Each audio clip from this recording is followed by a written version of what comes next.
Hej, hej, hej! Witamy kolejnego dnia. Rozpoczyna się stream drugiego dnia Citizenconu. Oczywiście zanim się to wszystko rozkręci, to mamy jeszcze spokojnie z godzinę czasu. Więc ewentualnie jak macie jakieś pytania albo ewentualnie jakiś inny temat, który chcielibyście, żebym omówił, zanim przeskoczymy dalej, to śmiało dajcie.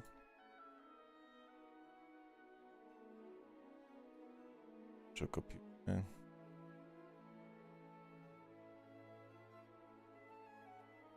Wszystko uruchomi.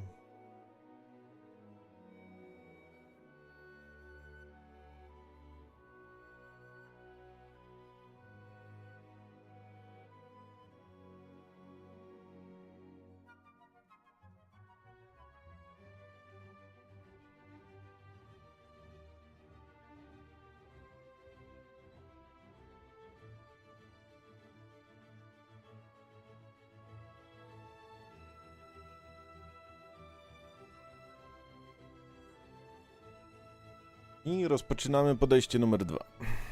Wszystko ustawione, powinno być git. Z audio też powinno być git. Jeśli coś by było nie tak, to mówcie. Darne. Jeszcze jest czas. Teraz zobaczymy, jak to jeszcze w OBS-ie wygląda. Też jest git. Siema. Siema przecier. Siema małpa.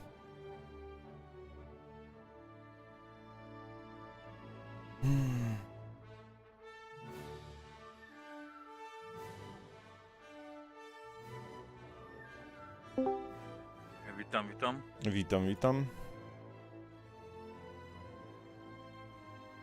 Jak na razie sobie siedzimy przy muzyczce. Wiadomo, zaczną pewnie za jakieś, nie wiem, 10-15 minut. Zaczną łazić po hali. No tak, jakby trzeźwieją. Pewnie tak. Natomiast możemy sobie przy okazji ogarnąć taki szybkie podsumowanie, bo podsumowanie zrobiliśmy w sumie na koniec tamtego streama, ale też zapewne nie wszyscy dotrwali do końca streama i ogólnie trochę zbliża nam się feature'ów do Star Citizena. Chociażby mają w najbliższym patchu, czyli w 3.22, który będzie, nie wiem czy akurat na święta, to jest ten zamykający kwartał, czy to będzie jeszcze na EAA, ale wtedy dostaniemy ulepszone chmurki, mgiełki. Nie wiem czy akurat efekty wody w tym będą, ale chyba nie. Siema Chris. Jakby to jeszcze poszło na moim kompie. To znaczy, ale co, z chmurami masz problem na przykład na kompie u siebie Nie teraz? no, ja mam 1070, nie? No ja na 1080 Ti sporo też grałem. Wiadomo, trzeba było zrezygnować z paru rzeczy przy chmurkach, ale nie było aż tak źle. No i pytanie, czy oni akurat przy tych efektach też będą powoli myśleć o tym, żeby coś do skalowania obrazów rzucić od razu, chociaż wątpię. No zobaczymy co będzie. Z Google zobaczymy co dzisiaj pokażą. Okej, przecier.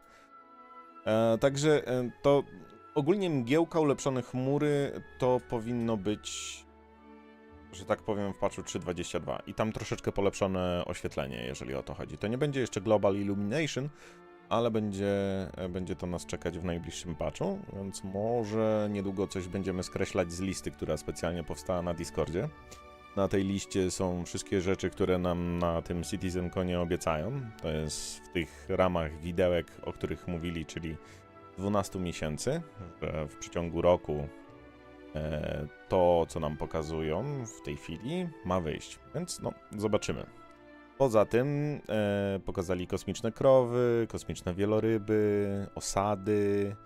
Efekt wody, no tak jak wspominałem, to raczej nie trafi z patchem, ale bardzo fajna rzecz, bo jeśli będziecie sobie robić low fly'e, powiedzmy w tej chwili nad jakimś zbiornikiem wodnym, no to zajebiście to będzie wyglądać. Także DLSS powinien się pojawić też, Global Illumination, czyli coś na zasadzie ray tracingu. Maelstrom jako ich narzędzie do zniszczeń, gdzie każdy surowiec, każdy materiał ma mieć swoje charakterystyczne zniszczenia, czyli nie wiem, beton swoje betonowe, drzewo swoje drzewne i tak dalej, etc. Jakby to bardzo po polsku nie brzmiało. Wiadomo, najważniejszy no to w sumie server meshing. Bardzo fajnie to wyglądało. Bardziej jestem ciekaw pełniejszego zdania od Erku na temat server meshingu, bo to jest człowiek, który gdzieś tam w serwerach siedział, więc jeśli on powie, że jest dobrze, to mu ufam i wiem, że będzie dobrze. Wiadomo, z server meshingiem mamy Pyro. Pyro będzie pociągnięte za server meshingiem. Możliwe, że jak puszczą Pyro w następnym roku, to może zaczniemy coś więcej słyszeć też o Nyxie, ale to takie moje zgadywanie, tego nie było na Citconie. Ogień i gaśnice.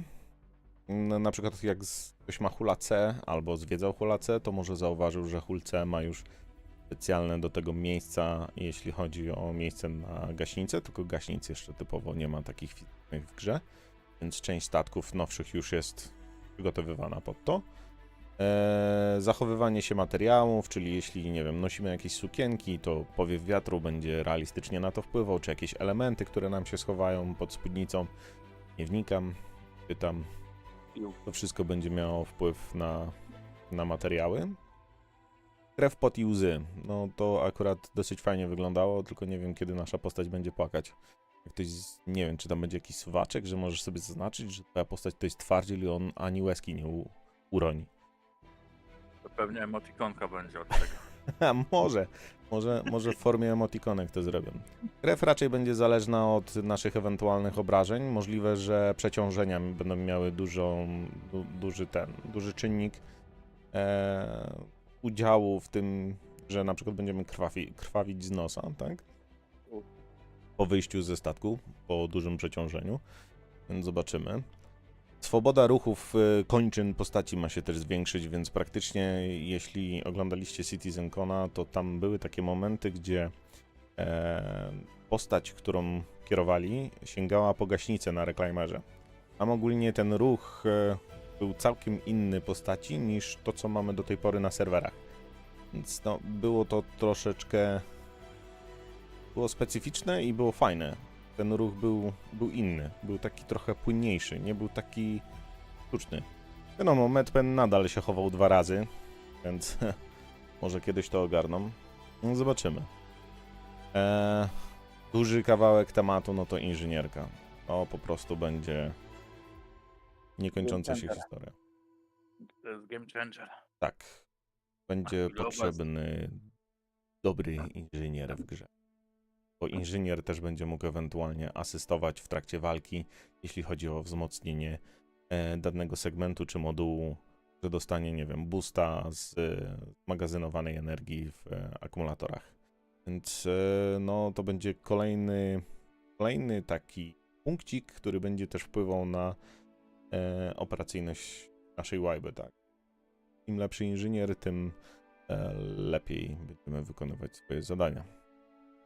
Wiadomo, stateczki. Złe przerwy. Ile załogi będzie musiał mieć Hammerhead, jeżeli będzie inżynieria wprowadzona?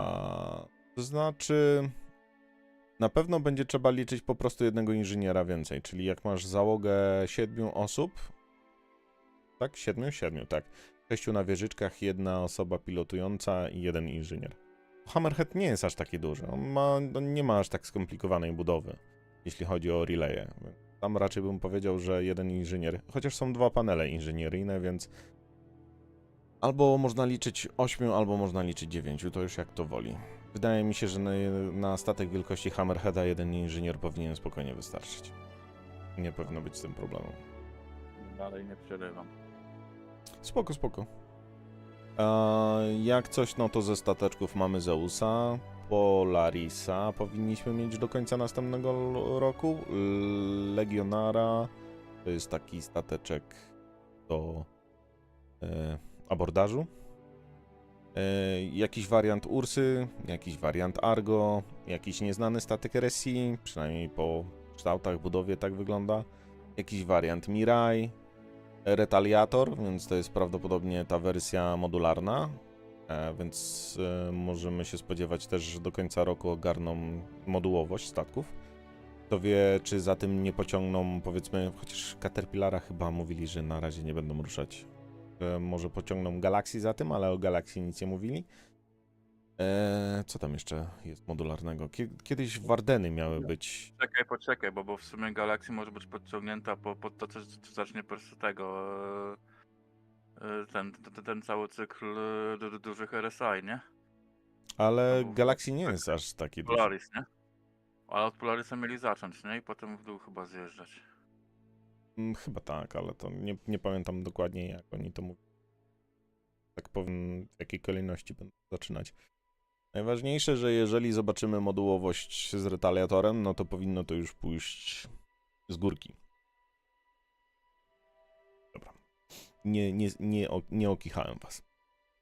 Czyli tak, mamy kilka stateczków. Wiadomo, że do tego, co zaprezentowali, na pewno wymyślą jeszcze coś nowego. Statki trzeba opchnąć, kasa musi się zgadzać. No i Cutter Scout. To jest to, co już wykreśliliśmy z listy, bo Cutter Scout jest od razu flyable Citizen. Od razu po prostu został odblokowany w grze. To tyle ze statków. O banu coś tam powiedzieli, ale to jest raczej daleka droga. Coś tam się już więcej dzieje wewnątrz. Wydaje mi się, że o banu usłyszymy więcej, jak będzie Alien Week.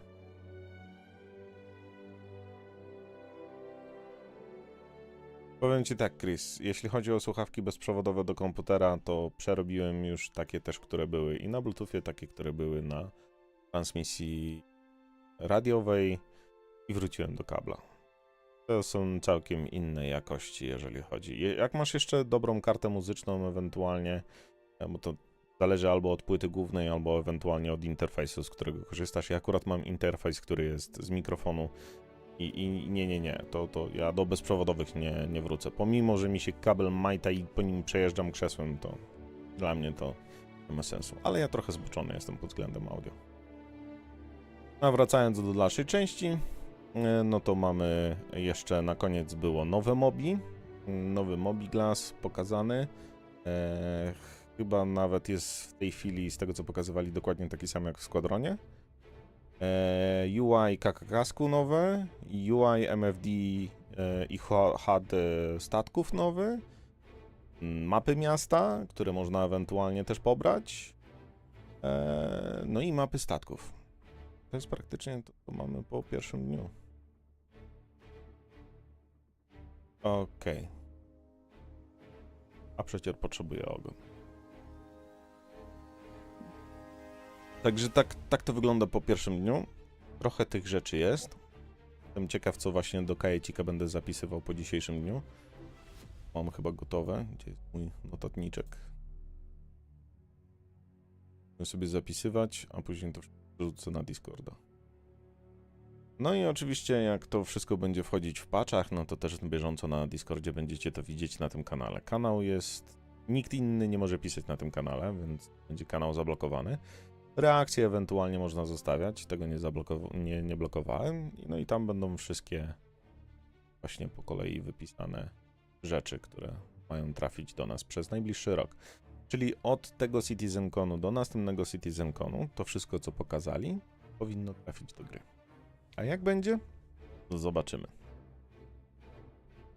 Także tego. No i cóż, i wstępniaczek trwa od 15 minut. Bo dzisiaj będziemy później zaczynać, łącznie chyba z panelami. Krótką przerwę na obiad. Na obiad u nich jest 9, nie 9, już 10, po 10 rano, 10:15. Ale przerwa obiadowa będzie. A no tak, ale to będzie później. Po 2 panelach chyba. Dokładnie. Zobaczmy sobie właśnie, jak to wygląda w rozpisce panelów.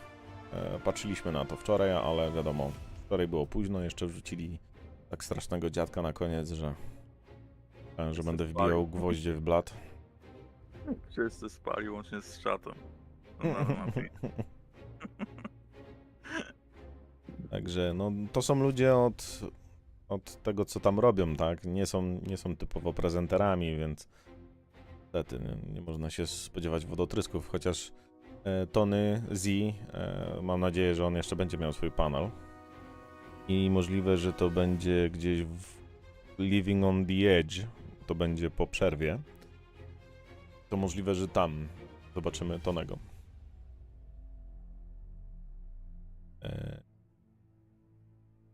Co my mamy? Pierwsze będzie Character Advancement, czyli będziemy mieli wszystko pokazane odnośnie nowych pewnie fryzurek, nowych możliwości, jeżeli chodzi o tatuaże, no bo przynajmniej były pokazane postacie z tatuażami. Ale pytanie, czy rzeczywiście będą. Siemanko. Siema. no. Bo nie wiem, czy to, że pokazali tatuaże powiedzmy w Pyro u niektórych NPC-ów, czy te tatuaże będą też ewentualną opcją dla gracza. Ale zobaczymy. Na Wiadomo, kiedy się zaczyna ten IAE? Tak, Jaki- 15 minut temu. Jaki EAA? EAA to będzie później. Co? Za Czy miesiąc. Citizencon? No, Citizencon, sorry. No Citizencon, już no. puścili streama, więc na Twitchu leci. A. Ja właśnie go obserwuję. No tylko wiadomo, to jest... Oni puszczają tak i tak godzinkę wcześniej przed panelem, więc to spokojnie o 20 równo powinni zacząć z pierwszym panelem.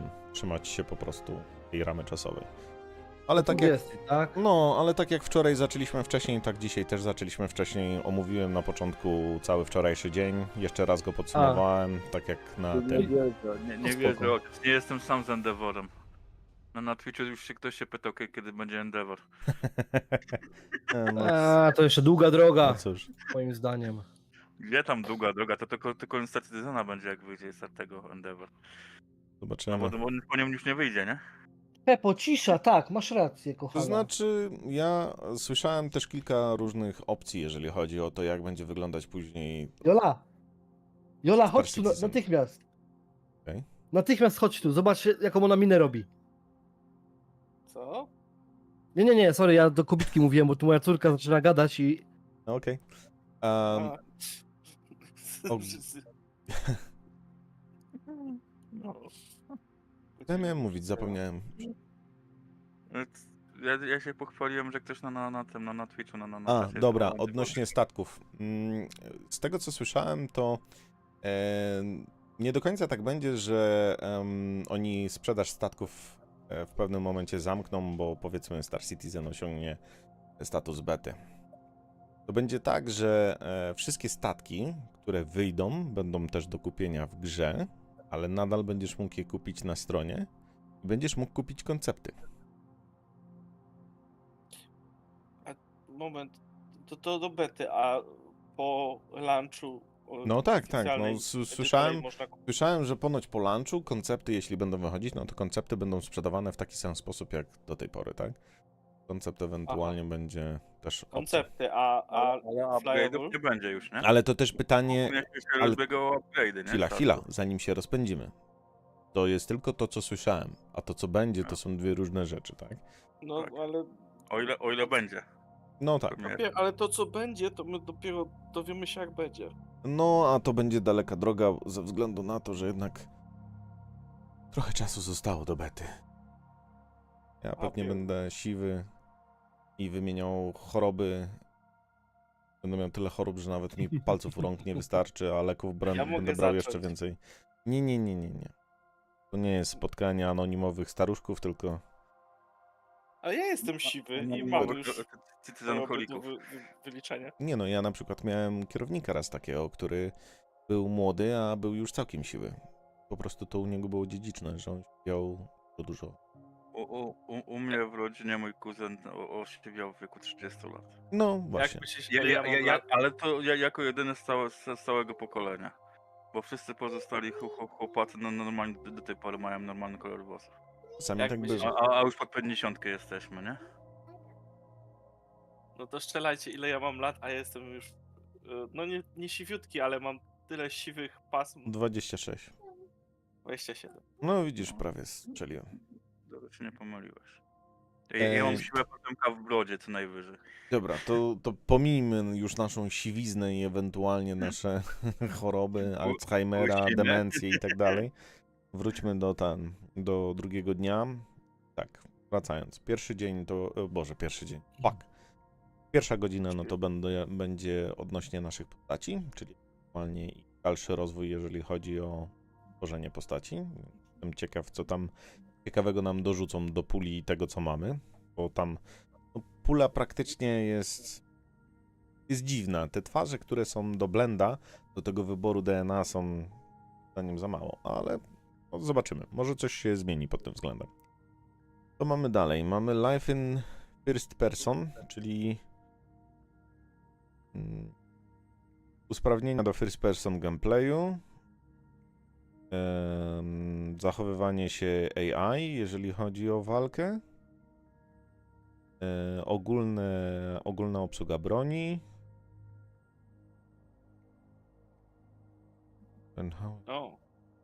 Aha, i jak będą kształtować bardziej dynamiczny i imersyjny świat. Jared już zaczyna gadać. Później Tak, słyszałem, no. Później mamy Taking Flight, czyli będzie coś o modelu lotu. Prawdopodobnie będą bardziej rozwijać tematykę tego, że silniki w Atmo będą się przegrzewać i w pewnym momencie to nie będzie kolejny hover mode, który był kiedyś czasu.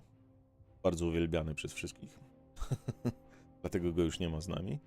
Tylko to będzie na zasadzie takiej, że w pewnym momencie po prostu takie ciepło się skumuluje od wiszenia w punkcie, że będziemy musieli po prostu polecieć do przodu, żeby schłodzić te elementy.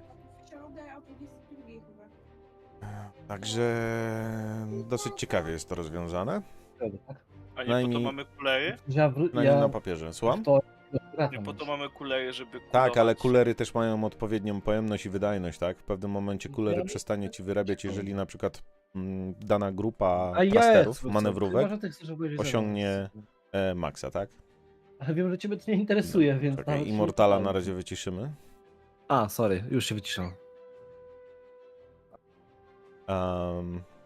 Także w pewnym momencie po prostu manewrówki osiągną taką temperaturę, że przestaną działać odpowiednio i twój statek będzie tracił wysoko. No rozumiem cię, ale ja bym chciał jeszcze, żeby dodali coś takiego, że faktycznie statki ze skrzydłami generują jakiś lift. Ale to już jest. Ale tak... Masz już ten... Prawdopodobnie Tak. będą jeszcze dalsze usprawnienia, no ale... Ja nie czuję tego, że to tak serio mocny siłę czuję taką mocną. To znaczy nie, w tej chwili Chris, jeżeli chodzi o kupowanie komponentów na statek, to jeśli założyłeś inne komponenty na statek, to jak go stracisz, to go claimujesz z tymi komponentami. Kiedyś było inaczej i prawdopodobnie w pewnym momencie do tego wrócimy, że ogólnie jak twój statek wybuchnie, a włożyłeś tam powiedzmy 500 000 w komponentach, to te komponenty pójdą w pizdu. Chyba że będzie jeszcze ubezpieczenie dodatkowo do zakupienia w grze na komponenty, więc no zobaczymy. Na razie jest tak, że te komponenty zostają, no chyba że masz pecha i jest jakiś błąd w grze. Komponentów nie ma. Ale ja jak na przykład claimuję statek, powiedzmy mam teraz hula C ze zmienionym napędem, no to nie ma problemu. On cały czas jest claimowany z tym już nowym napędem, który jest włożony w komponenty. Więc to nie. Jeśli coś włożysz do raków albo do jego inwentory personal, no to tak, to pójdzie w kosmos. Chyba że znowuż się mylę i coś zmienili pod względem uzbrojenia, ale z tego co pamiętam, to na rakach broń przepada. Będzie persistence, jeśli schowasz statek do hangaru, ale jeśli wybuchnie, to ta broń w rakach przepada. No i cóż, i później końcówkę tego całego drugiego dnia będziemy mieli Living on the Edge, czyli tu będzie trochę informacji odnośnie jak żyją bandyci i jak ich nazwać? Settlers. Polskiego słowa mi brakuje. Settler. Osadnik. O, osadnicy, dokładnie, osadnicy. Jak bandyci i osadnicy żyją poza jurysdykcją UE, jak działają megakorporacje I jak będzie wyglądać dalsze losy, będą wyglądać dalsze losy społeczeństwa XX wieku, tak? Więc tu będzie takie trochę bardziej chyba pod względem też loru uzupełnienie. Kolejny no to będzie Destination Adventure, czyli znowuż tutaj rozpisują cały ten proces, który pokazali na samym początku w filmiku, że startujemy gdzieś tam z planety, lecimy przez atmosferę na orbitę danej planety i później skaczemy dalej, lądujemy, że jest to przejście płynne pomiędzy planeta, atmosfera, kosmos i ewentualnie inne planety.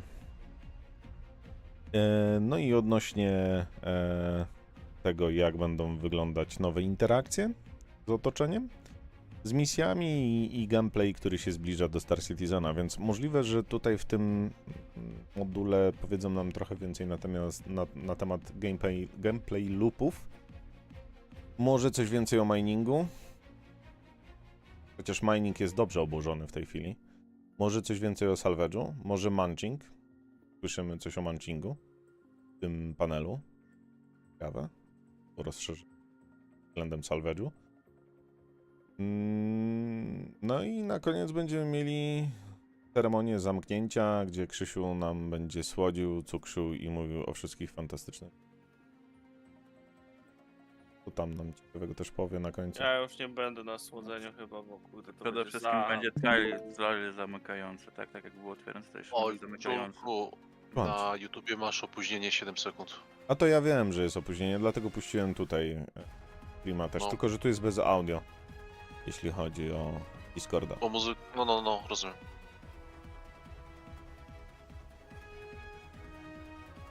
No niestety, taki jest YouTube. Będzie miał opóźnienie, nie mam takiego kosmicznego neta, żeby bez lagów. Lepsze odświeżyłeś i było dobrze, miałeś tylko sekundę. Aha, Ale chodzi, że można... chodzi ci o Citizencona, że Tak. opóźnienie jest. A to mi się to opóźnienie będzie gromadzić, więc nie ma sensu, żebym to odświeżał co jakiś czas. Może tam w przerwach będę robił refresha. Poczko. No i może na początku zrobimy refresha, jak się Jared pojawi, to zrobimy refresha, żeby to było na bieżąco. No ale niestety, opóźnienia się gromadzą. No fuck you.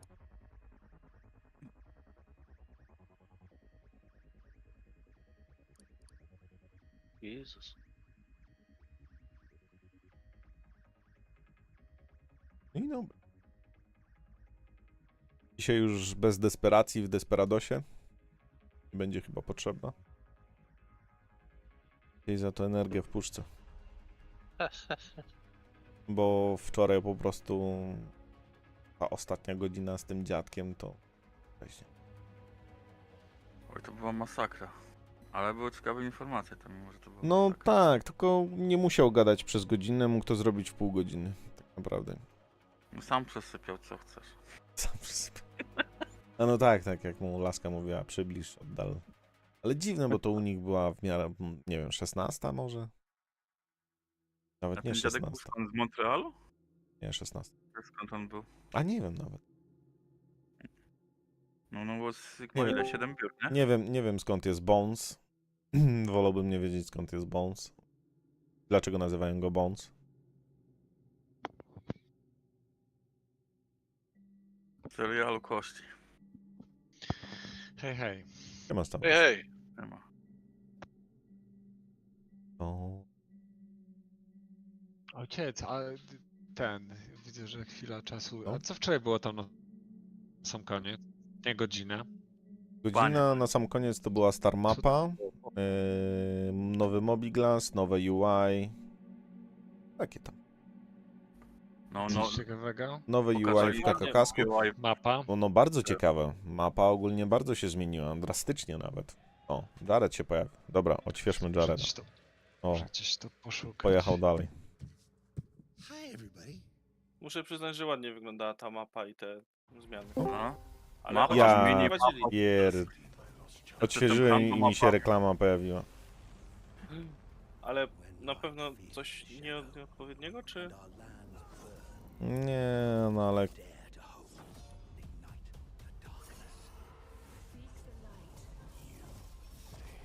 Dobra, Jareda tutaj widać. To zajebiście, że moim zdaniem reklam przy tym, streamie na żywo nawet nie powinno być.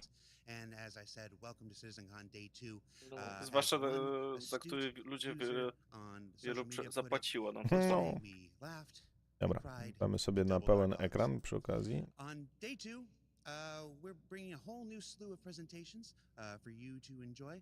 But before we get to the programming of today, it's been 4 years Coś mają since problem we've z done a obrazem, mi się Citizencon, wydaje.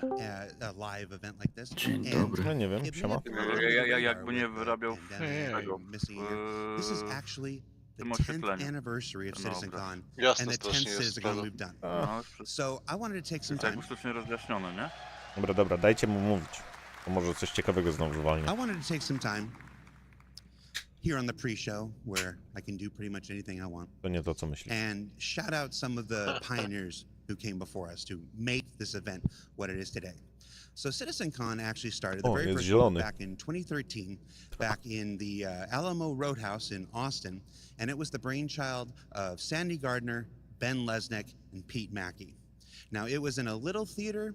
It was in a little theater down in downtown Austin, and it was, for some, it was an excuse to watch the Wing Commander movie in front of a crowd and in a big theater. But for others, it was the birth of our annual convention and the introduction of Aaron Roberts and the Foundry 42 team at that time to the CIG family. It started Tak, out na small, Twitchu. had some humble beginnings, but over the years, it's evolved into this massive undertaking that we have this year. In 2014 and 2016, Citizencon was here in Los Angeles at the Avalon Theater, just in downtown. At 2014, we introduced the vision for the persistent universe, which was not yet playable. Arena Commander had only come just earlier that year. And in 2016, we followed up on those procedural planets with a visit down to the planets and the introduction of the Pamiętam Sandworm. tamtego. And Ono. Sean Tracy, if you're watching, Tego. when my Tego, gdzie Sandworm, man? pokazywali lądowanie na Lewskim. Can we hear it? When my Też Sandworm, man? pamiętam. I to wrażenie, jak z windy było widać ten statek na zewnątrz, który się porusza. He goes on stage in the first presentation. He's probably not happy right now. O, wtedy było wow, a Between teraz those dla 2 nas to years jest... in LA, nie, we took our first trip to Teraz to Manchester. już norma, and nie? what was it called? The Runway Visitor Park, which was presented underneath a glorious Concorde, fantastic aviation craft that our chat users at the time really thought we had built a giant spaceship for this stage. I can remember sitting in the chat and going, no, that's not a spaceship. That's the Concorde. Get a calendar from 1988. It was like January. 2017 was where things started changing.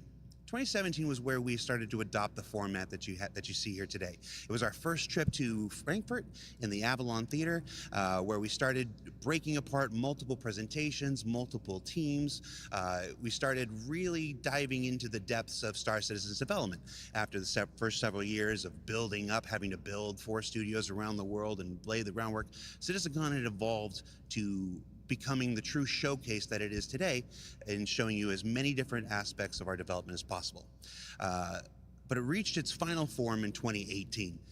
Going back to Austin at the Long Convention Center, Long Center in Austin, that's where Citizencon exploded. 2 tracks, 2 competing theaters of presentations, the mocap stage. We introduced the Xi'an language, which changed Chris Harrow's life forever. Shout out to Chris Harrow if you're watching. And then in 2019, the biggest Citizencon we had at the time back in Manchester, which parallels what we're doing today. Huge screens, huge exhibitions, huge panels, huge discussions, huge reveals. I'm sure we all remember that Carrick trailer. Yeah, that was a pretty big one. Tak. Also, it was a Carrick ice Utkwił mi sculpture trailer that Karaka, didn't bo melt all day.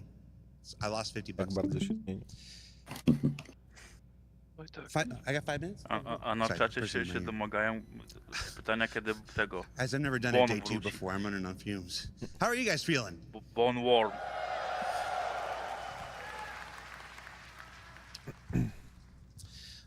I do want to take this time. So, like I said, Citizencon started from humble beginnings, the birth child of Sandy, of Ben, of Pete Mackey back in the day. It's evolved over the years with many stewards, Eric Kyron Davis, David Roth, our stewards this year. They're going to hate me for shouting them out.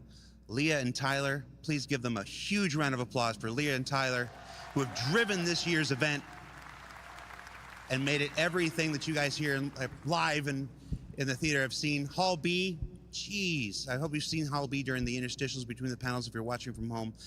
Leah and Tyler have kicked the ball out of the park. I mixed my metaphors there. I wonder what I'm going to be like at the end of the day. Let's go into the day's programming, shall we? So in just a few minutes, at the top of the hour, we've got Ian Leyland, Sean Tracy, Forrest Steffen, and Sean Tracy again for character advancement. They're going to show you some of the latest advancements in our character tech. You saw, and Andre, don't want to forget Andre. You're going to love Andre. Sorry, Andre. You saw a little bit of it in the Star Engine presentation yesterday. It's going to explode, and they're going to show you the full potential of that work for the star hair and the star cloth and the facial stuff and the clothes stuff. You're not going to want to miss that. Life in the first person is a look at the first-person existence in our Star Citizen's first-person universe. It's not just FPS combat, it's how you interact with the universe around you, and a lot of improvements I think many of you are going to appreciate. Then Taking Flight, Yogi and Diego and Inez and the team there are going to be here for another live demo where they play the game and show you the amazing master mode and flight changes that have come from their work on Squadron 42 that are being brought over to Star Citizen. We're going to break for lunch again, 2 o'clock. Get your lunch. It's a long day. Then finally, two-part environment and gameplay summit here with Living on the Edge and Destination Adventure, where we're going to go through a bunch of the new locations that are coming to both Stanton and the Pyro system. You're going to want to check those out. And for those who are here, be in your seats. If you have a chance to be anywhere, be in your seats as those presentations progress. I can't tell you why, but Czyli tam będzie, and then of course, around 5 o'clock thereof, timings, Chris Roberts will return to the stage for his closing remarks, his closing ceremonies, and you're not going to want to miss that. So that's our day's festivities. With that, I'm going to throw it over to Dan. He's back in Hall B. Dan, I hope you have more energy than me. Take it away, buddy. Thanks, Jared. It's good to see you guys back at Citizencon Day 2, Citizencon 2093 Los Angeles Defense Center. So many awesome things yesterday. We saw the server meshing panel. We saw people experience Pyro for the first time. We saw the community booths behind me, which we'll get to in a second. So many awesome things yesterday. Serio, co? I remember it like it was yesterday. Posłał? What's that?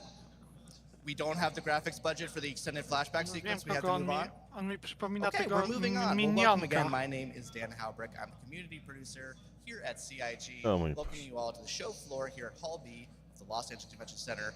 We have so many awesome things to show you guys today, whether they be community booths, we'll be talking to content creators, we'll be talking about JRDF stuff, or, things will go long and maybe we'll talk about some of it. Who was that strange leprechaun? To był Zyloch, jak dobrze pamiętam. To jest chyba community manager. Sometimes I regret being his producer, but there's no job security otherwise, so I guess here's where I am. At least he makes it easy for me. Czyli jeszcze nie ma przejebane za te suchary z poprzedniego dnia. Here we have the community booths. We're going to get right into it. Follow me this way. We're going to go right into the corporation. We have some people here now talking to the corporation. Excuse me, guys. We're going to have a quick chat with the corporation if you guys don't mind. Welcome, everyone. This is the corporation. Now, these are one of the biggest orgs in the game. They're friendly to newbies. They have this really immersive scavenger hunt. So we're going to get into it. Welcome, guys. So can you tell me, what's the main focus of the corporation? The corporation is a friendly environment for people to have game sessions regularly, to have a good community, to encourage more people to play Star Citizen. Dlaczego ja nie słyszę tego typa, co mówi? Bo na Discordzie nie będziesz słyszał. Sorry, na Discordzie nie ma audio. Jest na YouTubie jak coś. Just creating a better environment for Star Citizen players. Bo wtedy streama robisz na Discordzie. Tak, żeby ewentualnie moja synchronizacja była That's a great answer. So I hear you na guys have a Discordzie really audio immersive wideo. scavenger hunt you guys are doing for Co to jest everyone za on the koleś? show floor. Can you guys tell me To a jest little bit about the scavenger lider hunt chyba you guys are korporacji. doing here at Citizencon? Wygląda jakby wyszedł z piwnicy matki So dopiero the co. scavenger hunt I is No założył- właśnie, right chciałem here. tak powiedzieć, że I'm sure trochę a taki... number of you Taki have ty. grabbed some of the beans that we have, and if you Pinku, managed to find czy ci się someone znudziło? and trade with them to have 3 the same color, Oddychanie we are prosto No na doing nie, a raffle nie for mów, a że mnie vulture teraz tonight, chcesz wysłać do as konta. well as a raffle for our pyro plushies, Nie no, żarty. and a couple other little surprises if you come by and say hello. Well, guys, be sure to come Trochę by się and say hello. The zestresował, corporation are ale again w one of the sumie ja oldest też bym się orgs chyba in Star zestresował. Citizen. They are a staple of nawet the się game, and we're spocił. so happy to have them here. If you guys are wondering, these community booths are all different orgs that represent a variety of facets of the game. Each of them brings something new and Oglądają unique go to chyba the za table. 20 000 It's ludzi. why they are the backbone No, of the to nie show dużo. floor here. To They jest help jeszcze represent koło. the community, 21,5. which is you guys. No, Now here we have Equinox. What's up, guys? Bengalek. Where here? Hi, I'm looking for you. How's it going, man? Monsterek So, you dzisiaj? know, you guys are focused on these massive Jeszcze raz? immersive LAN party events. I mean, if you Monsterek guys dzisiaj haven't seen wchodzi? one of Tak, these tak, tak. Equinox events, Bo they are amazing. muszę, There's że one tak in your powiem, hometown. zmagazynować You'd be energię fools to na not check później, them out. jeśli We sent wrzucą CIG folks kogoś to them this year. They had an strasznego na amazing koniec. time. Ale z tego co So, what are you wygląda, guys ostatnie doing here on panele the show będą floor? chyba What are you guys talking najbardziej about? emocjonujące. Bo po przerwie, Jared mówił, że po przerwie na tym panelu warto będzie po prostu siedzieć w krzesłach, więc czekamy na Jaredowi nie ufam. Zobaczymy. Chłopaki, widzieliście jego krawat? Żółty? Tak, tak, oczywiście. No, wiesz, Komentowaliśmy go. on był Yeah, let's talk about this kolorystycznie Lego pod orga sculpture. So this is ubrany, an więc wiesz. awesome Lego Wygląda sculpture jak you guys pół made. dupy ze First off, krzaka. where was this during Battle of the Bricks? Masakra. And second off, how long did this take you guys to make? This is amazing. The first question is, To jest z Lego, nie? No, I just built Lego, this no. 19 days ago. And for Battle of the Bricks, I built a Scorpius and took an updated version to last land party at the Cool. Equinox. What was the other question? How long did it build? Yeah, how long did it take to build? About Dobry. 120 hours, 19 days. So that's like, you know, an average session of Star Citizen sometimes, yeah. So no ciekawe gaming at czy all. on go So I think robił you answered typowo a z little bit, klocków, but what czy can people expect musiał coś from posklejać Equinox klej? in 2024? Equinox, you bring your own PC, Nie wiem. a lot of computers to pick from, big swag bags, and Ale Teraz wydaje chyba mi się, że apki do projektowania. Yeah, że any robiła cool ten events that you're statek able z to tego, like z tell us kartki about for 3D. 2024? You mentioned the June one. Is there anything else you guys are doing? like activities during the event. I don't think we have anything pegged out specifically yet, but we like last time we had racing, PvP, fist fighting in Origin jump or 890 jump. Just some rich people boxing. You love to see it. Well, thank you guys. If you Okay. guys are here on the show floor, again, come check out Equinox. Właśnie. Come check out this Lego sculpture. To mi It's the przypomniał coolest thing I've seen 890 in w Star probably Citizenie 5 jest minutes. I have specjalny very short org, który attention wymaga, żeby być właścicielem We're going to be making our way 890. now over to the Walkers of Sigma. Now, these guys are So? the forefront security org of Star Citizen. These guys provide security for major events like the To Daymar to Rally. jakiś They chyba are ork the elfów forefront arogantów. runners, like I said, of security. Wow, So, no. how's it going, guys? Happy to be here. Happy to be here. I love that. So, how do players or other orgs go about requesting security from you guys? What's the process for like getting the Oh. Walkers of Sigma to be security? Sure, absolutely. The best way to get a hold of us is to join our Discord. You can go stop by our booth and pick up a business card. Ty, to są te bilety do F8? On the back of our card. Jeszcze raz? See that? Ale That's so złote. cool. Look at that. That's Aha. To nie pasuje na olej. wood. Is this like laser engraved? Yes, sir. Laser engraved. That's awesome. This looks phenomenal. Look at that.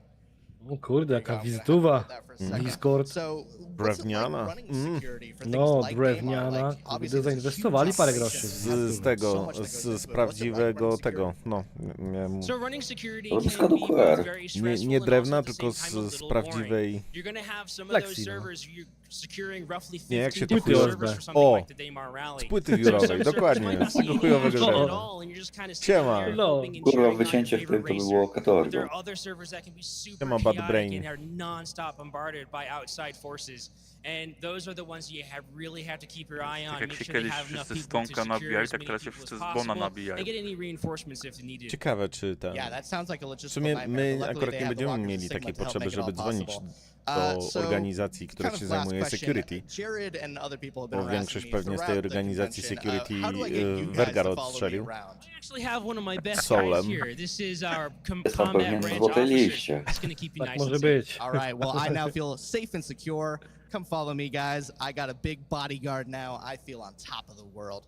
We're finally going to O mój end our Boże. community booth I segment. do But suchary now we're naprawdę going po to prostu. go to other community booths later today. We're going to end on Na Asus szczęście za Republic of 15 Gamers minut that we talked about rozpoczyna them się główna yesterday hala. when we were over at Pyro. These guys are the forefront, using that word a lot. Szczęście można These go guys are the zmutować. precedent No i makers najgorsze, of że go gaming zobaczymy jeszcze technology, raz. whether Na monitors, pewno. accessories, etc. Star Citizen people alike know that Asus Na is szczęście following. ostatni. So we're going to talk to some people over here. Hi guys, how's it going? Hi, how are you? Doing great. So Huh? I don't know if you guys know this. Every single Oni z Chin monitor przyjechali? in the To jest LA organizacja studio chińska is Asus już monitor. typowo? Like, we Już love powstały? you Już? guys. I Tak think szybko? the same is probably true Ching for chong. the other studios. What Nie kind of nabijamy się tak pięknie. stuff do you think people can expect Nie. from Asus in 2024? To YouTube może. So actually, we do dokładnie. have some new Dobra, products zobacz. coming out in 2024 and actually towards end of this year. Nie, to nie We są have Chiny. this, Co dobra beautiful akcent, no. OLED that's coming out. Let's take a look at that really cool. No real ale quick. nie ma takiego jakby był Mógłbyś rdzennym ty- Dang, that is a Amerykaninem. nice monitor. Look at that. A, to jest ten, nie, to jest stoisko tego, Asus, Yeah, that's gonna be Republic of some Gamers quality. chyba.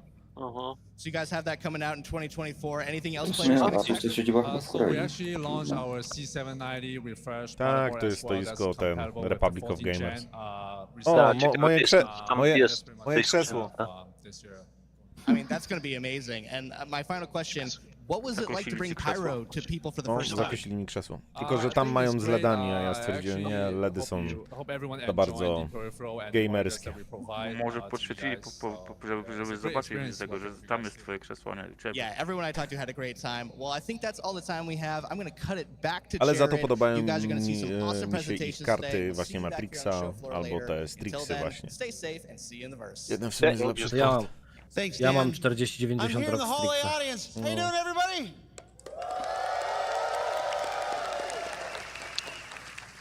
I've not spoken one word to this individual next to me. Hi, individual next to me. Who are you? Hello, Jared. My name is Jack. Hey, Jack. What do you do in the verse? Salvage. Do you like it? I love it. Are you good at it? I'm good at it. I chuj. Szybka rozmowa. Humble sort, huh?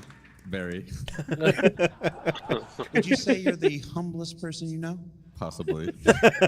Kurwa, jakie konkretne odpowiedzi, krótkie.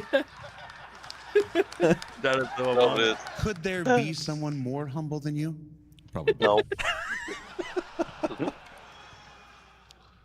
Never mind.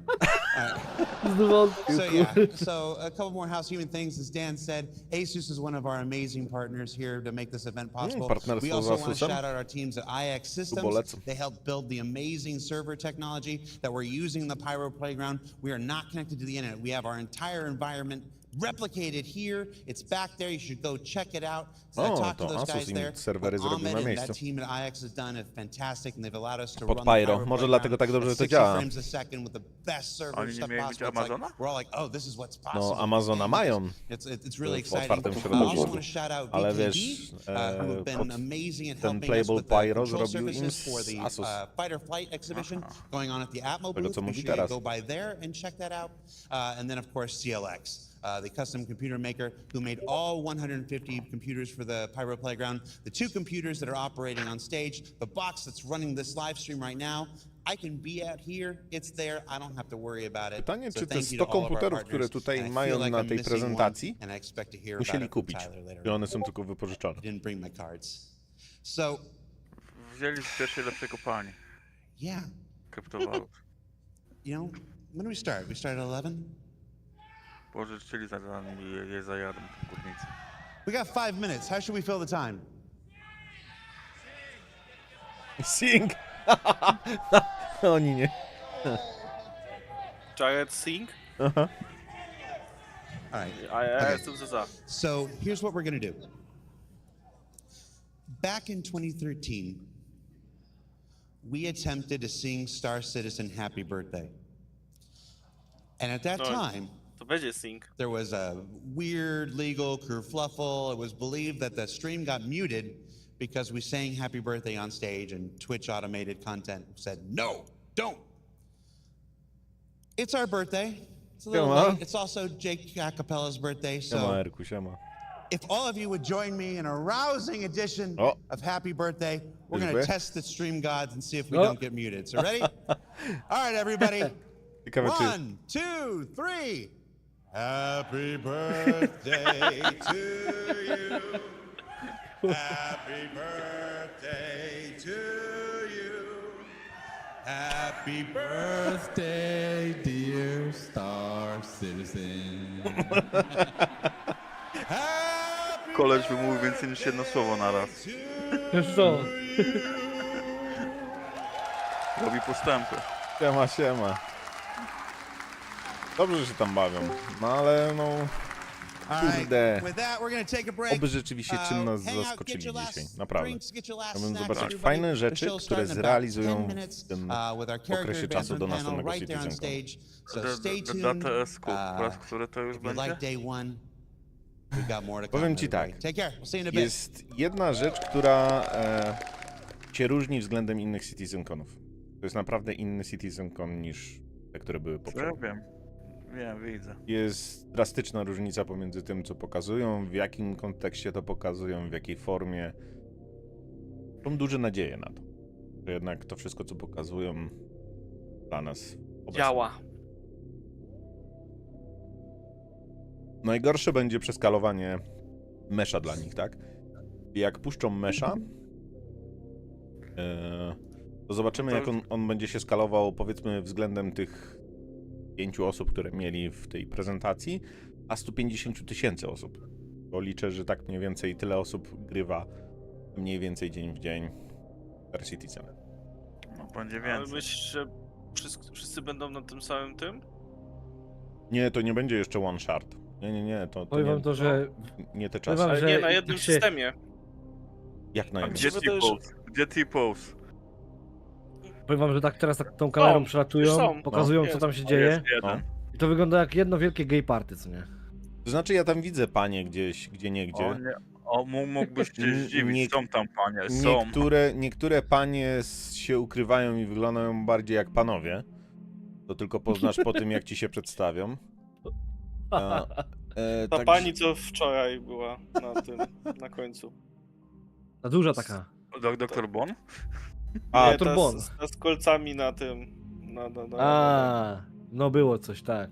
Była tam pani, która... A, to ta pani, co wyszła z samym tym staniku pod skórzaną kurtką. Tak, tak, chyba tak. No. Mogła chociaż... Nie no dobra, nie bądźmy złośliwi, bo Burn in Pyro. Nie bądźmy aż tacy. No nie. Ale ogólnie no, jest na razie dobrze. Grunt, żeby zlikwidowali większość takich błędów, które są po stronie serwera i mam nadzieję, że serwer meshing to załatwi. Że część takich, lwia część pierdół, dosłownie pierdół, które wkurzają ludzi, którzy mają trochę mniej cierpliwości, bo do Star Citizena, no niestety, na dzień dzisiejszy trzeba mieć absurdalne ilości cierpliwości, żeby przebrnąć przez niektóre rzeczy i nadal grać. Nie wiem, mi się od wczoraj jeszcze nie 30k nie zdarzyło, więc jest progres chyba. To znaczy tak, no to 30k się rzadziej zdarza, plus jest taki, że 30k recovery też działa, a przy okazji... O, czyli można sobie trady w końcu robić. Tak, można, ewentualnie 30k, no to dobrze. Tylko wiesz, no niby działa, mi osobiście działało, nie miałem problemu, ale nie dam sobie ręki uciąć za to, że nie wywali cię tak, że wszystko przepadnie. No to robię teraz strzała za 10 milionów, nie? Istnieje takie ryzyko, ale wydaje mi się, że akurat, jak dla mnie przynajmniej, wszystko było w porządku. Słucham, co ty robisz? Strzała za co? Za 10 baniek. Ja bym w trakcie Citizenconu tego nie próbował. W trakcie Na tą całą widolnię z Citizenconu, tam średnia 40 chyba jest. Tak, no, średnia wieku... też było. W Star Citizenie średnia wieku jest duża. Tu rzadko kiedy uświadczymy dziobaka. Nie, ja na pewno nie dorosłem do tej gry. Słuchaj, w Manchesterze miałam 43 lata, jak był Citizencon. To powiem ci tak, wysłałeś to zdjęcie z Krzysiem, to ja bym ci nie dał. Przy tych ludziach, którzy tam policzyłem się naprawdę młodo. Jak młody. No ale ogólnie patrząc na twoje zdjęcie, to ja bym powiedział, że ty masz, nie wiem, 26, 25. Geny. Nie 4. Za A 2 tygodnie moja babcia kończy 101 lat.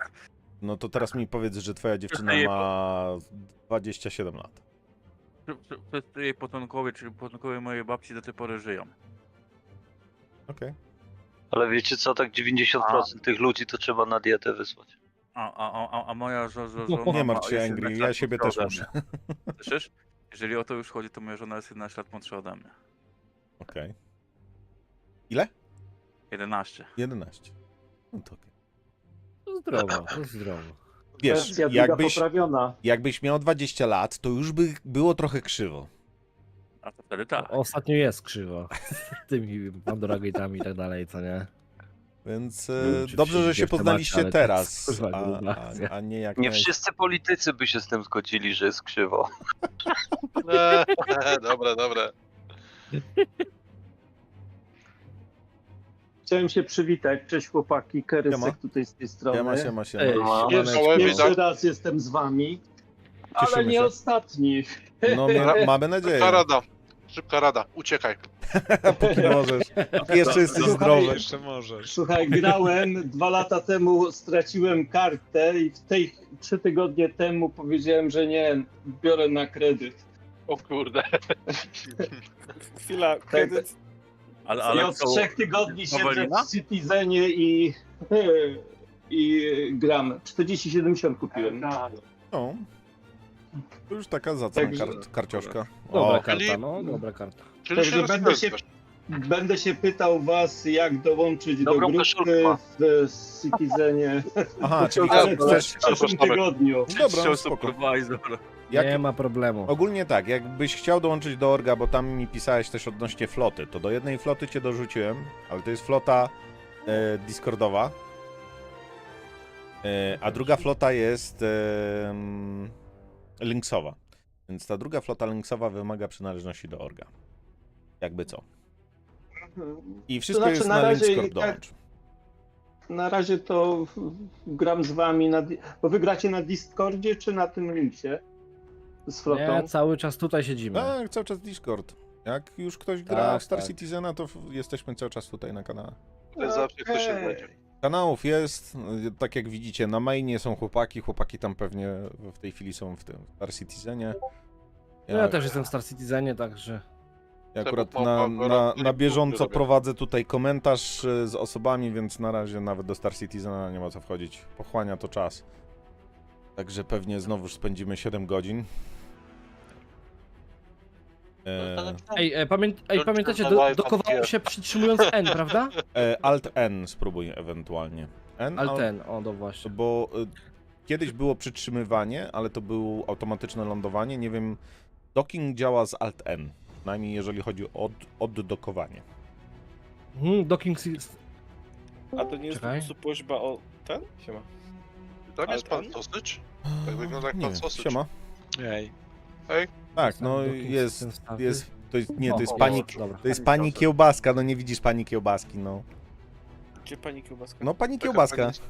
A, pani, o, ale obsmarowana musztardą. Mój codzienny widok w Anglii, bez kitu. Hot dog.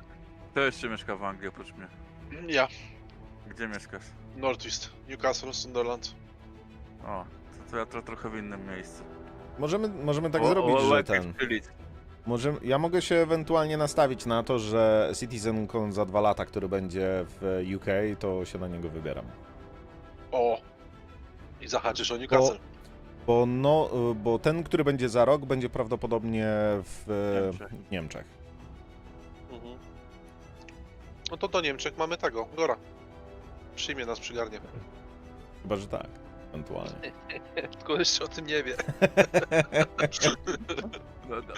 Dowie się, jak tam przyjedziemy, tak? Jak zapukamy pod drzwiami będziemy.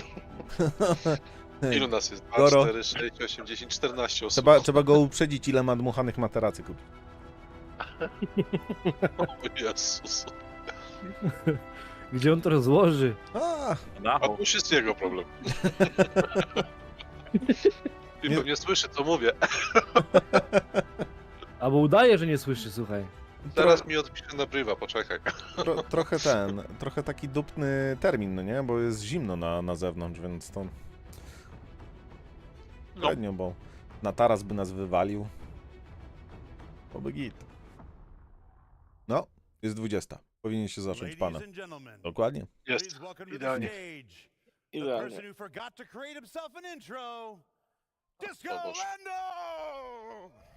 Disco Lando. I do tego podchodzi po prostu. Okej, Jared sam siebie zapowiedział. Okay. On już odwołania jaźni dostaje. O mój Boże, Jak Rockboy. O Boże.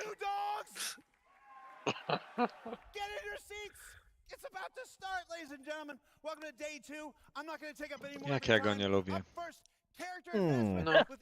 Ma swoje odpały, ale poczekaj, aż wróci ten koleżka z brodą w okularkach. No tak. Pamiętacie kiedyś Balmera z Microsoftu, jak na takim Microsoftowym tej imprezie śpiewał Developers? Nie. Hello there. Powtarza to tam 50 razy, nie?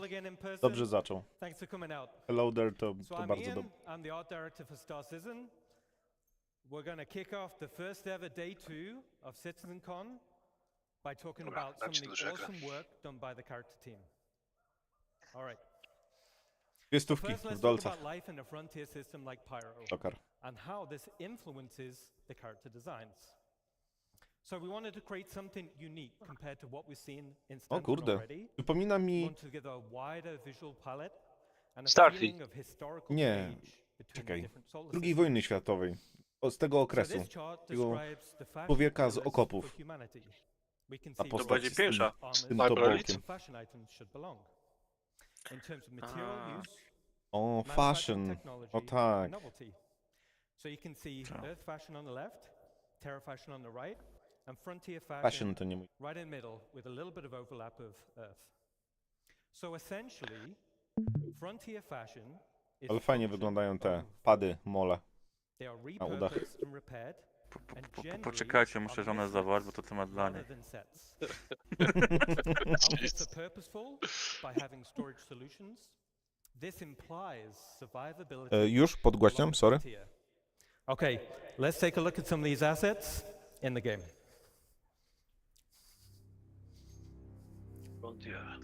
Zapomniałem, że oni jak gadają, to gadają. Fajna miejscówka. No to jest... To już pokazywali nam wcześniej te outposty. Jak pokazywali po raz pierwszy Pyro, jak lądowali w Rok temu ta misja była. No, także to bardzo podobne. Ale mi się bardziej podoba niż te ze Stanu. Bo tu po prostu nie ma prawa i wszyscy po prostu mają karcie. Na razie najgorsze jest to, że tak naprawdę ta moda w Star Citizenie jest taka niezauważalna, no bo większość i tak biega w skafandrach. Bo to albo gdzieś tam tlenu zabraknie, albo jest problem, albo nie ma atmosfery, pomimo że jesteś na statku. To jest ze Starfielda. To jest ze Starfielda. Nie, to jest stary kołnierz z NASA w roku 2023. Jurix prywatna. Dobrze, że pokazują tych ludzi z workami na głowach. No jo. Za 5 minut. Dobra. Nie, jeszcze nie mówili. Nie wiem, czy cokolwiek będą mówili o Rastarze. Ale może coś na Sitconie będą mówić o Rastarze. W szczególności, że będzie taki panel o nowych lokalizacjach w Stantonie i w Pyro. Więc pytanie, czy tam czegoś nie będą o tym. Bo wtedy Jared powiedział, żeby ewentualnie być na miejscu, żeby usiąść, zająć swoje miejsca. To może być jeden z ciekawszych paneli. No ale zobaczymy. W jakiej masce? No to jest ten undersuit z Digital Goodies Pack. Reguły w tej grze są niesamowite, to trzeba im przyznać. No. Dlatego tak się wkręca, dlatego ja miałem takie trochę obrzydzenie patrząc na przykład na statek w Starfieldzie, a patrząc na statek w Star Citizenie, no. Jest całkiem klasa szczegółowa. Nie ty jeden to miałeś. Patrzyłeś na... No wiesz, płacisz to masz, nie? No tak.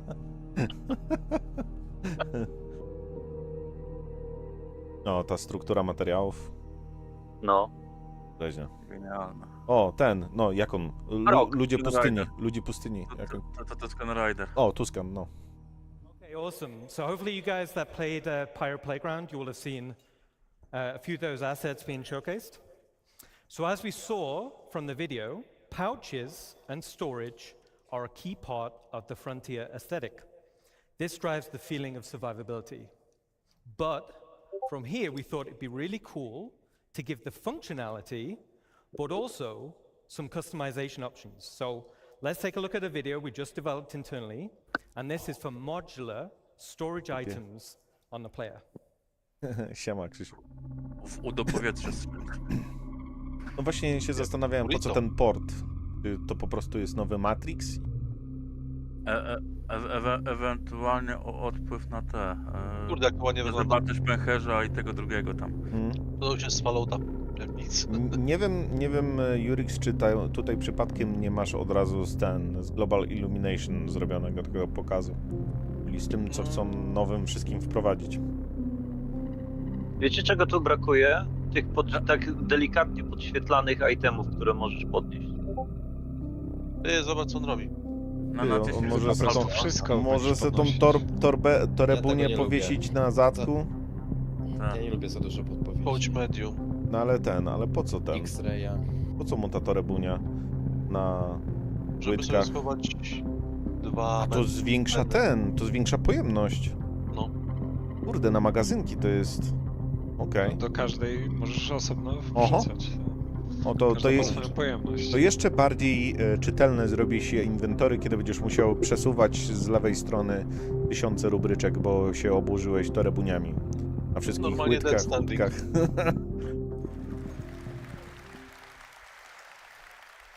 Pretty cool, right? So I think this will provide loads of customization options in the future. We're super happy about that. Zdradzili, czym pyro So we also tego created pyro some będzie. extreme weather costumes for Frontier locations.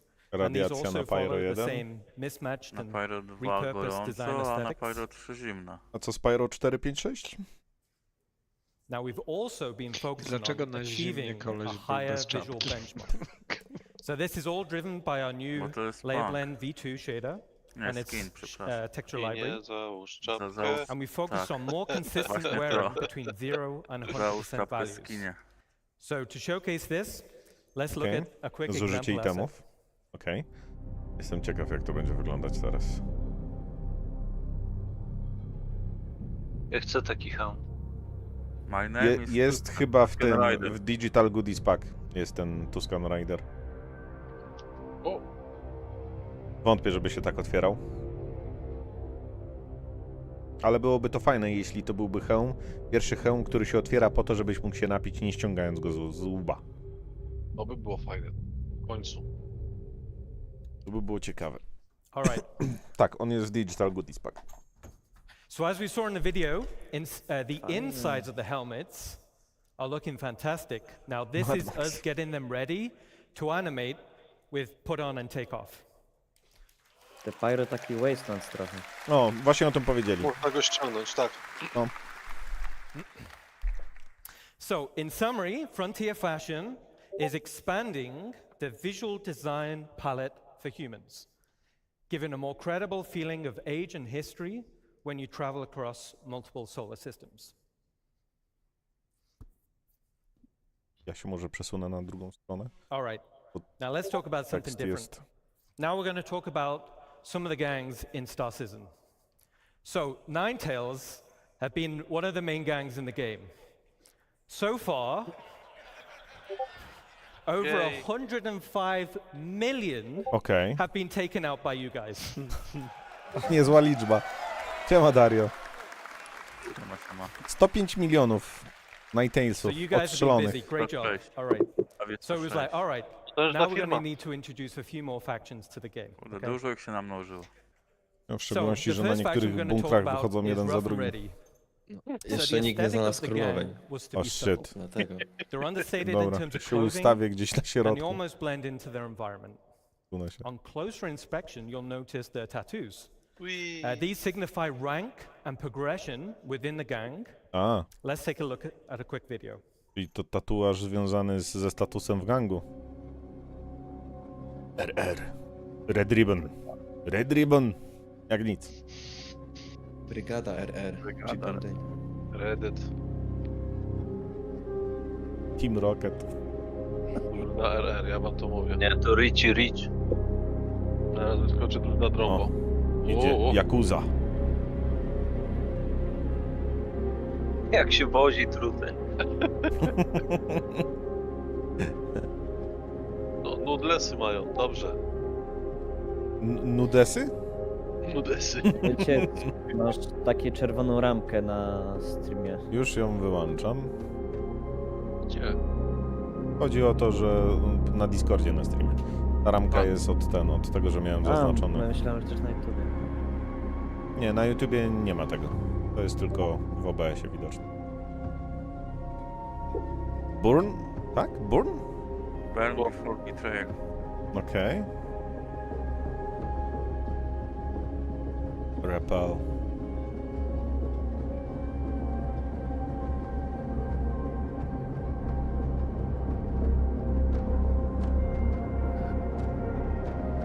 No, cała stacja na plecach. Rage. Us against all. Okej.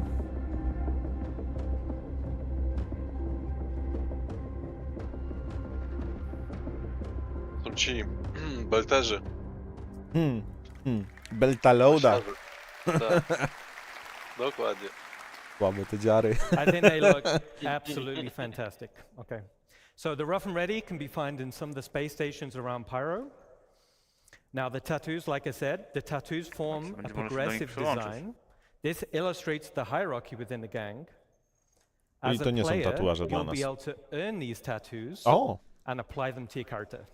O, czyli robienie misji dla danego gangu, to będziemy mogli zdobyć tatuaże. A to ciekawe. Okay, cool. The next gang we're going to talk about is Headhunters. So this gang is also located in Pyro, but offers a completely different frontier aesthetic. O mój Boże, hełm tego legionisty. More of a wasteland Ale vibe, zajebisty. with lots of personality, and this will translate hełm bym into the chciał. behavior types. Now this gang is currently in production, but let's take a quick sneak peek. To jest zlecenie Wegarowi. Kurde, będzie warto odstrzelić tych kolesi, mają fajne hełmy. Headhunters. Fajne dziury. Albo odstrzelić, albo się z nimi z tego skumplować. Chyba, że dają. Chyba, że będzie można kupić po prostu ich outfity na stacji. No ten Szczepan wygląda jak z Mad Maxa, jak nic. Pewnie będzie zależało od reputacji. Jeszcze tylko chromem by musiał sobie usta pomalować. Właśnie chciałem to powiedzieć. O, ten kask mi się podoba. Bardzo ładny kask. Czachą. To taki ala Centurion. No. Fajną czaszeczkę ma tam wiszącą. No. No. Z tyłu, przy wylocie z lufy zaraz. Tak. To się psuje, no ale... Daje radę. Jakiś kości voodoo. Dobry jest. Ten Irokes też jest mega. No. Szczegółowości, te klamry zapinające. Trochę Terminator. O, Chris no macie chrom, tylko czarny. No, Chris też napisał Terminator na YouTubie. Pewnie się nie umył. To po prostu smar silnikowy. No, gdzie tam się nie podmyło. Zaglądał do... O, to laska? Laska chyba. Tak. Chyba nie. Ta. Tylko taka trochę z przodu ten. Łaska. To Tereska. Ja tego nie powiedziałem. Deska z tyłu deska. O, i to jest outfit, który ja lubię na przykład osobiście, jeśli chodzi o mikro droida, bo on się chyba tak nazywa. I can't wait to see what you guys come up with. All right. All right. So they're looking awesome. Now the last gang we want to talk about is Dusters. So Dusters are a criminal gang specializing in mining-related crimes. Now internally, I love the original Desert Nomad armor. You can see him here, right? Now I wanted to use it as a starting point to establish the Dusters design language. P4 ma? O kurde, ten ostatni. Kurde, to Vader na sterydach. Legendary. So here we can see the Dusters gang lineup. showing To jest armor ten Gravis bez leveling dwóch rąk. and rarity. So as a player, you'll have horizontal armor progression. This will Nice. define your role Fajnie. and playstyle. To mi się podoba. Then you'll have vertical Progres progression. graficzny. This is your progression within that role and Rzadkości playstyle. uzbrojenia. For example, a common bounty hunter armor set will be weaker than a legendary, and as armor progresses in strength, it's harder to acquire. So harder missions, rarer drops, higher reputation.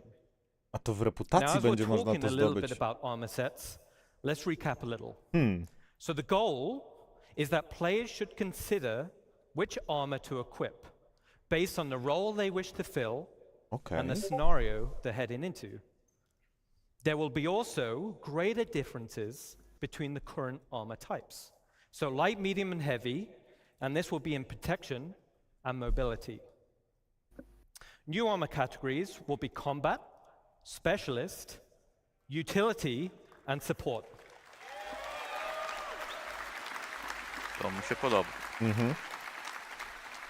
W końcu nie będziesz And these will wpierdalał na siebie define tylko the heavy type of i leciał items that are od quickly siebie. available on the slots of the suit. Bo się zasapiesz.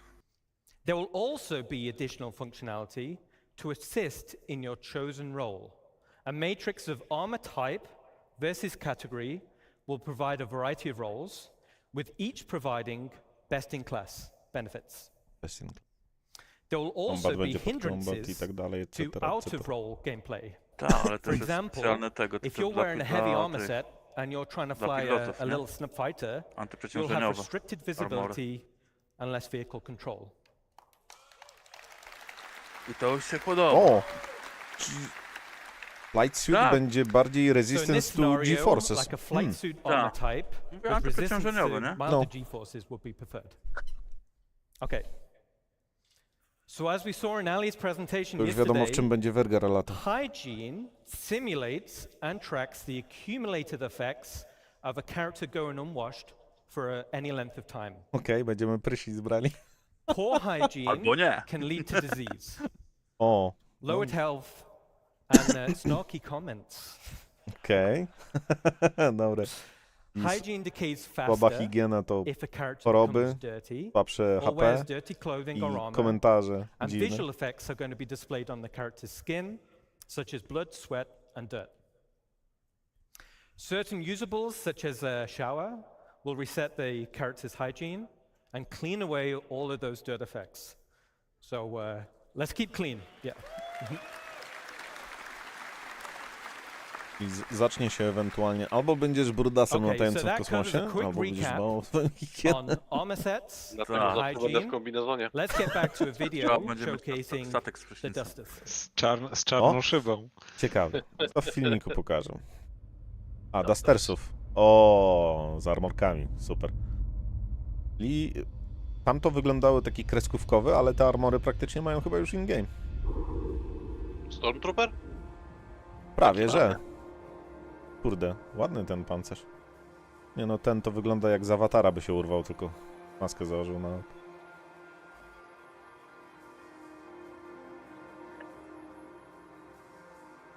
A maska mi się podoba.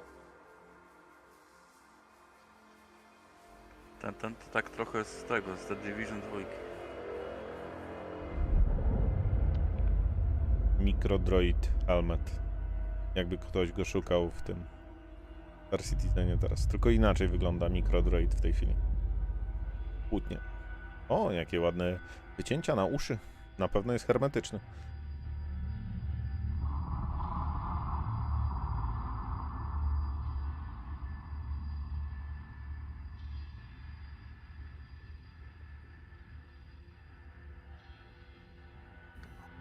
Młode mięso.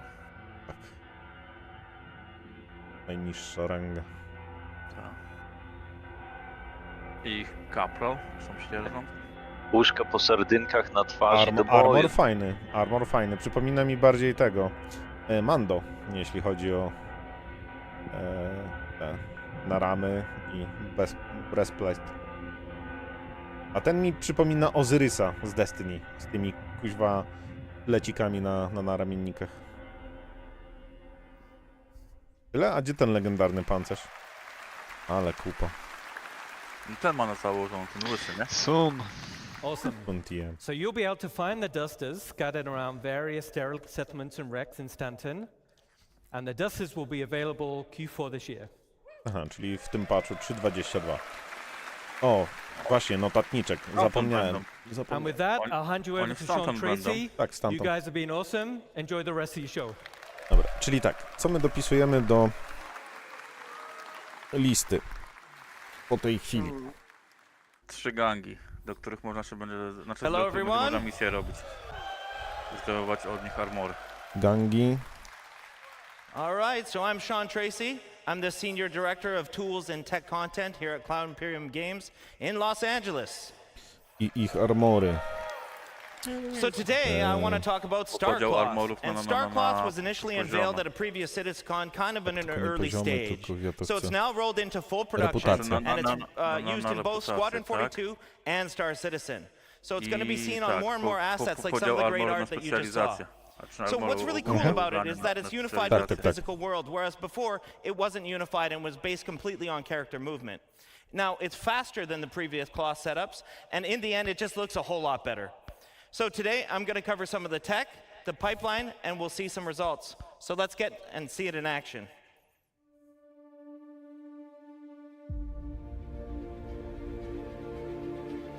No okej. Dobra, czyli tak, mamy Code. gangi i ich armory, armory za reputację i tatuaże, podział armorów na specjalizację i ich perki Guys i have to run higienę. upstairs, they have to crouch, they have to prone, it's got to collide with the environment. Gary Oldman. Gary się pojawił. Ciekawe, czy Gary Na- steruje na Garym. żywo. And even more difficult, Jak za chwilę it wyjdzie na needs to żywo. hold up in high-end cinematics. Ale jak go pokazali, to jest możliwe, że wyjdzie na żywo dzisiaj. Dobra. A jakby nie patrzeć, to jest S-ku, nie? Nie, ale to jest praktycznie... Poruszanie się tego materiału to jest nadal temat, który już zapisaliśmy z pierwszego dnia. Na razie tak. A to jest chyba stary trailer, tylko odświeżony, co? Stary, That ale one z... just before some good spoilers, so. Yeah. All right, so how's it all work? Well, Cloth uses two meshes, a simulation mesh or cage, and the render mesh itself. So Ja vertex pierdolę. colors indicate how it's constrained No to tak, that cage, nie and thus the dorzucają więcej simulation. So trójkątów for do example, gry. black vertex Dobra, colors później indicate wrzucę. a full Okay. constraint. No, Basically, it też follows zaraz the przyjdę. skinning. White vertex colors indicate unconstrained vertices. Jaki So the trójkąt? movement is determined entirely by the simulation. And then we can do a blend of gray values that is used for fine transitions and blending and fall off in between the fully skinned and fully simulated assets. So in the end, these meshes are sent to the engine where we bind the cage to the render mesh, and then tech artists can leverage some of the runtime tools. You can see up on the image that the sim cage mesh has about 5,000 triangles, whereas the actual render mesh is about 45,000 triangles. So it's obviously much more efficient to simulate the sim cage mesh versus just Ile the render tych mesh itself. liczb? To same liczby. So part of the technology is the runtime iteration support, which you can see in the image above me here. That's with all the red spheres. Here we're actually painting the collision radius of every single one of the vertices, and it allows us to fine-tune the simulation without having to add arbitrary collision meshes, though we can. We paint a variety of properties, so some of these other properties are mass or displacement. In the top right, you can see an example of the old legacy implementation using pendulums. And this uses joint chains and collisions, but assets with multiple layers like the one that you can see there, or ones like skirts or gowns, they were really, really difficult to do with pendulum simulation, but they are solved with Starcloth. So I mentioned it's completely unified with the physical world. And what that really means is that wind, impacts, object collisions, thruster backwash, all these kind of things actually react to the cloth reacts to these things, and so much more. So it's not just character movement. Now, it's a hyper-efficient simulation, and it's several orders of magnitude faster than the legacy implementation that we used before, and has a lot of easy-to-control parameters for tech art, which are compression, stretching, and bending. So as mentioned yesterday by Chris Rain, our senior lead physics programmer, we support soft body tapered capsules, which are twice as fast as our ragdoll capsules. It's also key to solving one of the most important aspects of plausible cloth simulation, and that's mitigating the tunneling or the clipping that happens through a character. So it's very, very difficult to solve with pendulums. So with all this tech in mind, we can do really complicated assets like the Duster and the one I want to show you now.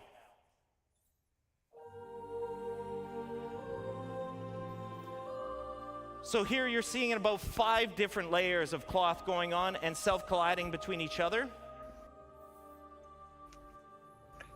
Wygląda to fajnie. No ładnie. It's reacting to the planet wind, Ładnie. which is always changing. To jest Spyro? Czy nie?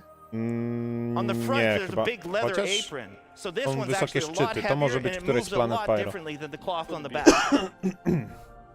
Bo Są gameplay na YouTube już z Sitconu. O, kamienie wiszą w powietrzu. kamienie wiszą w powietrzu. Wiatr wieje. So he's walking into the wind Przynajmniej here. mi się tak wydaje. And in the end, as I mentioned, it just looks a whole lot O, better. ładnie to wygląda. No. Wszystkie pelerynki będą...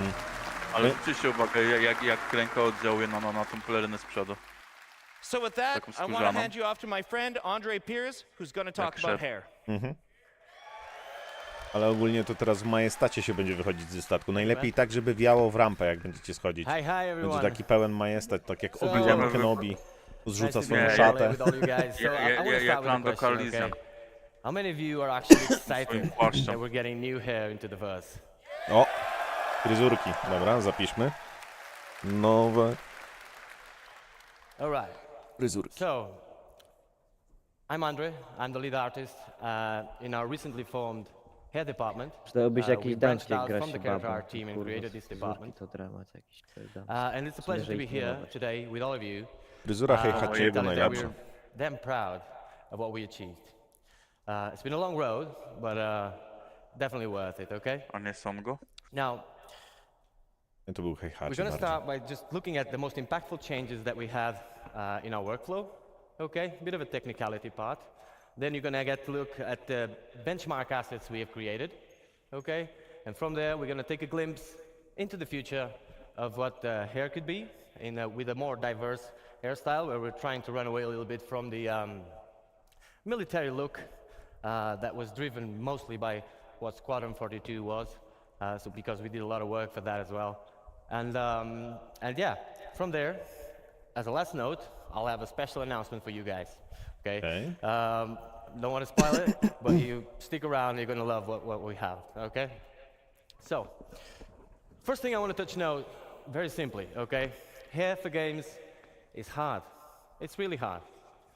Oh, by the way, did I tell you these are actually game-ready assets in the persistent universe?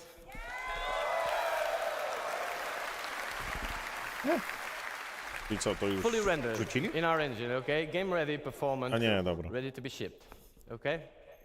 So, hair is really hard, like I was saying. It is a AAA challenge, basically. You see games that get it, games that don't. Some of them get it more or less. Either way, for us the challenge is the same. We're not different, and the challenge is real. We discover Star Citizen, like day-night cycles, all these light shafts, all this MMO, people running around with the hairs, a lot of motion, a lot of fast-paced movement. Yeah, it is hard. But the best thing is we have arrived, okay? It is, yeah, clap. It is... Na razie się it doesn't przechwala, end here, więc... Okay, yeah. It does not end here, okay? It's the nature of CIG. We just keep pushing the boundaries, but like I said, we're really proud of what we're showing you here today. So let's dive in what we made all this possible, okay? On a high note, on a high level, basically, a successful hair requires rysunek w three pańcie. fundamental elements, okay? There's the texture, there's the placement, and there's also the shader. If one of these elements fails, all of them do. Okay, so it's basically, you can have a great texture, great placement. If your shader is wrong, no go, really.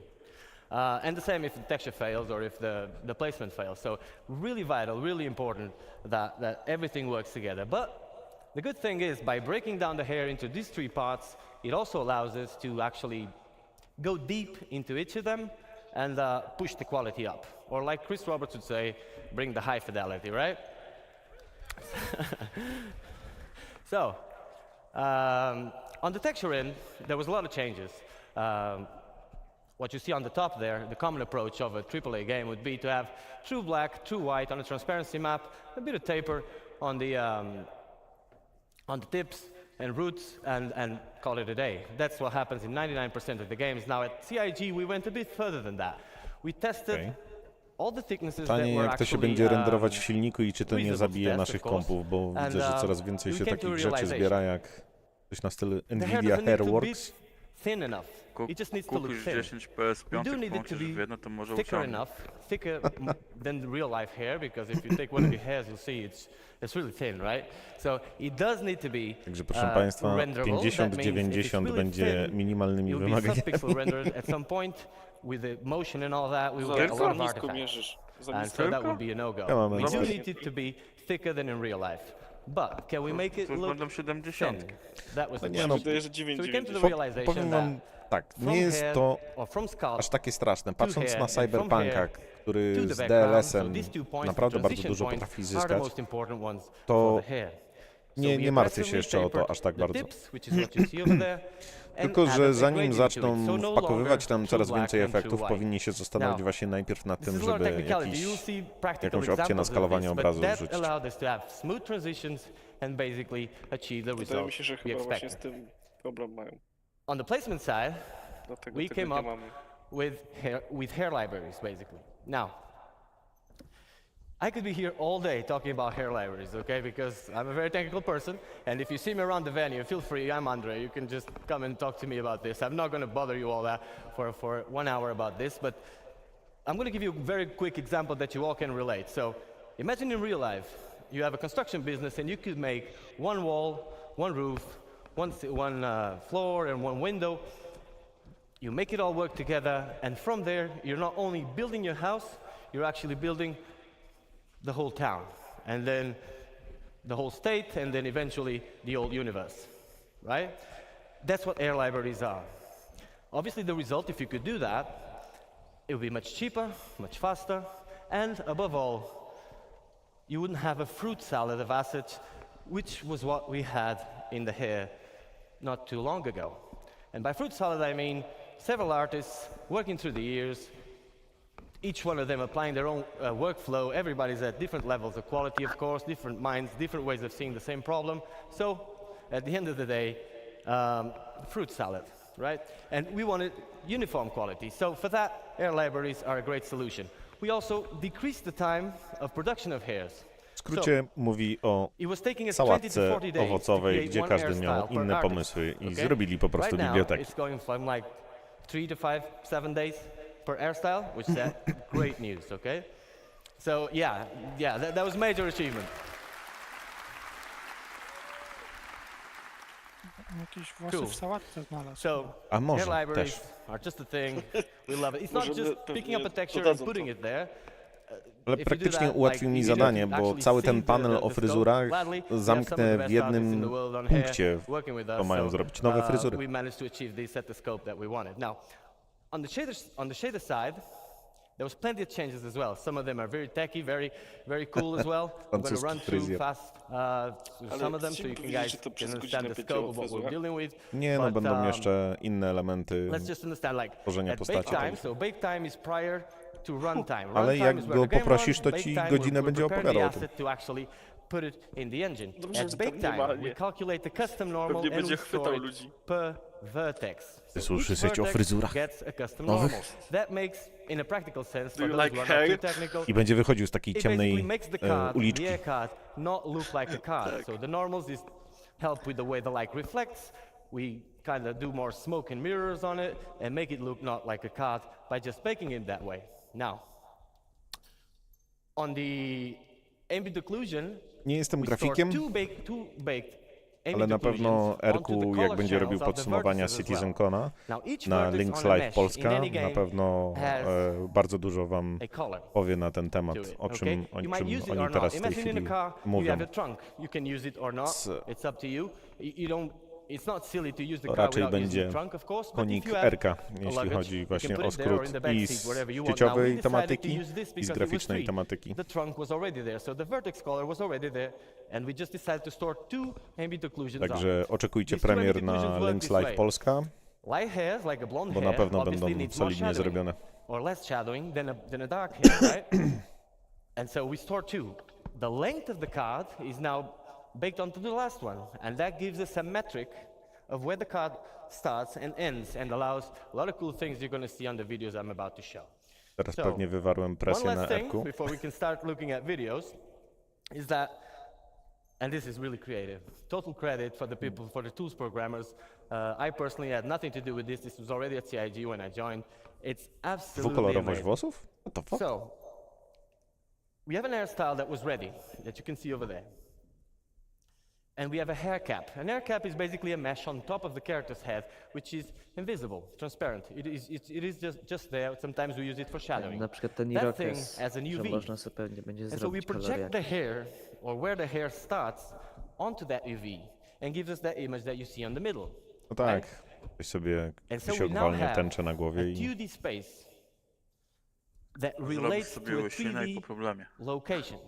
Meaning that if I want to have hair like mine, which is white on the sides and dark on the top, I could just paint this part and get it white on one side and then dark on the top, which is an insane advancement because cards normally are stacked on top of each other. So when an artist is placing cards, if you paint one card to make it white here, well, it's going to be stacked on top of the other and you're going to get spots all over the place and no control over it. So this allows us to give control. And what you see on the last image is the possible result. For example, now I can paint one side of my 2D representation of my 3D space and get this possible result, which is pretty amazing. So, okej. Nowe fryzurki i kolorowanie. Kolorowanie. next video, we're going to take a look at our tools, okay? This is not the way it's going to be exposed to you guys in the character customizer. You'll know more about that later, okay? This is the tools we use we are able to actually create the hairstyles. So let's take a look at this video. Nie no, na szczęście fryzurek nie sprzedają, póki co. Wiesz no, niektórzy bardzo dużo uwagi poświęcają budowaniu swojej postaci i dla niektórych ludzi ma to znaczenie, jaki awatar reprezentuje ich w Star Citizenie. Wiecie, za rok na konferencji wprowadzą zawód fryzjera na tej stacji. Nie, please, nie wszystkie zawody świata. I niech to będzie fryzjer Zohan, to wtedy się zgodzę. Ale to jeszcze by musiał być ten od butów. Get out of the way. You also have the dive feature where you can see all the things we talked about implemented.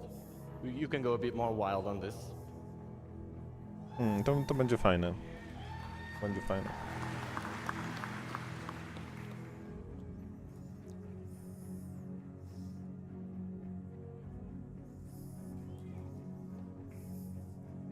Fajne to będzie, jak będziesz mógł samemu sobie wąsa do tego zakręcić albo brodę tego zapleść. Okej. Za 30 lat. Ja już bym takich pomysłów nie podrzucał Krzysiowi. Wystarczy, że u Erka na streamie ktoś mówił o łowieniu ryb. Nie ma co głośno mówić o takich rzeczach. And this is why important the length of the card is stored in those vertexes. And obviously you can fade it as well as much as you do. So all the possible combinations between the realistic melanin ranges and the dye layer, okay? This is how the occlusion is working, so you can see these shadowings, creating more negative spaces, more structure to the hair. And if you look at the temporal line here, you can see how this pixel depth set helps us with the transitions as well. No włoski jak włoski. Cool. W połączeniu z tym mizianiem włoskami, no to... By the way, did I tell you these are actually game ready assets, ready to go to PU? To prawdopodobnie wrzucą to po prostu tak, bo tak jak piszą chłopaki na Citizenconie, że to będą włosy, które też mają wyjść w 3.22. Albo i nawet szybciej. Może będzie jakiś paczek po tym Citizenconie, to by było jeszcze ciekawsze. Ale wątpię. That is basically the example. Now, that's all very exciting, but we want to show you hairstyles that are actually in Star Engine and working. So that's the video we're going to take a look next, okay?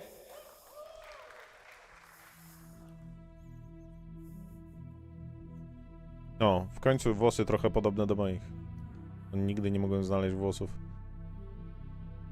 do mojej stylistyki. Jeszcze brody niech wrzucą. Jeszcze brodę, to... O. Jeszcze do tego słuchawki i będziesz po prostu mógł siedzieć tak przed sobą.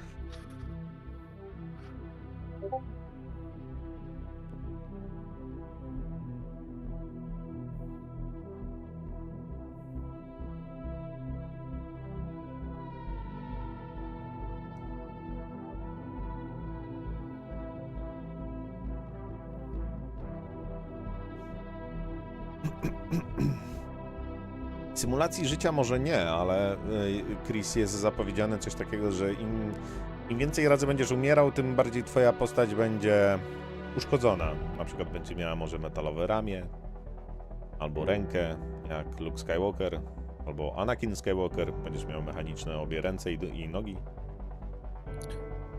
Czy można zostać, mówisz, że można zostać Darthem Vaderem, tak? Możliwe. Albo tym przywódcą z Maelstromu z Cyberpunka. Ja bym zrobił się na takiego Maelstroma. Tuż przed prawdziwą śmiercią będziesz wyglądał jak General Grievous, czyli będziesz miał serce, płuca i może jeszcze mózg. Na sprężynkach będą płuca. Tak. No, jak już wszystkie życia wykorzystasz, to będziesz Obi-Wan Kenobi, taki duszek. Tak, tak. O, blizny?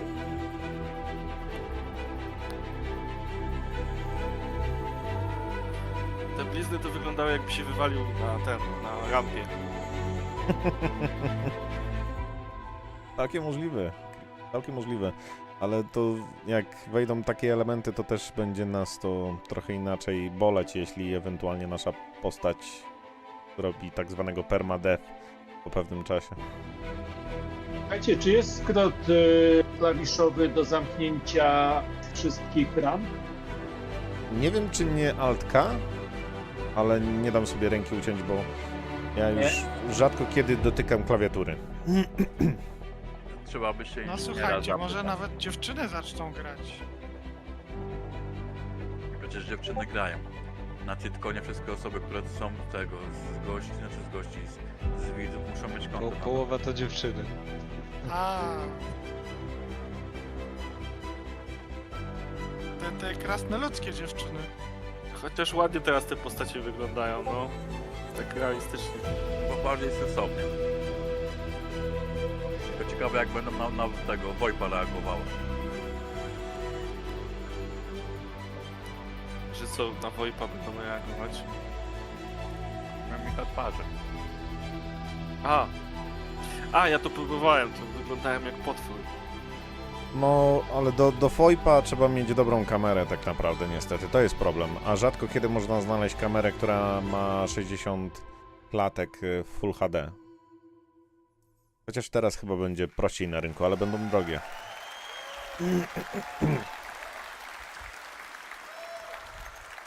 Do tego chyba jest ten gadżecik, co Great guys, so I zdawali, co can see nie? by your feedback that you really enjoyed the dive, Gadżecik? so I'm gonna try and direct things that way next time. Tobi, no. Pretty cool. Okay, yeah, these are game-ready assets as well. Now, like I Tobi promised you, mimikę twarzy wykłada?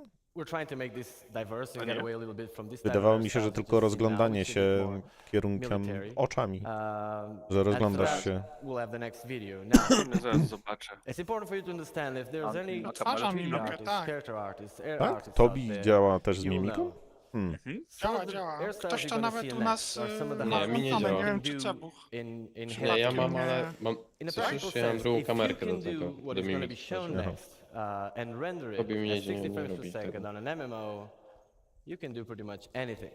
Możesz, Tobi 6 będzie miał to No, sobie. tak dobrze pamiętam, że Tobi to eye tracker, nie mimiki chyba nie przełoży. We're not only going for this style, but just showing you that if this style is one of the directions, then the full range will come. Ale Tobi też, you wiesz, enjoy. można sterować głową, nie tylko oczami, więc on kolejny- chyba całość O, odczytuje. rejsy dla tych Dla mudzinów. z małymi kikucikami na szyi.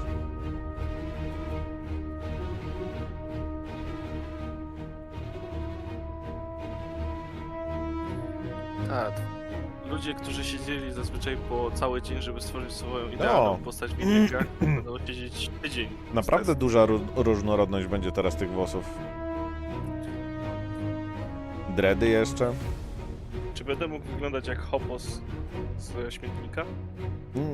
To znaczy, powiem ci tak, jak wejdzie higiena i wyjdą dready, to naprawdę wystarczy, że pewnie przez miesiąc nie będziesz się mył w grze i będziesz wyglądał tak, jakbyś zdechł obok koszy na śmieci. Jak wszyscy będą na ciebie reagowali. Tak. Też. A będzie waliło, jakby stado skunksów zostało rozjechane przez beczkowóz obok koszy na śmieci. Może nawet piraci będą przed tobą uciekać. O, właśnie. Tak, piraci w abordaż do statku, a potem o, nie, ten złód, nie, idziemy stąd. Zostawcie ten statek. Wiesz, nosa i cię załatwi. plus jest taki, że większość w skafandrach będzie cię rajdować, więc może to nie będzie dla nich takie straszne. Nie? Tylko dobre filtry powietrza po prostu wbudowane w skafander. Ale jeszcze to jest system antylutowy, nie? Lutują cię wybrali. No tak. No właśnie, wszystko. Boże, kto nosił ten pancerz? Cały się klei, co to jest? Thank you guys.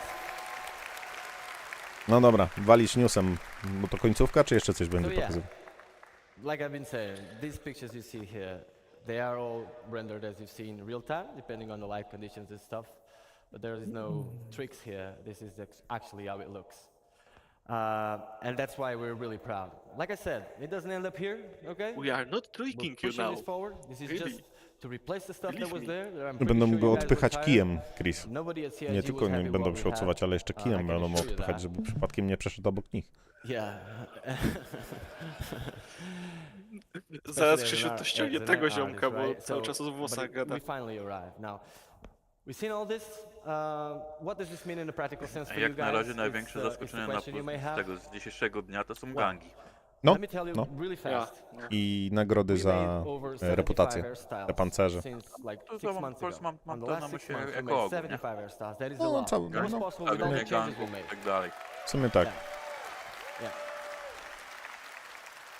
Wygarnąłbym pancerz Dustersów z zwłoków.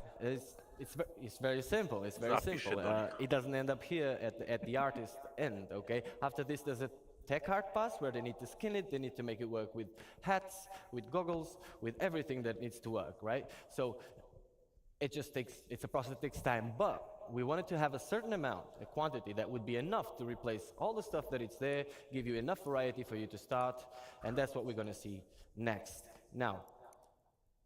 It also tells you when are you getting it. So, as a last note, I'll leave you with this video, and next Forrest will come here to talk about his stuff. So, let's take a look at this, guys.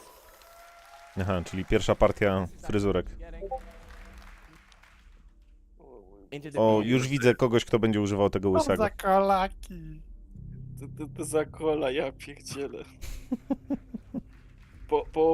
Połowa tych ludzi na tym. O, damskie fryzurki w końcu trochę i... O, panie się chyba odezwały na ten. Dokładnie. Wreszcie będą chociaż panie ładne. To też gustu. Major Hair Update. Aha. Okej, czyli też 3.22. So before the year ends, czyli to jest patch IA. you're gonna get to enjoy these hairstyles. Możliwe, albo grudzień. See you in the bus. No. Licząc półroczną obsługę, Another round of applause for Andre and getting new hairs into the game. I can't wait to put new hair on my character, I'll tell you that. And for Ian and his awesome character team and the amazing characters they showed us earlier. Ciekawe, kiedy będzie aktualizacja roadmapy po I'm gonna Citizenconie. run through this, we don't have a lot of time. I'm going to talk to you about character heads. We've talked about hair. We have talked about outfits. I'm going to talk to you a little bit about the heads and our pipeline and getting us from To co do actors notatniczka that we dopiszemy? hire to do the photogrammetry all the way to Nowe the game characters. DNA głów? So we have a DNA pool, expansion, and customization I'm going to be taking you through. We made a data-driven pipeline for adding new heads. 60 so what nowych is a głów. DNA pool? DNA pool is just a bunch of heads that we put into the game.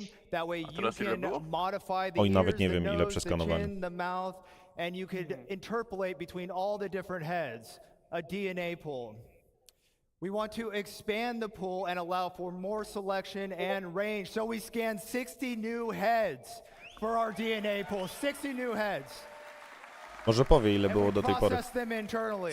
60 heads. We also added Bardzo customizable źle. facial features, skin Oni chyba tones, z tego gangu headhunterów complexion, są. makeup layer on top. Tak. Revisited Możliwe. the eyes. These characters look new and they look great.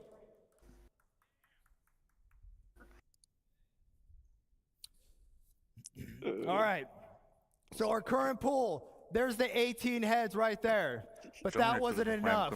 We need more. Czemu jeden wygląda That jak is our ten new pool. czarny aktor? Holy shit. Diversity. Mhm. Very exciting. Right now in the PU, when you're Może ten playing, dziadek. see that center row? You get 9 Chińczyk females dziadek and i 9 babcia z males. drugiej strony? And now we're going to No be getting ten all dziadek these z lewej characters. strony. For Squadron No and dobrze, the no. universe. Różnorodność, jeżeli chodzi o How wiek. do we do it? Well, we partnered with Clear Angle over in Pinewood, London. And they have this thing called the Clear Angle Dorothy scanner. The scanner improvements allows us to get shoots done in 4 weeks of sessions. Custom coded flash that just kind of does it automatically, all calibrated in seconds. To give you an idea, our old process for doing this took hours to calibrate. This thing does it in seconds. Talk about state of the art. Average of 4 scan actors per day now. We used to be doing 1. What this means to you is we can get you characters faster. We can get you new heads faster. Polarized image data resulted in improved spec, blah, blah, blah. Those are awesome texture maps that we could put on the head. That way we could render them, make them look really good. Yes. Really Photogrammetry captured in raw images at 8K texture map resolutions. Hyper accurate scan results. Okay. Now, close your eyes if you're a little sensitive to light.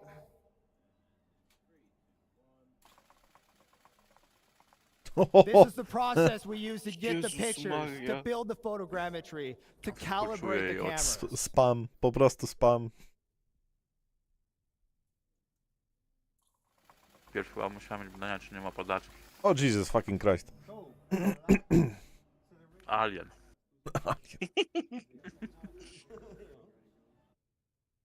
All right. So there we got some characters here on the ta screen. po środku fajnie Those are all wygląda. built Już using z all lewej these to things wygląda that I jakby się briefly narąbała mentioned. czymś. I want to talk to you a little bit about Menelica. skin tone, though. Jakby miała Skin PMS. tone's tricky. You look a little bit Because we want glonky. to apply it. We want to be able to customize it. We want you to have the ability to do whatever you want. So what you see is some really weird looking characters. We see a head with some yellow. Yellow's good in this Zawsze mi case. się What we're wydawało, trying to do że is we're powinnaś trying to miałem find the czerwone average oczy, a nie skin normalne. color. Once we find the Co tam- average skin co ta color, aktorka teraz we can sobie figure myśli? out what that Dajmy. skin tone is, and then we can apply it. Że jest obca. The blue means it's further away from the average skin tone. So when you apply your skin tone, it has less Więcej opcji na influence. zmianę wyglądu. Keeping those high details, keeping the color, the blemishes, the imperfections. That middle one, that white head, that's where we get once we've extracted the data. It's now ready to apply the skin tone, which you see at the end. Ma spektrosonic.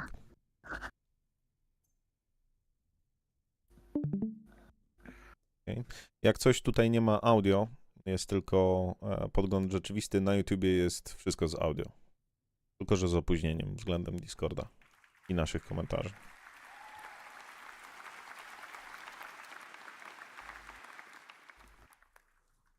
All right, so here's a little more detail what I'm talking about. We knew that we were going to get a pool for these heads, this pool of all these different awesome shapes, noses, ears, lips. But now, with what we're doing currently, you can see that we have calibrated all of our source photos of our actors. And with that, we could figure out exactly what they're supposed to look like. And then once I extract and do the average thing, I'm able to get a value. And that value translates into a skin tone. And that skin tone translates into a chart that you can customize your character with. Trochę lepiej And z what's tym, great about this is as we z odcieniem grow skóry. our pool and we get more heads, we get more skin tones. So our skin tones aren't based on, you know, whatever it should be. What should it be? What does it look like? These are real data. These are real data that we get from these incredible clear angle scans and the incredible tech that is brought by our staff. And the skin tone will grow along with our head data and along with our heads. And there's an example of me just applying it and showing that in practice. Jaki uśmiech. And now here's another look. Here's a couple more characters that I put together with this stuff. Ta zdziwiona. Bardzo. And here's what's great about that. O, I did that with ta our brand new laska character creator, najlepsza chyba na razie character na tym ekranie. customizer for Squadron 42. Najbardziej nasza. Every head you see in here, which will also be applied to the persistent universe, so all heads are in the verse.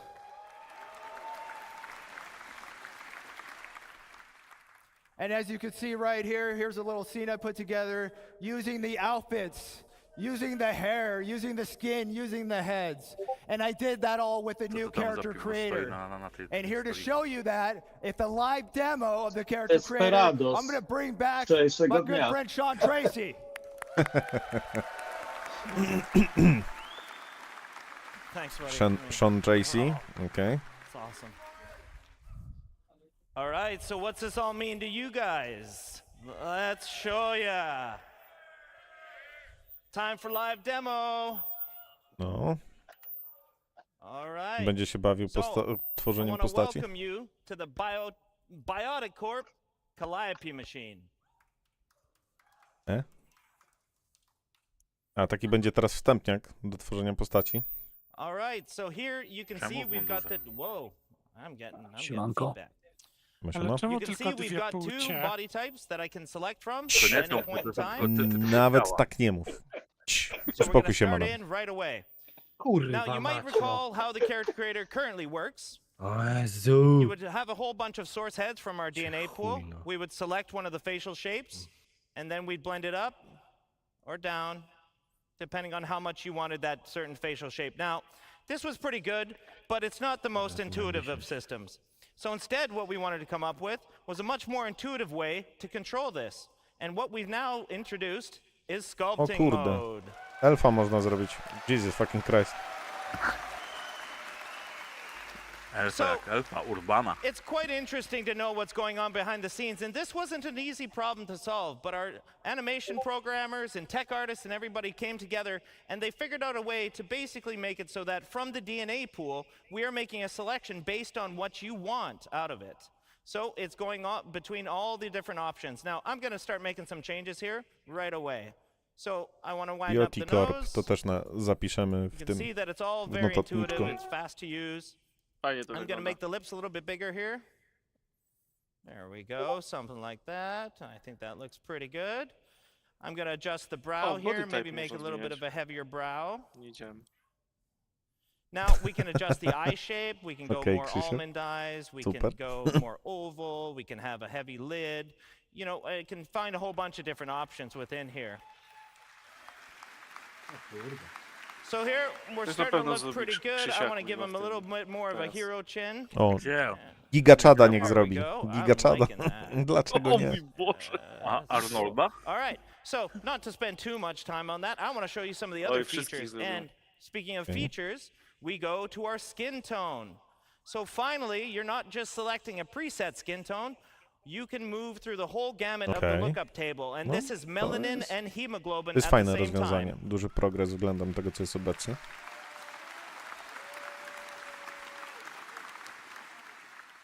So at the very top of it, I've got a texture slider. So instead of the whole head sort of selection, we can go between all the different textures. Now, like Forrest mentioned, we're going to have 30 of these for one body type and 30 for the other body type. So here, I'm kind of liking, what am I like? Oh, I like this one. So here, and I'm just going to set a skin tone that I kind of like. Something like that. That's cool. All right. So the next step in our skin tone is the complexion. And complexion, we've added freckles. Okej.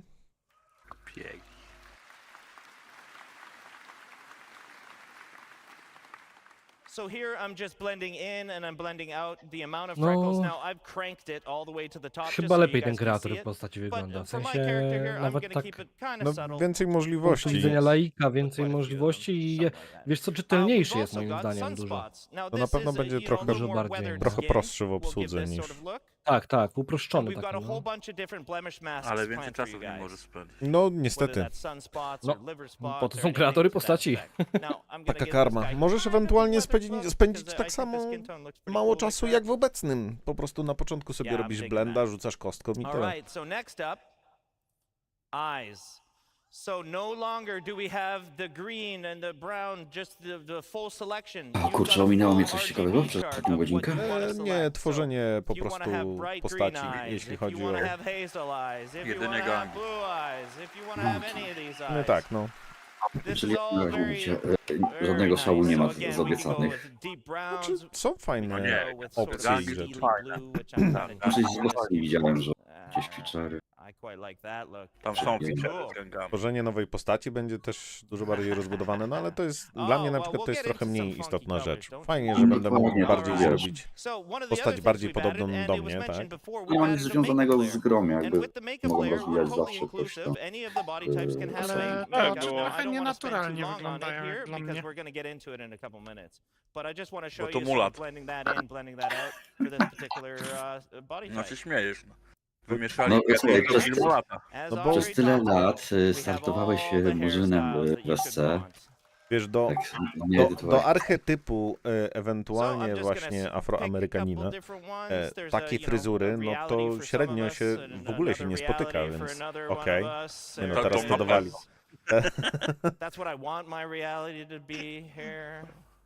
Zazwyczaj właśnie ludzie, którzy przyjęli więcej słońca i mają więcej witaminy D, to praktycznie ich włosy są dużo grubsze i całkiem inne. Brody! Ale też dali kolory jakby z Indii, taka karnacja z coś tam. Brody! No i w końcu będę mógł zbudować swoją postać.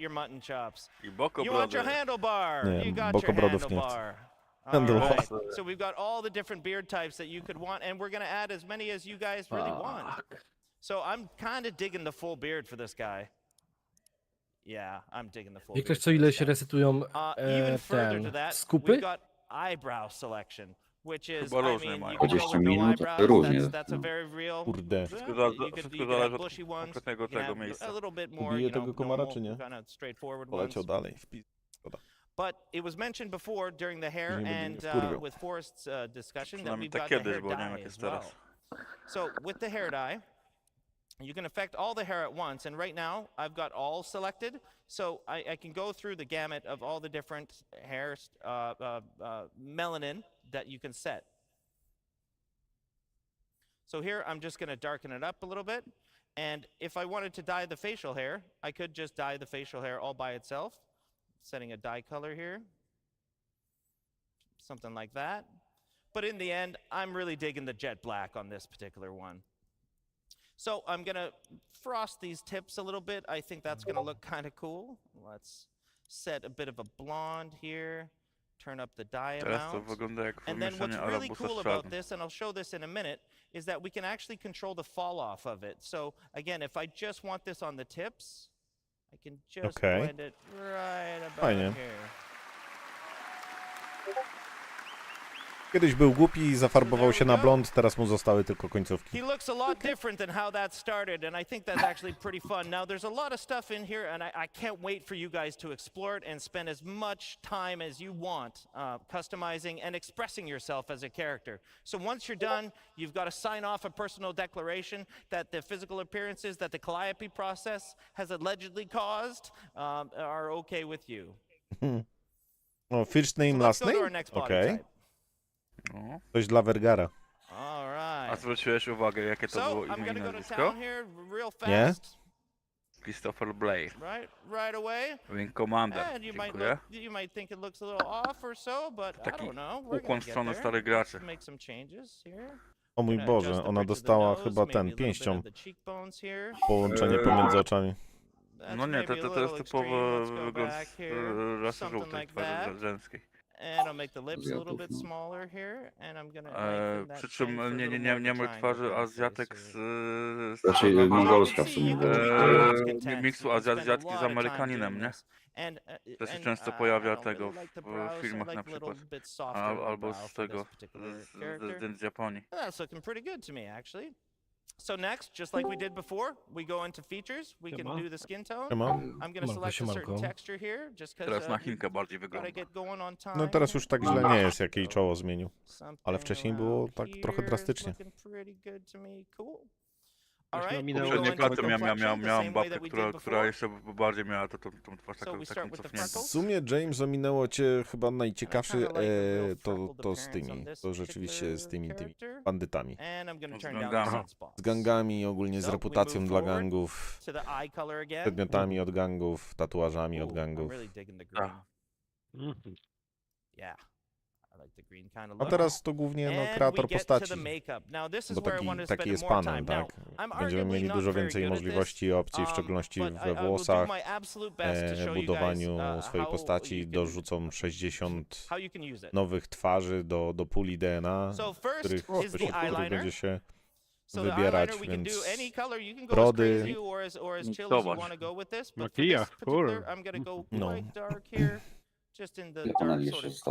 No i podali dokładną liczbę zabitych członków 9 ogniastych, nie? Tak, ile Ninetales-ów do tej pory żeśmy wspólnie wszyscy odjebali? 105 milionów. Duża populacja ich. No. Populacja Ninetales skurczyła się.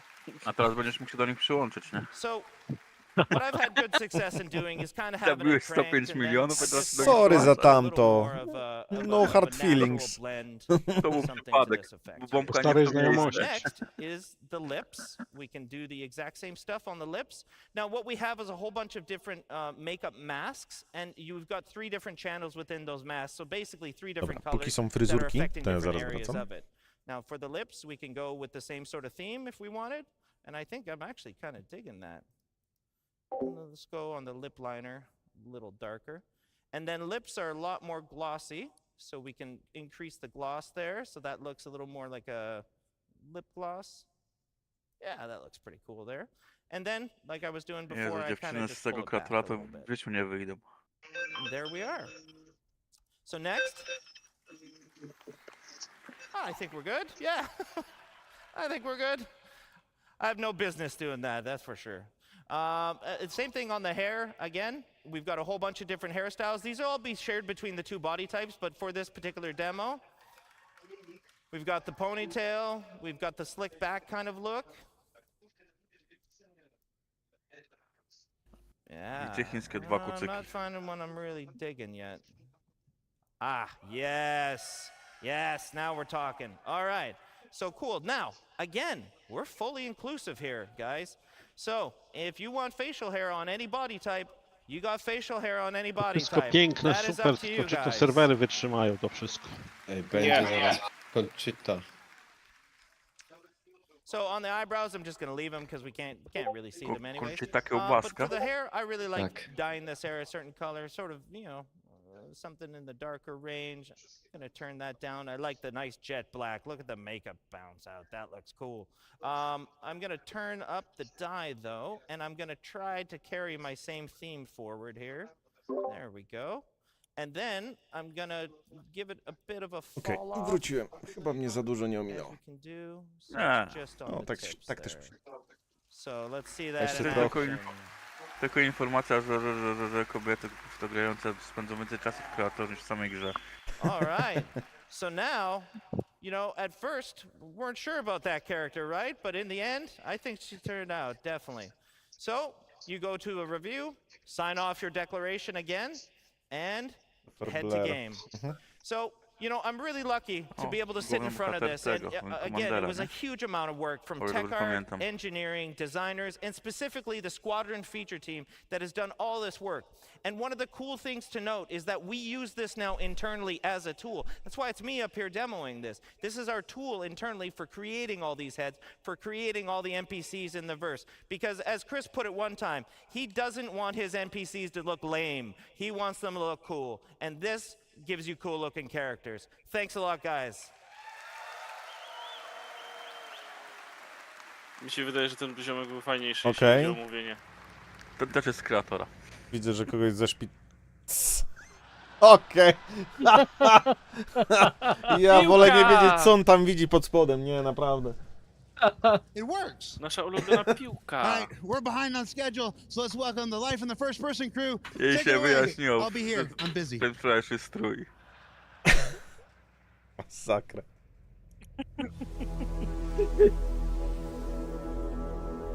Live in the first person.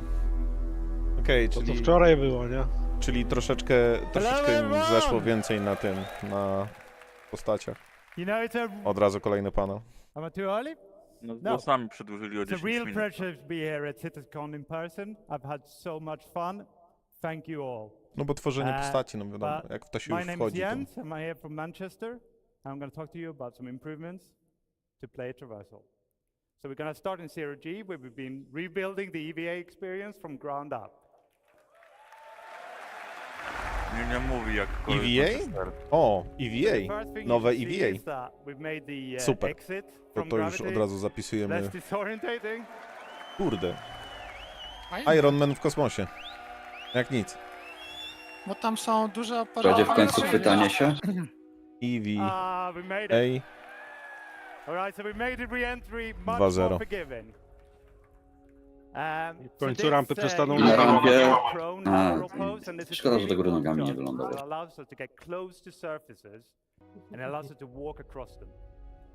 Okay. No, to co pokazywali wcześniej.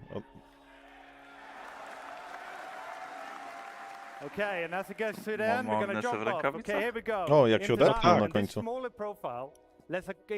Zajebiście to wygląda. To mi się podoba. O tak. No ładnie, ładnie, no. O, ale można się tak, można się zmieścić teraz w takich wcześniejszych miejscach.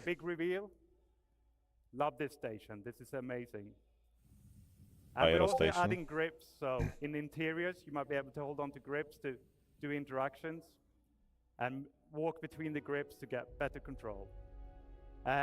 Now, thank you very much. No fajne, fajne. No, podoba mnie się to. So now prone has long been a problem motion set for us. Dobra, na nóżkach też będzie umiał chodzić? But taking these EVA posing solutions, były tam nóżki przez chwilę, ale to wiesz, to nie wiadomo, czy tam będą, wiesz, MacBooks. And it allows you to aim much better. We're also not moving the body, so we don't need to worry about the external collisions anymore. Right? We're not going to get pushed around. To znaczy mamy już w tej chwili taką podobną animację, że jak się obracamy na plecach, to celując automatycznie się obraca. We want to traverse as well, so we're going to head down this vent. And here we put in a Bo teraz chyba leżąc nie możesz celować. To znaczy możesz się obrócić, ale musisz klawisz wcisnąć. A tutaj samo celowanie zmienia twoją pozycję. Dobra, dopiszmy to do notatniczka. And this is where prone led the way. So we then took this and we put it into the EVA. So if I turn off gravity here, which I'm not going to do, but if I did, the EVA would have been able to traverse the exact same place. And by having these motion sets so similar, we can exchange success between them. And this could then be done to other horizontal sets, like prone light sets, for example, like the water world showed it yesterday. We might be able to take you swimming there one day. So.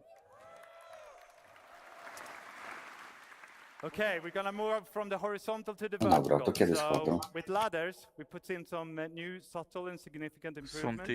So we got midpoint markups. Let you enter the ladder as anywhere. W końcu na Karaku będzie można wejść na drabinę tam chyba z drugiego Can I let piętra. you look around? So you can do 360. Assassin's Creed. We gotta let you lean on the ladders so that you can avoid obstacles or peek around corners. And this all got a full new animation set. It looks amazing, especially with all this beautiful star cloth. You know, you got both the hood and the cape there. It looks amazing. Wiem, po co cape wybrali Okay, so with combat, we wanted to add more speed to the encounters. So what we've done is we've removed the weapon penalty, so you can move at the same speed with and without the weapon out. We've reduced the inertia, so you're going to be able to push up to your desired speed faster. And this is already in 320 and 321, and we've got more things like this to come. Right, so I didn't just want to talk about improvements. I've hinted at swimming, but I'm going to show you a different feature, right? So, sliding. So, with the power slide, you inject a burst of speed. Easy. This doesn't just take you from A to B faster. You're going to have a reduced profile. You become a smaller target. It doesn't come for free. You know, you're sprinting, so that's going to cost you stamina. You're sliding. That's going to add some stamina cost. And when I do it back to back like this, my heart rate is just pumping, right? So you got to be a bit careful. You can't just slide your whole way from the hubs to the Okay, so another thing that is really important to us is that with the slide, it's a short duration, but we want interactivity as soon as possible. And that's true for all our motion sets. We're going to go through all of them and give you interactivity. So with the slide, żeby Hulem C sprzedać teraz towar, to ja muszę wejść do TDD, najpierw sprzedać, a później polecieć.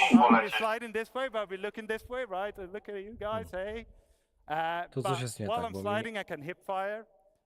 jak sprzedasz PDD, to wyciągasz i lecisz do cargo i dzwonisz do cargo.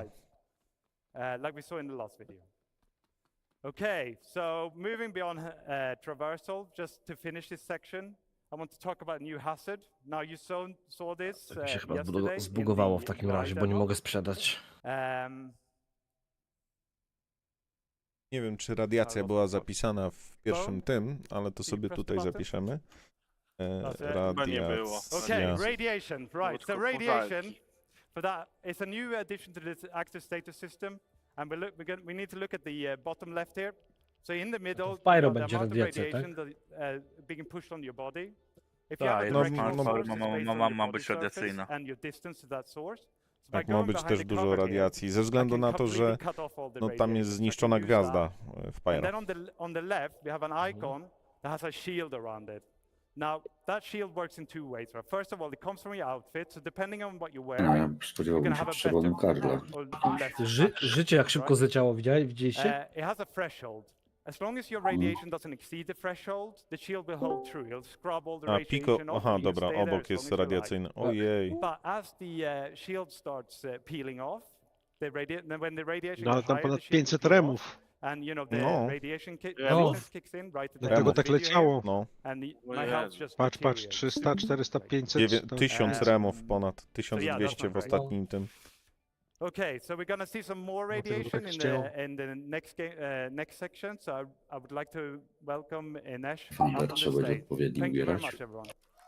No. Ołowiany. Skafander. Ołowiany. Gangi dostarczą odpowiednie.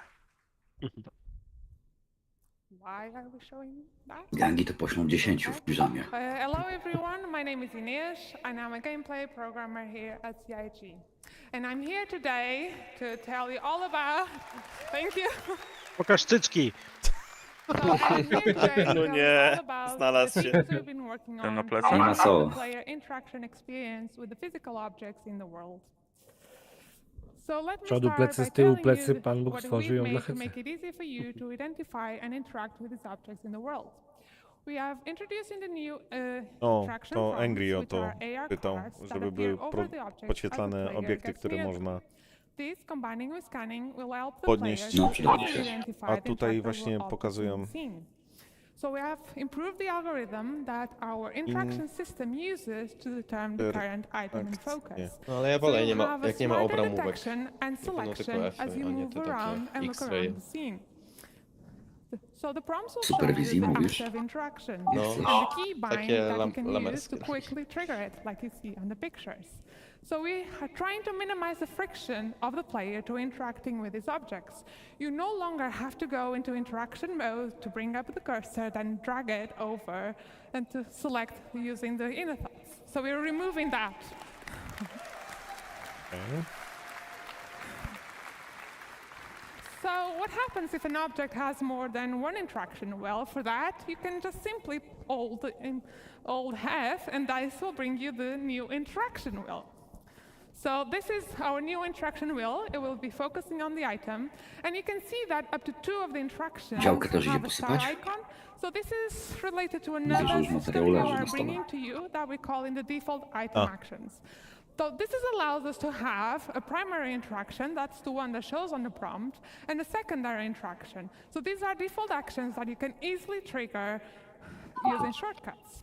So these actions will change based on the combination of the item, the player, and the environment state. And although designers do choose the default actions that we bring to you, you are fully able to customize them to fit your preferences and playing style. So let's take a look at this in action. Okay.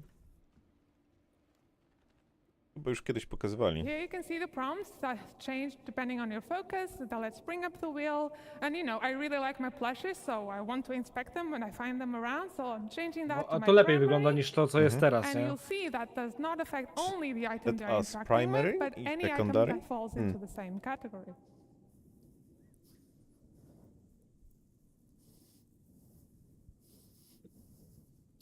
Go next. Okay, so I've shown you some features that improve. Thank you. So I've shown you features that improve the readability and easiness of interacting with the objects in the world. But the other part of our focus was to Nie bridge będę the musiał się domyślać, czy disconnection guziczek between jest the włączony, czy player wyłączony. and the object you are interacting with. In a fully physicalized world that we want to provide you, a tactile experience is very important to sell the experience. So we've introduced a new system that allows us to play animations on the player of actually reaching out and physically touch the objects in the world. Yeah. Teraz nie będziesz So our main magicznie goal dotykał was to przycisku, give you tylko a twoja better postać będzie immersion, dotykać przycisku. but at the same time minimizing the friction and the control we take away from you. So this really was an exercise between code, design, and animation to give you the best experience possible. Let's see some of this szkoda, można było in action. promienia użyć. And you know, pressing buttons has never been so satisfying and fun. A, teraz tu jak kliknie? And you know, I just kind of like go. Okay.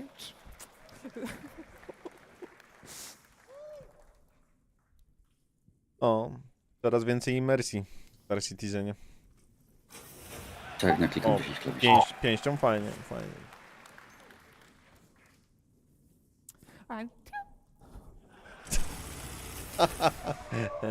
O, nowy celowniczek z pokazywaniem hitboxa.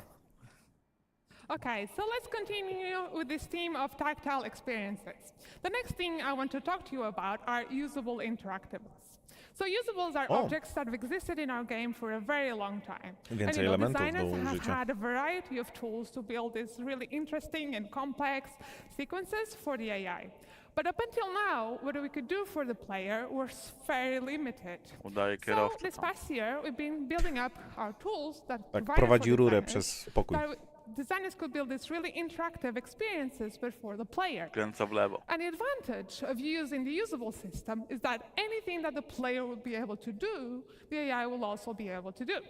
So let's have a look at a simple demo that one of our designers put together to see what we can now achieve.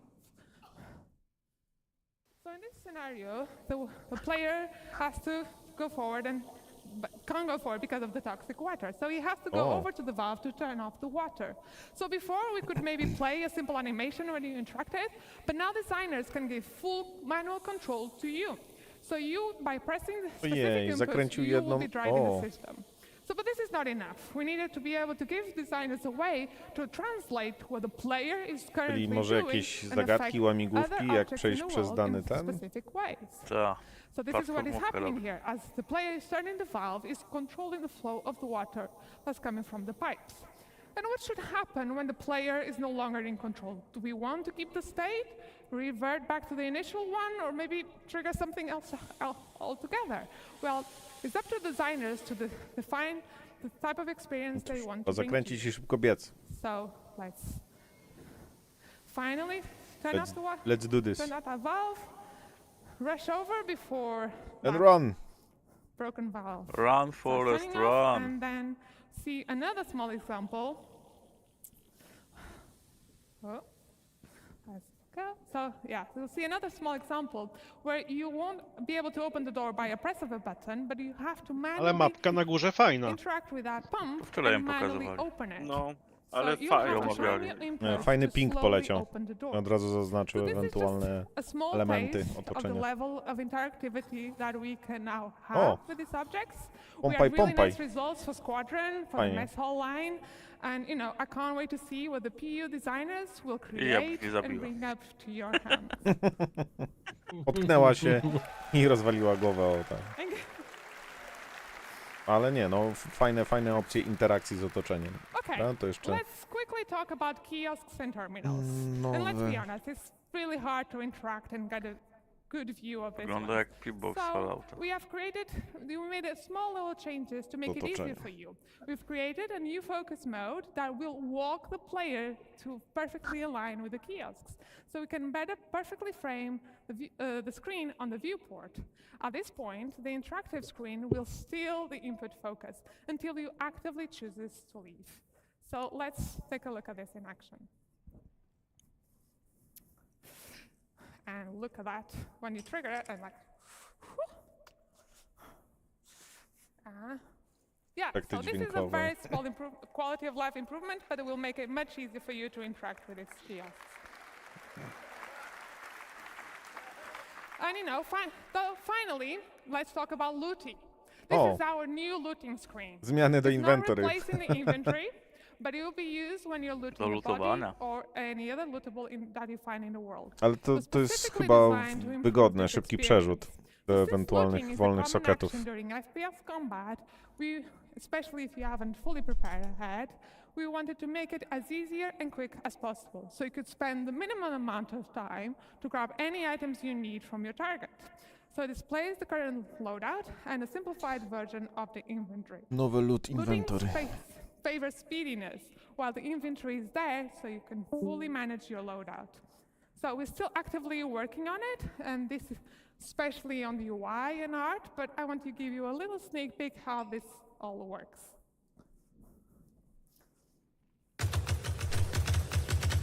No i trochę inne audio na broniach. Okay, let's go over to so you see the player loadout is on items on Dużo lepiej to wygląda niż you can if you hover the different widgets, you'll see a tooltip that with the different quick actions you can do. You can just simple press. No to jest ciekawy rozwój. Yeah, it'll be so much easier. So yeah, you can quickly press to just equip. Aha, i tylko klikasz, nie przeciągasz. Zajebiście. Z lewym shiftem chyba, tak? Tor. A nie wiem, czy z lewym... Tor, a equip masz kliknięcie pojedyncze. Tor to masz... czyli kliknięcie masz na pasek, na to, co masz na armorze, a z shiftem masz do plecaka. Lutowanie będzie zajebiste, dużo szybsze. To tak, to będzie duży progres względem inventory i lutowania. So that's all from me, so thank you so much for listening, and I hope you have a great time! Taka trochę zwariowana babka. Jakieś tam audio podłożyła. Right, hello everyone. For those who cannot remember, my name is Jens. Tak, ja już zapomniałem. About some changes we made to our stealth gameplay, and I'm gonna give you an update on weaponware. Right, so takedowns is an important part of our stealth encounters. So this is where we're going to add some player skill progression. So going to move you through different action sets. Okay. You're going to start off by struggling. You might fail. Of course, this sort of added time and Super. the extra noise you're making is really going to increase To the, mi się podoba, to mi się bardzo podoba. risk of detection. Nie, żebym You're był... going to get faster the more you do it. Lubował się w And then takich you're gonna akcjach. reach maximum efficiency. Check No this dobra, one out. So dobra. he's so fast, you can barely see him do it. Świetnie. Then he Nowe guides the body to the floor, animacje it makes almost no noise. Stealth Killa. We're gonna O! explore some more variation beyond our To fajnie unarmed and our wyglądało, knife że takedowns, się można like sedative siłować było. injection No tak, z pens siłowaniem się, no. and contextual takedowns. So this guy on the railing here, let's see what we can do about it. Okej. By using the Z environment, elementem, we can make a more, we can do a bierze more pod uwagę efficient takedown otoczenie. than maybe our skill level would have allowed. Zajebiście. To And było it też certainly dobre. looks a lot cooler. And we're going to be able to use this to Tylko get krwi to zabrakło. enemies that might be otherwise No czemu? difficult Przecież to get to with our normal takedowns. jak like chcesz przebić a pilot strapped kolesiowi into his belką? pilot seat, you know, sneak up on him and take him out. No złamać, poleci. Dobra, a cóż to Okay, ciekawego so trzyma w rączkach? in that last video we incapacitated that enemy a lot. I'm going to introduce you to a new weapon.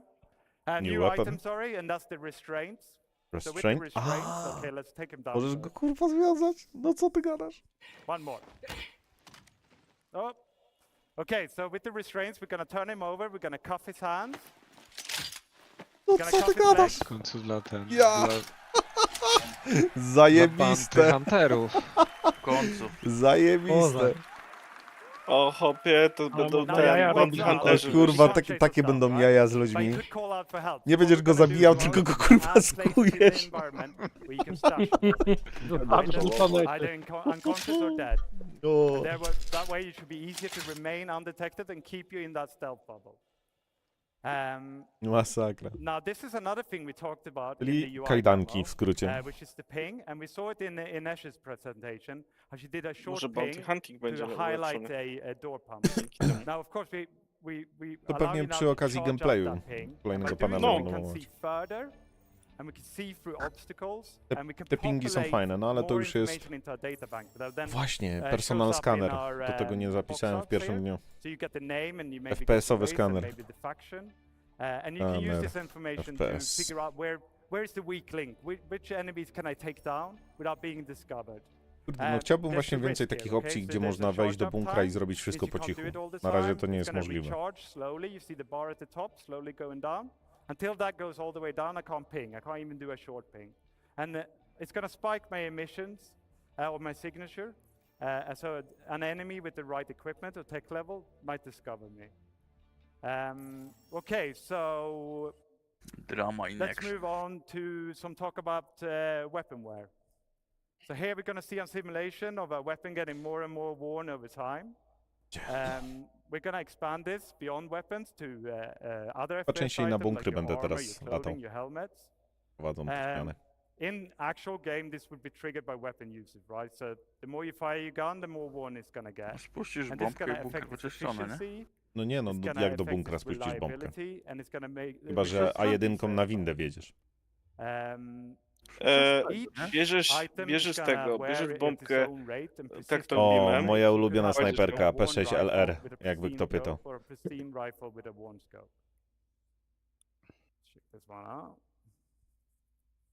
Uwielbiam tą snajperkę. Jedna z lepszych. So the geometry isn't the only thing they're going to change as your weapon wears. So here we're going to see a pristine A, czyli pewnie Gemini weapon pistol failure? in the little window and a worn one in the big window. And you can see the visual effects. It's belching out smoke here because it's very worn, right? It's telling Okay. you, you know, it's time to get this one changed. And you should be able to hear the audio as well. It's get growlier. Okay, czyli twoja broń Okay, jest on to some używa. consequences. So, it's not all visual. So we're gonna start with misfire. So the first thing that's gonna happen Kurde. is you press the trigger, your gun doesn't fire. On- The second thing that happens, in Fajnie this magazynek video, trzyma, widzicie? Tak taktycznie. you got. Jak John Wick. O nie. I hope you guys know what's happening. So To będzie bardzo ładne doświadczenie. Czyli do Star Citizena wrzucają trochę elementów Tarkowa. I zacięcia broni. Ale żeby one nie były zbyt częste, bo w Tarkowie to... Nie no, zanim ci broń się zużyje, to wiesz, to trochę to potrwa.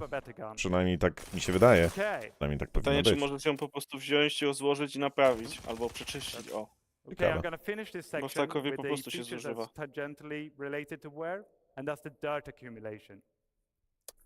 So here again, we're going to see a simulation of dirt accumulating over time on the same rifles we saw before. Będziesz mógł But in the naprawić actual na game, tym, na this would Endeavorze, be to based on mod your napraw. activities and Tak, environment. Endeavor. So if you're running around in a sandstorm, you're rolling in mud, Na Endeavorze wszystko you możesz leave your gun naprawić. outside proper Ciebie, storage. bronię. To ma być ta jedna opcja tego, nie? Przepraszam, Endeavor to jest najlepszy statek. Na nim Czekajcie, zrobisz wszystko. coś sobie przypomniałem. Pamiętacie takie małe pomieszczenie na Karaku, które się nazywało... było takim workbenchem? Jest do naprawy, tak. Let's take a look at this one as well. Możliwe, że to. Że będzie się wkładać do tej mikrofali, co tam jest, i ta mikrofala automatycznie ci Okay, naprawi so broń. so in the future it's going to be really important that you keep your guns clean and repaired. Aha, czyli I'm now tak, gonna no, welcome będzie Zach on naprawianie broni. stage, and he's going to talk to you more about the FPS weapons. Thank you very much.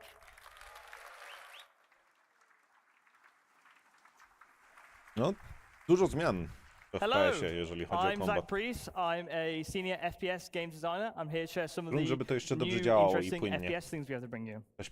Pięć- So, if you play modern shooters, wow. you'll have noticed the quality bar has gone through the roof in recent years. Things from visual recoil to VFX, just overall general weapon No feel. sales. As you know, we recently did a pass on our weapons to get them a bit more up to speed, but we couldn't hit that powiem quality ci bar tak, that we really to wanted wszystko to. ma Because guns wejść are violent in nature, we na couldn't live portray that as w much as we ciągu wanted to. roku czasu.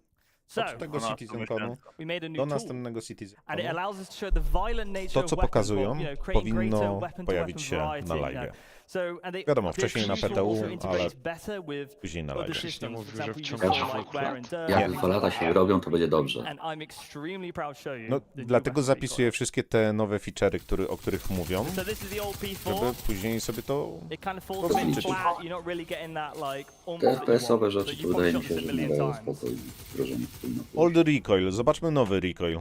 Now the new P4, it has these nice little bop downs, and you feel it getting close to the camera, and the overall aggression of the weapon is a lot more there. It feels a lot more visceral when you fire it. Taki Call of This Duty new się z tool tego gives robi, us patrząc granular na control recoil. over the movements of the weapon. So essentially what we have Ale in Call one of of our Duty, tools które now is almost an animation To tool, obecne. where we can control the obecne. rotation and the location of things. So this is the old P8 SMG. This is a new one.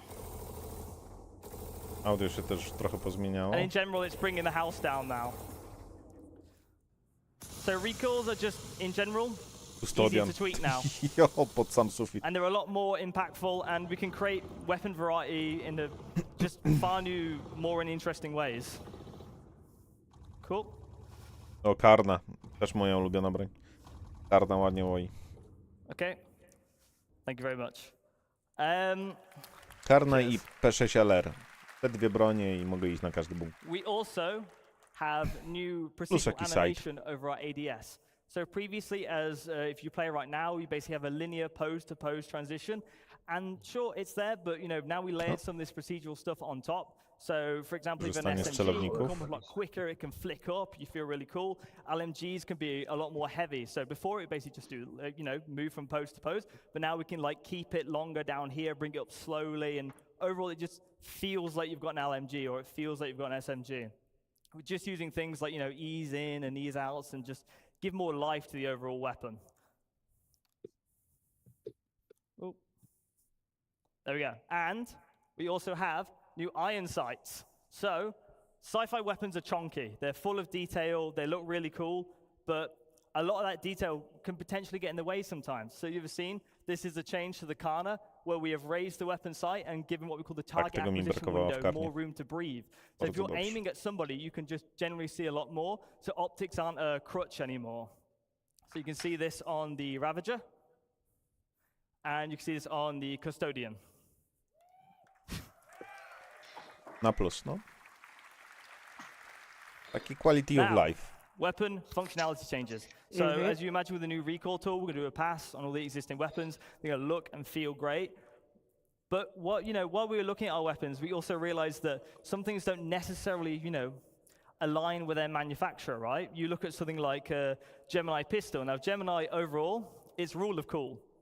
Like, that's what Gemini is supposed to be. So the LH86 pistol should be fully automatic, realistically. Okay. So we have a video to show you of the pistol. Okay. And as you can see, it goes ballistic when you fire it. The magazine count has also increased to allow for that just crazy feeling that the pistol gets. Cool. No na close quarters to może być mega mocne. Spray and w szczególności, że pistolety mają większy DPS niż te. Pistolety mają większy DPS, przynajmniej jak ja byłem na bunkrach ostatnimi czasy. To pistolety miały zawsze większy DPS niż karabiny i pistoletem szybciej zabiłeś w głowę niż karabinem. Czy to jest karabin Volta?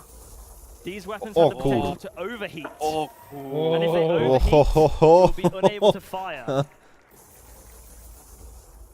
And they will enact differently. So some weapons will just basically be beams from the czyli get-go. jak odparować komuś mózg? Like see, this one goes Proszę into bardzo. a beam once it reaches a certain level of heat. And it's really fun because these are quite powerful weapons, and you basically want to manage the heat. Będzie trzeba coś takiego znaleźć.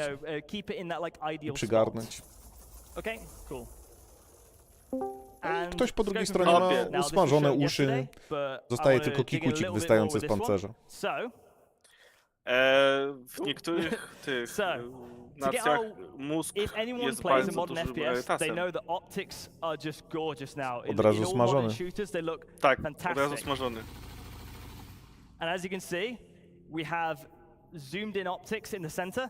So and then we have other things like parallax, like you see in real life. Fajnie wyglądają teraz te nowe celowniki. And so in general, all our sights and scopes have been overhauled to be more realistic with things like parallax, pin cushion distortion, and things you'd expect from having a scope in general. And it differs manufacturer to manufacturer, right? So some things are purely digital, some things are purely physical. So if you get hit by an EMP grenade, for example, we're using something like a television sight, like something like Cluey might have, then your optic would turn off. Right. Lunet. Thank you.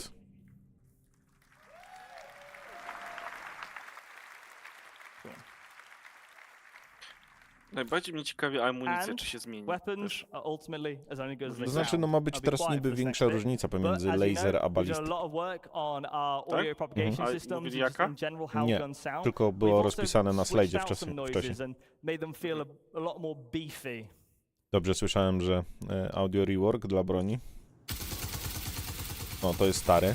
Tak, stara patchworka. Wczoraj mówili już o tym. Tak, tak. Audio jest zmienione. Ale audio, tamto audio było związane z brakiem próżni i z obecnością powietrza, tak? O, a nowy? Powiedzcie mi, że będzie zajebisty. O, tak. Tak mogę strzelać z P6. Stara FS-ka. O. Nice. To nowe audio już jest z tego, co... Fantastic. Bo P4 inaczej brzmi, FS9 też inaczej brzmi. Ostatnio strzelałem P4 i wydaje mi się, że była nadal taka sama. A byłem na bunkrze 2 dni temu.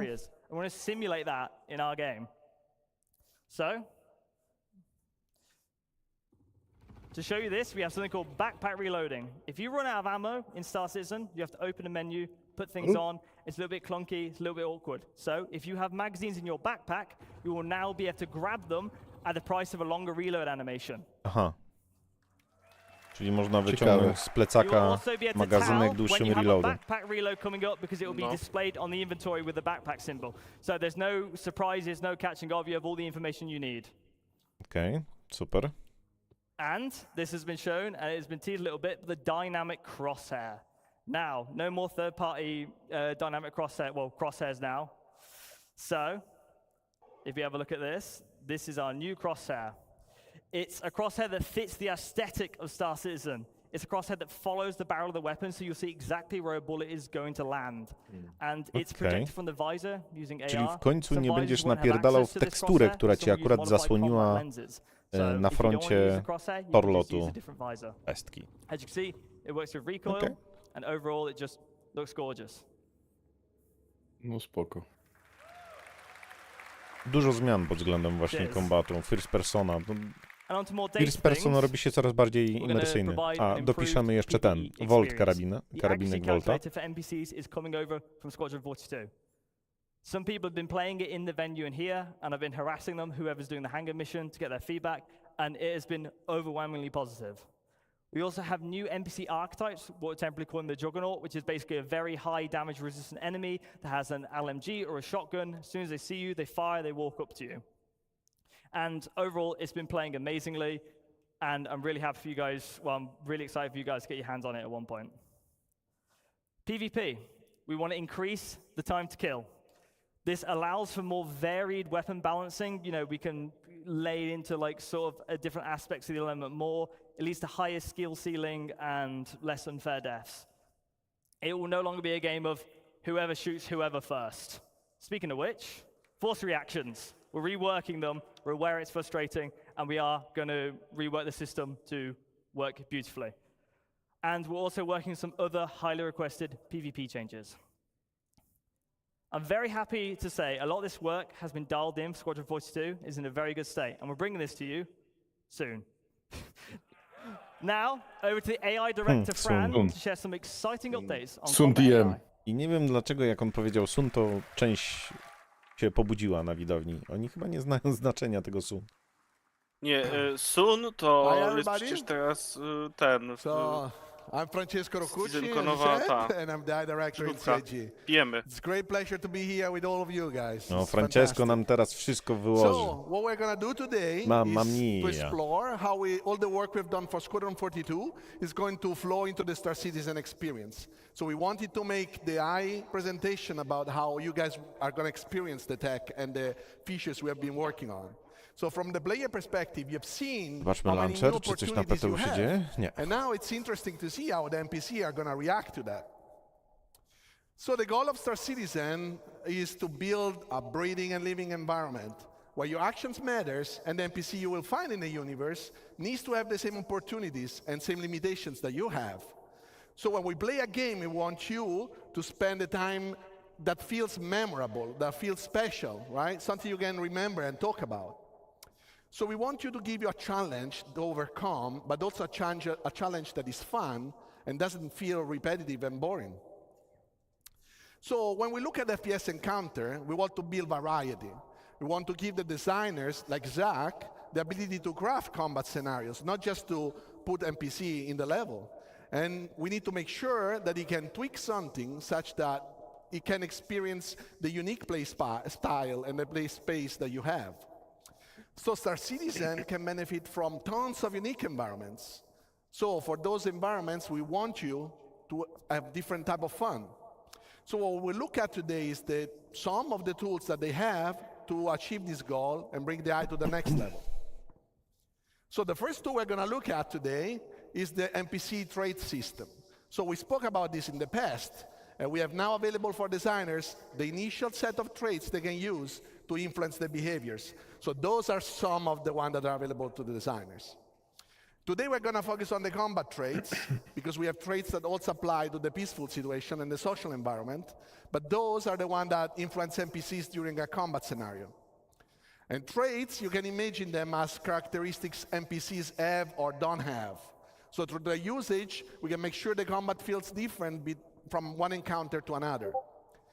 Traits in tech-wise, are just traits and tags that we can apply to character instance, character classes, but code can also apply them automatically based on specific rules. For example, if you see somebody with a rocket launcher, those will apply, an example, the sentry trait automatically, because those weapons are weapons that work well at range, so you want them to not push forwards to you. So they allow to block, or actually, they allow or they block specific section of the behaviors to run, but they also influence the likelihood of some logic to happen, or they modify the outcome of specific actions. So let's imagine we want to model a pirate faction, something that you can actually experience in the Pyro playground. So we want them to feel aggressive, but also not very trained. They are not very military. So how do we do it with the traits? We can start adding to this faction either the aggressive or reckless trait. Those are traits that increase the risky behaviors. So for example, fighting more in open space or expose themselves longer when they are in cover. We can then assign to some of those pirates the ignore fire obstruction trait. As you've seen, for example, in Chris Rain presentation during the CTG demo, like we have now destructible environment. So what the NPC will try to do is to keep shooting at the position the enemy has been hiding into. So you will see destroying environment, but you will also see them being less careful and managing their ammos. For others, we could use the undisciplined trigger finger trait. So this trait is, for example, meant to convey the inability to control their weapon when they are emotionally engaged in the fight. And what it will cause is them to trigger the weapon much longer compared, or much, or you know, also just a bit longer compared to what the behavior is asking. So big data preserving their ammo means they will also run out of bullets much quicker. So this offers interesting opportunities for players because they can now shoot at them while they reload or while they scavenge the environment. So traits are building blocks we can use to define how character, faction, or encounter should feel. And designer can now create a wide variety of encounters for you guys to enjoy the game. So I want to paint a picture for you guys. So this is the bunker mission in Pyro, right? And we have a set of enemies that are defending the environment. So this is imagine an infiltrate and destroy mission. Those guys are there defending the bunker. You need to take it over. You need to basically kill them all. You are now fighting against enemies that they defend the environment. So before we go to the next slide, imagine the same environment, very similar enemies, but different traits, same behavior. So now you are defending an environment and they are aggressive towards the environment. They want to take it. So what you will see here is that created a mix of enemies, some equipped with, for example, shotgun and aggressive traits. Now they will push towards you. They will force you to take actions and to react to them. They reload.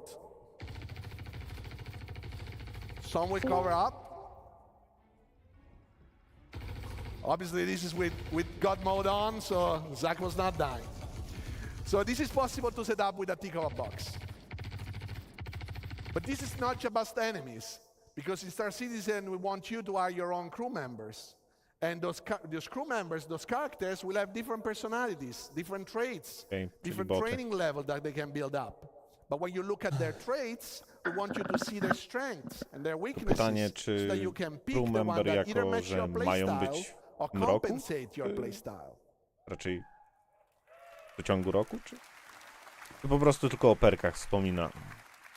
So one good thing that we want to show you today is Raczej o perkach. So there are some NPCs Po prostu that system can carry pokazuje. obviously med Wątpię, pens, żeby NPC but not jako everybody załogę is to able to pogarnęli use do it tego well czasu. or wants to use it in a Nie ma specific szans. encounter. So we want to tweak this, and we have the medic trait. Here we combine a lot of the tech that we have spoken in the past, usable tech, behavior tech. And as Jens showed you, players now can just not only kill enemies, because before our NPCs would just die, but now you can take them down, you can restrain them. So the perception is to carry all this information about the different actor states. So he needs to know if he's down, but if he's still alive, or if it's just, somebody that you need to wake up. Domyślałem się, Pinku, So a że to będzie medic komentarz z in twojej the strony. regular combat flow Przewidywalne. can, when it's safe to do so, and at the right time, attempt to heal his mate that can be helped. So now you can imagine guard patrolling the environment, you take down a character, the guard finds this body on the ground. He doesn't know if he's alive or not.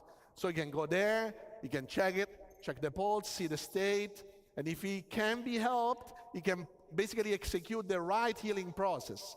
If he needs a med pen, he will use the med pen. If he needs to shake him to wake him up, he will shake him up. And if he needs to unrestrain him, he will Okej, unrestrain czyli him. NPC mogą się Your wybudzać crew albo leczyć. members can also do the same with you. So if you are down in critical condition, they can come and help you out. O, to We'll może see być now an ciekawe. example of this, where two factions are fighting. Jeśli And w you will bunkrze see masz that at the przyjaznego right time, when NPC the i guy przyjdziecie retreats, podnieść zamiast this guy czekać can na go kolesia, there który... and heal his mate. To może być ciekawe. Jak mu wbił w plecy. And obviously, he needs to pick up a new weapon because he just dropped it. Kurde, to by było naprawdę game changer, jeśli So, as NPC, we mentioned twój before, przyjazny and as you've NPC seen mógłby ci here, przyjść z NPC can pomocą run i cię out of podnieść w bullets, bunkrze. but can also lose their weapons. So what we have to do right now is that, first of all, we want NPCs to have a concrete ammo pool to use. We don't want infinite ammos anymore. So, the ammo pool is actually constructed by the ammos the NPC carry in their weapons, the one that they carry, the one that might have, and all the magazines they carry. They don't have any more bullets out of that. So NPC must properly use those items to fight. And the longer the engagement, the more likely it is they will run out of bullets and they will have to scavenge the environment. How do they do that? It's through the NPC, the usable system, as you've seen with Inish as well, the Inish presentation. You see that anything the player can interact with, the NPCs actually can, the same exact way. So the dead bodies can be looted, same as dropped weapons. Ammo crates will have physically inside some weapons, magazines. They can provide you with items. An NPC can understand where you can find ammos that are Skrzynie actually będą functioning with their own weapons. fizyczne też? And they actually can decide. Znaczy po takim For względem. example, if they, No bo on if powiedział, it's że better to będzie w reach an środku ammo crate fizyczne and magazynki, gather some bronie i new tak dalej. ammos, Czyli or nie if będzie that to is too taki, far towards the enemy, tak jak they teraz can mam, decide że to pick otwieramy up another okienko. weapon. Nie no, chyba So you will see okienko. that also already in Chyba, Pyro you że might see it. ja nie dosłyszałem. And once they decide to do so, Bo przez obviously chwilę they don't have miałem bullets, so they wewnętrzną cannot burzę. fight you. What they can do, they can also switch to their sidearms. And the sidearms is less effective, obviously from the compared to the primary weapon, but it is still better than nothing for them to protect themselves while they go around and they loot the environment. So we'll see here an example where some NPC run out of bullets. Obviously in this video we give them a chance to go and loot as well. And this is a proper ammo crate that allows them to Zaraz get zobaczymy, back może przejdzie obok magazines. gdzieś tego crate'a. And Może another rzeczywiście one NPC będą arrives, fizyczne. and he will loot the dead body. This is the same dead body you might be able to loot, and you will not find ammos after that. But Chyba you nie will probably podejdzie do find it in tamtego. the other one once you kill it. Okej, widać stąd? So, Nie. last but not least, another tool in the FPS arsenal is grenades. Grenades are a great tool. NPC can now fully react and use Ciekawe, czy grenades dodadzą in granaty environment. zapalające. So grenades are a great tool, especially when an NPC needs to counter a player that is camping or a player that is hiding or say in a location that the NPC cannot reach. So grenade force the movement and keep the action going. Zapach napalmu But o they're also poranku. very dangerous.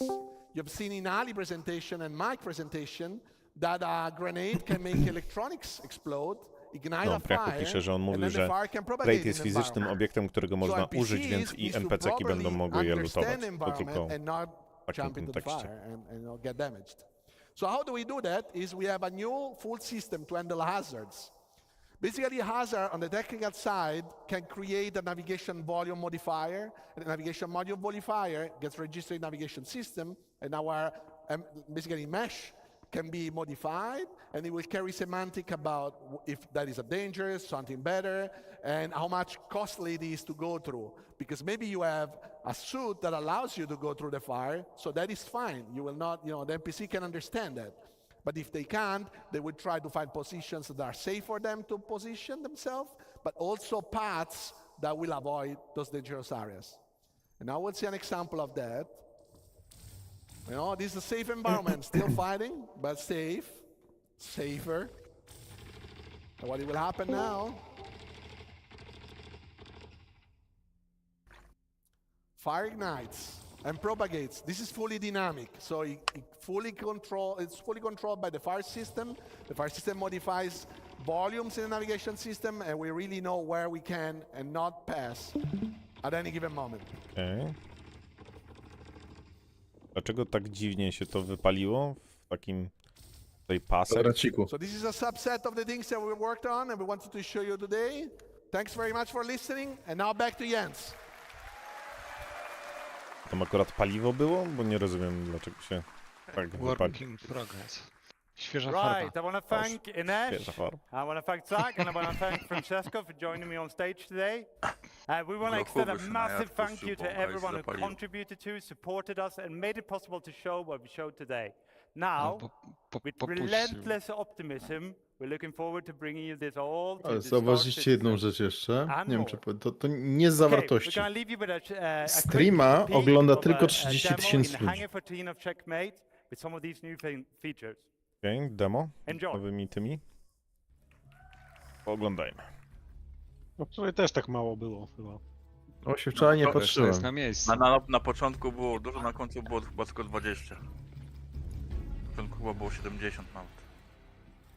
O, NPC tam chodzili w tym, w grupie.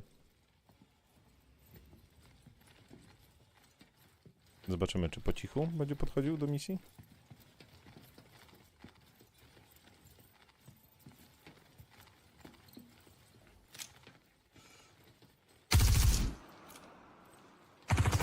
Okej.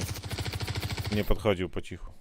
Ja bym go przyrżnął mu lacą w barierkę. Lód. Lód jest fajny teraz. O, granat mu nie został w ręce. Duży plus.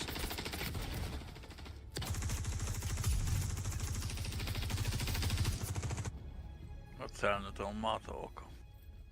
No cóż. Prawie takie jak moja.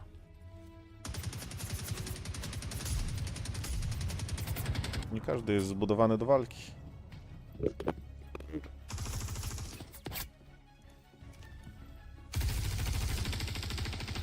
Już ma 66%. Dlaczego mi się... 65.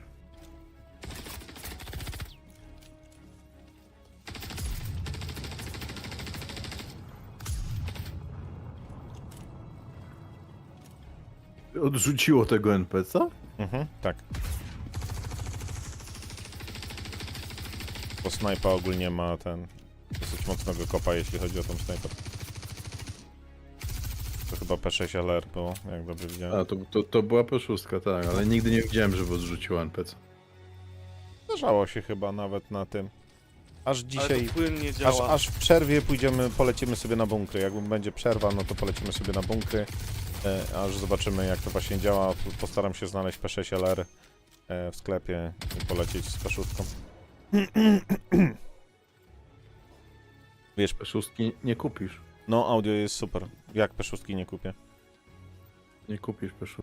No nie, nawet mi nie mów takich brzydkich rzeczy. Nie ma. Nie kupisz w sklepie P6.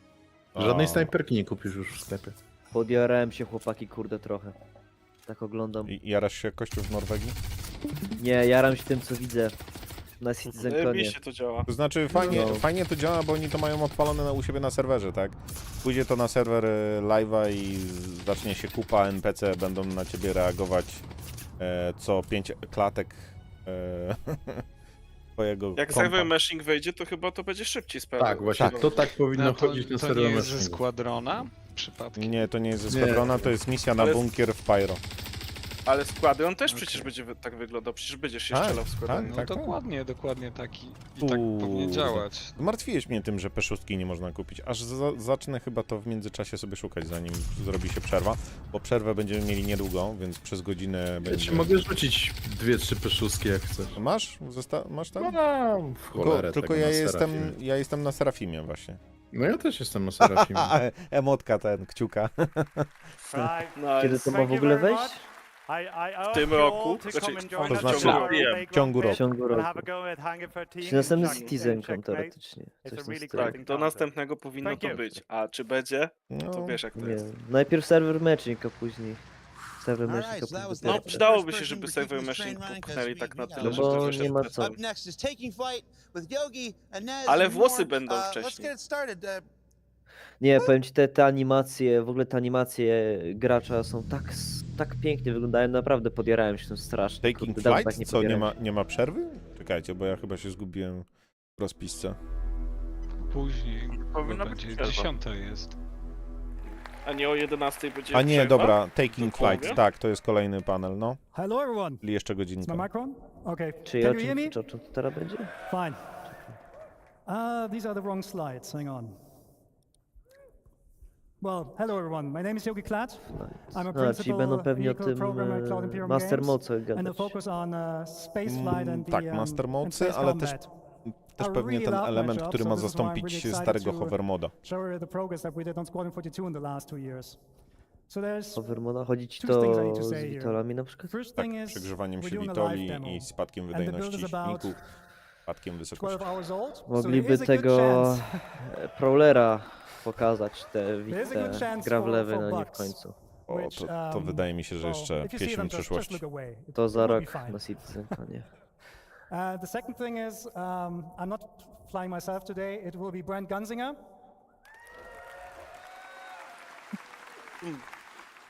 He's using a setup of 2 VKB sticks, so left and right HOSA setup from VKB, and he's also using the fantastic Toby device.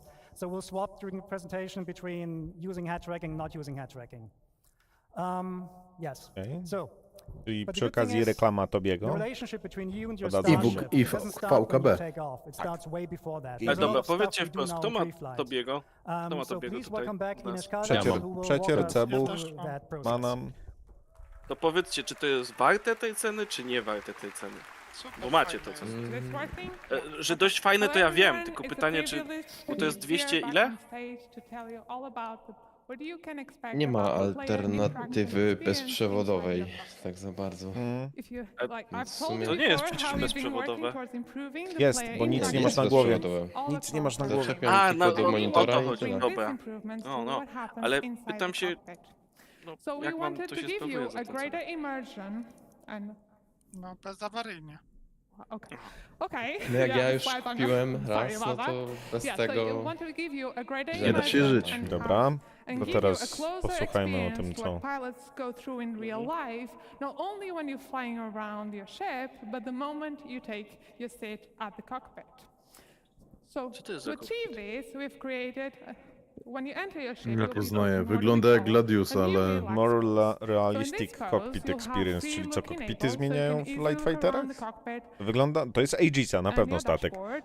bo jest jest chyba Gladius. logo. The Wczoraj prompts will show you widziałeś all the gdzieś buttons masz that ten you mały easily find radar the ones you w have to Gladiusie, interact, jak and nowy you, wygląda? the pilot, have to press all the Zwróciłeś different uwagę? buttons to get your Możliwe, ship że to jest ready for Gladius, no bo flying, Gladius and to the jest character dziecko pod hand to be ten, pod lowered Squadrona, away from więc... the control stick. No, So on all ma of wszystko this chyba dodawane na nim. Tak, neatly pierwszy into zawsze our jest new Gladius w player kolejce. animated interaction system, whereby as Wygląda jak any Gladius, button bo is Gladius now też ma dwa takie physically monitory pressed. po boku, nie? So Tak, takie, this new takie. system uses what we call a CDIK approach. This stands for code-driven IK, or inverse kinematics, and gives full control of the IK setup to the code. So this, among other things, allows us to record the path of the hand relative to its target. So we can have more detailed animations than just simply blending the hand into position. So for example, we can open a flap and then press the button. But you know, enough of me talking, let's go jump into the demo and see all of this in action. Okej. So now. So Brand Gladius very kindly widziałem. will get us No. into the ship while you'll see the Gladius. new enter sequence. And you'll see the new animations we have been working on.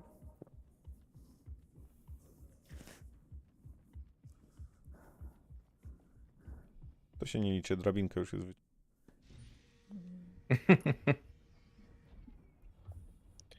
I hopsa. No mocno zmienili ten kokpit. Mhm. So you can No. see now that you won't directly grab the control stick. You'll be put on this relaxed pose with free look enabled. And you can see the different prompts appear over the buttons. So Wow. let's get this show started and get your ship ready for flying. So Brand, if you could close the canopy so we don't go flying around with that open. Okej. Power our Jeszcze trzeba systems. zamykać kanopi? Już widzę to. Look at that. Połowa graczy zapomni i odpadnie. And finally turn our entrance. Dobry, nowy so chód w statkach you mamy. are now Jest ready nowy for radar. flying. So we will be O, ten bringing radar, no all of this faktycznie. to all Pierwsza of our klasa. ships in our fleet. And that's all from me, so please Status w ogóle, status join me własnego in statku welcome dużo to lepiej Tony wygląda. to tell you all Self-status about dużo the lepiej new UI. wygląda. Czyli najważniejsze rzeczy są praktycznie na pierwszym rzucie. Self-status i trójkąt mocy, chociaż nie wiem, czy większość trójkąta mocy nie będzie zmieniało na target. Hi everyone. Nie wiadomo, My czy name is target Tony. jest ci w ogóle I'm potrzebny. senior UI programmer here at CIG, and I'm here to explain some of the spoilers that you saw yesterday about our new ship UI. So, are you ready to see the ship UI in action? Right. Yeah. Bone, play the demo. Brand, continue with the demo. So, as you can see already, this ship has less intrusive UI, with more space to enjoy the stunning vistas that planets can offer, and less cluttered views so you can focus during combat. This also means that the UI elements are now more relevant to the situation, linked to the operator mode. For example, when we change to scan mode, the crosshair has scanning information about your target, and even the MFDs have changed. O, MFD się Some of these automatycznie elements zmienia. can be customized, No, but we'll to see może more about that target later. też będzie się automatycznie. For this demo, Może. we're showing the UI developed for this Gladius. Czemy? Basic information related to navigation will Ale always be mają available dużo on your roboty view, z tym. and this Gladius Jeśli oni displays chcą, all of kurwa, that with holograms UI i around the HD dashboard. przerobić na każdym statku. But other ships 200 may have different layouts and styles. To znaczy, on wiesz, brand no, with the manufacturer. trochę mniej, bo masz For warianty example, różnych the statków, Drake więc that będzie makes more prościej. affordable ships, rather than fancy W Aurorach and masz, expensive nie wiem, holograms, 4 may różne. use physical screens, dials, and Ile light indicators. robią gold standardów na rok? This dashboard shows Jeden? the current speed, the remaining afterburn, and some Mówili o decoys 5 available. czy już tam. On both far sides, we have status Zdaje mi się, indicators that will show things like if your landing gear is on or any other flight systems. Worth mentioning that we have prototyped these for the demo, so right now they're holograms, but on the final design, these are going to be physical screens. On the far left, on the top of the dashboard, we have the indicator of which master mode and operator mode are you on. So let's change that to combat and talk about these new MFDs. To ładny ten kokpit. So, we have reworked all Nie of these pokazuje, MFDs czy ktoś from cię namierza. scratch with brand new views using our UI technology building blocks. We can still Normalnie navigate masz through już jeszcze these taki MFDs using the classic segment, mouse nie? interaction, Poczekaj, holding F. poczekaj, Radar bo to low. wiesz, On the left here, we can see the scanning view, which is going to show information Jeszcze that nie you obtain wszystko when you scan a pokazali. target. It may show information about the ship name, the pilot name, or even the current operator mode of your target, so you know if they're just chilling around or they are ready to fight you. Cycling to the left one, we have the target status, which will focus on emissions, damage, and orientation of your target. We'll see that in action later. The next one, continuing to the left, will be the self status, which is contextual. So during navigation, that will show your current fuel, but during combat, like right now, will show information about your guns. You can click on the gun, and you can see basic information about that. You will see the name, and you can also see in which group they are assigned, which Yogi will explain later. Faktycznie. Nie wszędzie te palce we have the miejsce. power management, where we can distribute the power of different systems of the ship. You can click on the triangle and move it around to change the distribution. Ale patrz, masz tam You na can turn kursorze down mały the total taki power palec of the ship wystający, widzisz? that will generate. The classic key bindings that you all know already works. Jest So mały when you paluszek na change końcu kursora. the power management, you will see Ale chwila, now a triangle on top of the radar Dobrze, że to show you postać the nie musi changes. tam sięgać do tego trójkąta i tak klikać na ten ekran jak porąbana. Now, instead of using mouse, Tego you can sobie also nie use wyobrażam. key bindings to select MFDs and cycle through the views, which might be faster O when you're in kurde, certain jeszcze key situations bindings like wrzucą during do combat. przerzucania się pomiędzy And for those ekranami. pro players out there, we have added about 100 key bindings. Ktoś I mean palce, jak 100, palce Mozarta to ktoś będzie navigate miał, through all no of to these tak. systems. So you can fully customize how you want to navigate through them. And I really co, to hope that's dwa more joye, than enough to use on pedały, your keyboard, on your klawiatura, HOTAS, or even on your game myszki. class setup. Co jeszcze? Jeszcze implant neuronowy, żeby mógł czytać, co chcesz zrobić. To do Elona. I think you're not gonna Nie no, need even fajną opcją that jest na przykład many używanie, większość o tym For this zapomina, operator mode, jest taki we now programik Voice persistently Attack. save which views are shown on each MFD. Ja mam na Coraz przykład Voice You can Attacka. customize what's important to you for every Nie situation. będę się dał do statku. So as an example, during combat, you might Ja want to współczuję have ludziom, target którzy będą information on your MFDs, latali tak jak ja, but tylko maybe klawiatura i when you myszka. change to quantum travel, have your correct Coraz view, gorzej będzie. spend some time on the configuration screen, for example. Let's talk about this configuration screen.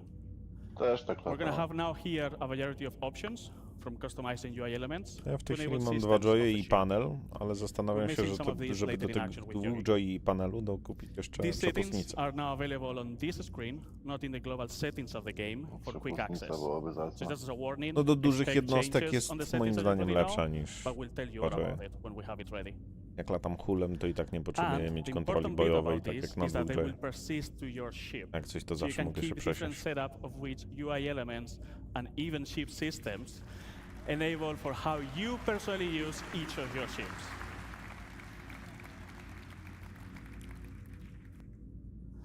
Now, some of you might be thinking that these Gladius doesn't have enough MFDs.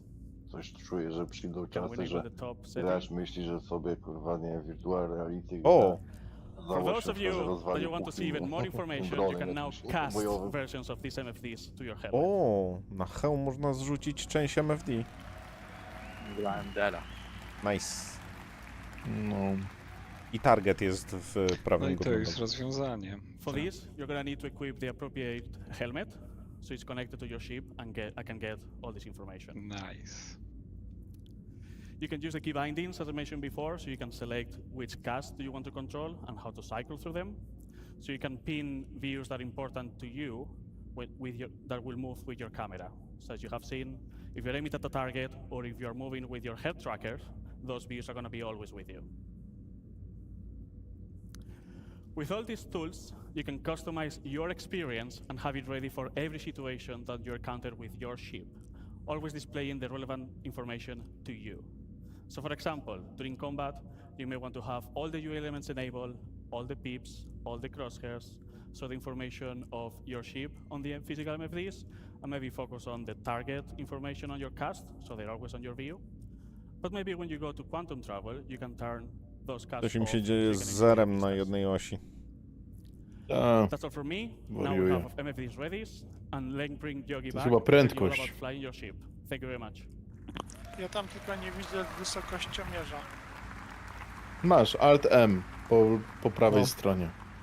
A, rzeczywiście. Okay, at this point our ship is fully Altimeter. powered up, ready to fly. Pre-flight is complete. So Brent, please take off, put the landing gear in and bring us out.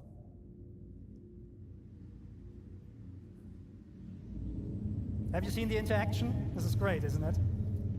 Okay, so one of the problems we always have in space games is to produce a sense of speed. Space is big, and the sense of speed is always produced by, you know, small things going around you. So although it's not very visible here, the VFX team has actually added space dust, so in the future you can tell where your ship is going, even without looking at instruments. Another thing we're focusing on as well is G-force reactions. So Brent, if you could come to a stop for a second. When your ship is sitting like that, and you strafe left and right, you have these small head motions that basically make your head and your body react to the G-forces they're currently enduring. We're actually increasing them now. We also added rotational G-forces into the mix, so if Brent is now rotating the ship to the left, you also can see that your head is swaying a little bit. Things get a little bit more interesting Ja też to wyłączam, ale teraz się zaczynam zastanawiać, czy to jednak nie pomaga. Ja nie wyłączam. Camera shake, we added FOV changes, and this all then plays together with the other things like, you know, the other exhaustion. Ja wolę imersję, więc zostawiam wszystkie takie efekty, oddziaływania sił i tak dalej. Tak się zastanawiam, może włączę z powrotem. Sorry. Ja lubię oddziaływania, ale nie motion blue i takie, wiesz... At the same time, we reduce the extensions that that look ahead code is doing. So we basically narrowed it down a little bit, so it mixes better with GeForce reactions, so that even when you don't have a head tracker or something like that, it will still feel pretty good. But this is just a minor change. We also improved the flight controls themselves. So take a look at the speed gauge, for example. It's a little bit twitchy today. What that speed gauge is telling you, the number that's currently moving, is what kind of speed goal Brent is actually putting in. If he puts his stick all the way forward, the left one, you will now be able to see and read the number that you're asking IFCS to speed and forward momentum.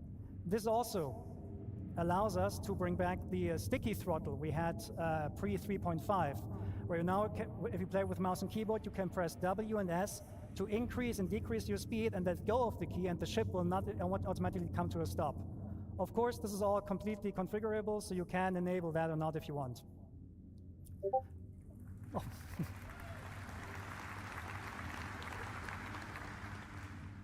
Okay, Brent, give me some hard flying now, like blackout and all that. Okay, so another thing we changed in the flight model is that we actually looked at the tri-coding exploits. These are really important for PvP and racing players among you, because tri-coding gives us a mathematical problem that we're trying to resolve. On some ships, when you tri-code, you get actually up to 50% more acceleration. That huge difference actually makes a lot of the ship difference meaningless, so we're cutting back on those. So a first implementation of that is already available in the master mode testing areas in 3.21, I think, but we're improving the algorithm right now so that it actually is less punishing in future master mode builds. This is actually a current version, so as long as you go roughly forward, you get the full Gs from your back engines. Okay, so now the biggie in the room. We're talking master modes. Master modes is by far the biggest change we're doing on the ship gameplay. In general, all of your ships will be put into, or will get a master mode setup. And the master mode is affecting basically everything surrounding everything on the ship. The ship itself, the flight model a little bit, but specifically the items and what they do. And there are two master modes we're going to talk today about. One is SCM, which stands for Space Combat Maneuvering, and the other one is Navigation. So let's look into SCM. SCM is the mode that Brent currently has active. So you see the, Brent, can you go into the indication, please, for the master mode? Just point with the mouse there, if you can. Yeah, so this is your current master mode. It says SCM. When you use SCM for basically all the gameplay that is not traversal. So combat, mining, salvaging, you're using it for that. You have full access to your combat system. Your shields are working, your thruster boost is fully active, your weapons are working. It's the high performance, high alertness mode that you're in. However, we will heavily restrict how fast we can go. We can go with your ship. Okay, Brent, go to full max speed. So this Gladius on max speed and SCM can reach about 225 meters per second. That might seem slow compared to what you have in the Pew right now, but it's still pretty fast. However, you can extend that speed. Brent, if you just go forward and boost. So the Gladius can extend up to 550 meters per second. On this slide here, you can see the speed spaces we're talking about. So if you're just flying around in SCM, which is like the max speed of your ship, you can reach the 225 meters per second. If you boost, you can reach up to 500 or 550. However, that boost space is not spheric. That means if you boost forward, you reach higher speeds than if you boost backwards. That is really important for space combat maneuvering, or for dogfighting in general, because it discourages backstrafing. It actively actually punishes backstrafing, and it creates more interesting combat maneuvers. The PvP players among you, they basically call this encouragement to closing the gap, which is basically more forward-centric combat, which is much more exciting than backstrafing and just trying to get some shots on. It also forces you as combat players to commit to the decisions you did earlier in the fight. So it's going to be, we think it's much more exciting. Okay. So, in short, you pick SCM when you need to fight, when you want to fight, or when you need to fight, right? The thing with the master mode switches is that they do not happen instantly. They take a while to move over. So we're now going to put our ship into the second mode, which is navigation. So navigation mode is basically the opposite of SCM. What this does, it gives you a high-speed, low-performance mode. Your shields, they will collapse. Your weapons will not be able to fire. Your defensive systems will not be functional. But you have higher speeds. So in nav mode, you can still reach the speeds of what you have currently. Cały czas masz boosta. I mean, depending on the ship, sometimes 1,000 meters or 1,400 meters per second. Ile to trwało? 3-4 sekundy, zanim się przyłączył? Teraz ma chyba włączony 100% na silniki. No tak, bo masz wyłączone wszystkie inne komponenty, tak? Tarcze i bronie. You should not do it right away because Dziwne, że tarcze są if wyłączone. you just swap to navigation mode in the hope to flee, you're being left with no shields. And the first thing that will go offline when you are hitting with distortion guns is the quantum drive. And that is important because the quantum drive will spool automatically up when you enter nav mode, and it will then unlock the higher speeds. So this means when you're in nav mode and you're fighting, you're very vulnerable, so you should get out as fast as possible. Luckily, navigation mode not only allows you a higher speed, but also gives you access to the new quantum travel experience, which we're going to show in a minute. So, that is nav point that you see there on screen. This is the point where I want to go to and quantum travel to. Before we do that, I need to quickly explain what this is about. So, currently in the PU, when you quantum travel from A to B, you're actually not really moving. You're going on a spline, and you're teleported in every frame along that spline. So there's basically no meaningful gameplay we can add there. The new quantum travel experience is fully physicalized. Physics is always on, which means when you quantum travel from A to B, you're actually accelerating using our awesome physics engine. And because it's physicalized, it gives us a lot more meaningful gameplay we can play with. So, Brent will start the quantum travel in a second. What will happen then is your quantum drive will initiate the jump. You will see an effect that distorts the space around you, and you will accelerate forward. During the acceleration process, so this is the time until you actually reach your cruise speed, the ship will experience forces, and you as a player, you're responsible to counter these forces. So there is an element of failure. Okay, Brent, let's show that. Co? Można chyba zebrać. Co, kurwa? O, nowy efekt. Zajebisty. Ładny. Zajebiście. Nie no, to pięknie wygląda. Trzeba dodać nowe QT. A i on w tym momencie sfailował. Właśnie tak. Wypadł dziabem. Ale czyli co? Czyli ty sterujesz w trakcie skoku? Tak. I musisz utrzymać go. Koniec z chodzeniem na fajkach. Ale wiesz, ale to dobrze, Koniec bo chodzeniem na ty fajkach. odskakujesz od wroga i wiesz, wyskakujesz tam parę tysięcy kilometrów obok. The quantum bubble collapsed and threw you out. Your ship doesn't like that. IFCS needs 5-6 seconds to recover from that, during which time you're just tumbling, right? So, and this is not just like dependent on your skills. If you think selecting a proper quantum drive doesn't matter in the future, think again. You want to take care of your quantum drive, you want to repair it and keep it in good shape. So if you buy a cheap one, your travel will not necessarily be faster, but it might be harder. Okay, so Brent showed us how it's done properly. Okay. Czyli nie będzie najszybszy, tylko... Pytanie, jak to będzie w podróżach większych jednostek, czy... Może będą mieli autopilota takiego. Widać, że joystickiem rusza, utrzymuje to małe kółeczko w tym polu. Nie będzie coś A, takiego, bubble locked. I teraz ma locka, czyli przez pierwszy... You can now go hands off. A, no okej, czyli przez Może pierwszą przez chwilę pierwsze musisz... kilka sekund, Tak, czy musisz coś, walczyć, tak, żeby tak. ustabilizować lot. Czyli teraz można iść na fajkach. Tak, teraz można iść na fajkę. Okej, czyli nie będzie to takie złe. Nie, no to zajebiście. To daje jakiś taki mały, minigierkę małą przy wejściu do Quantum. To jest fajne. O, drugi wariant. Sometimes you jump somewhere or you go somewhere and you see the next point of interest is like 1200 kilometers away. We're not going to force you anymore to travel that by hand.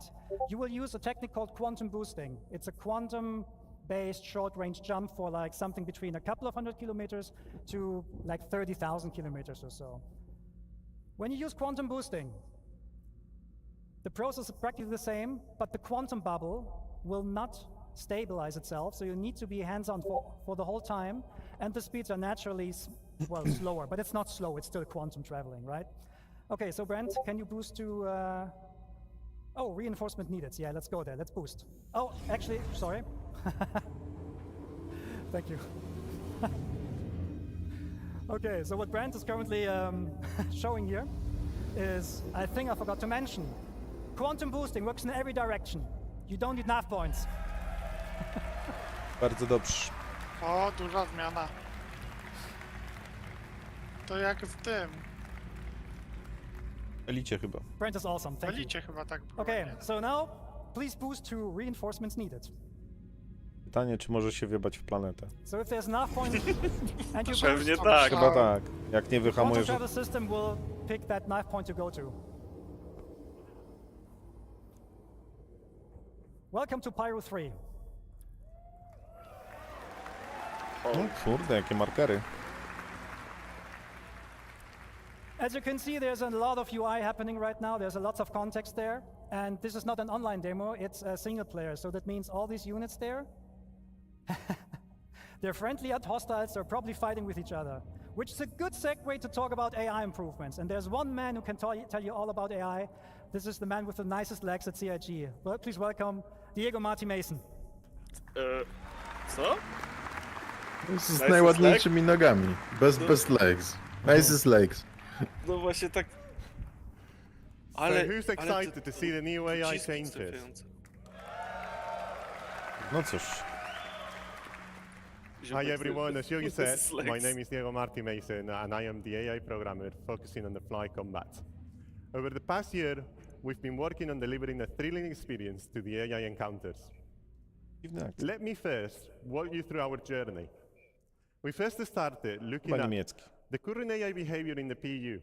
We quickly realized how uniform fighting was, and how we were not using all of the tech available to us to make a more interesting experience.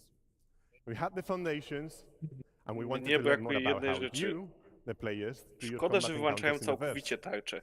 So we did this Bo by to tak, getting combat wiesz, recordings, ale analyzing widzisz, to videos, wymusi and pewien internal gameplay. playtesting.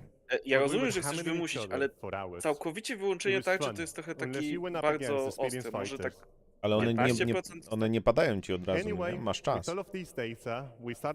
No tak, ale jak załóżmy, że lecisz, wychodzisz z tego, to zanim włączysz wszystko, przejdziesz już z master mode'u do tego, to jesteś trochę w dupie. Znaczy wiesz, ja bym najpierw zboostował, skoro na booście jest duża prędkość.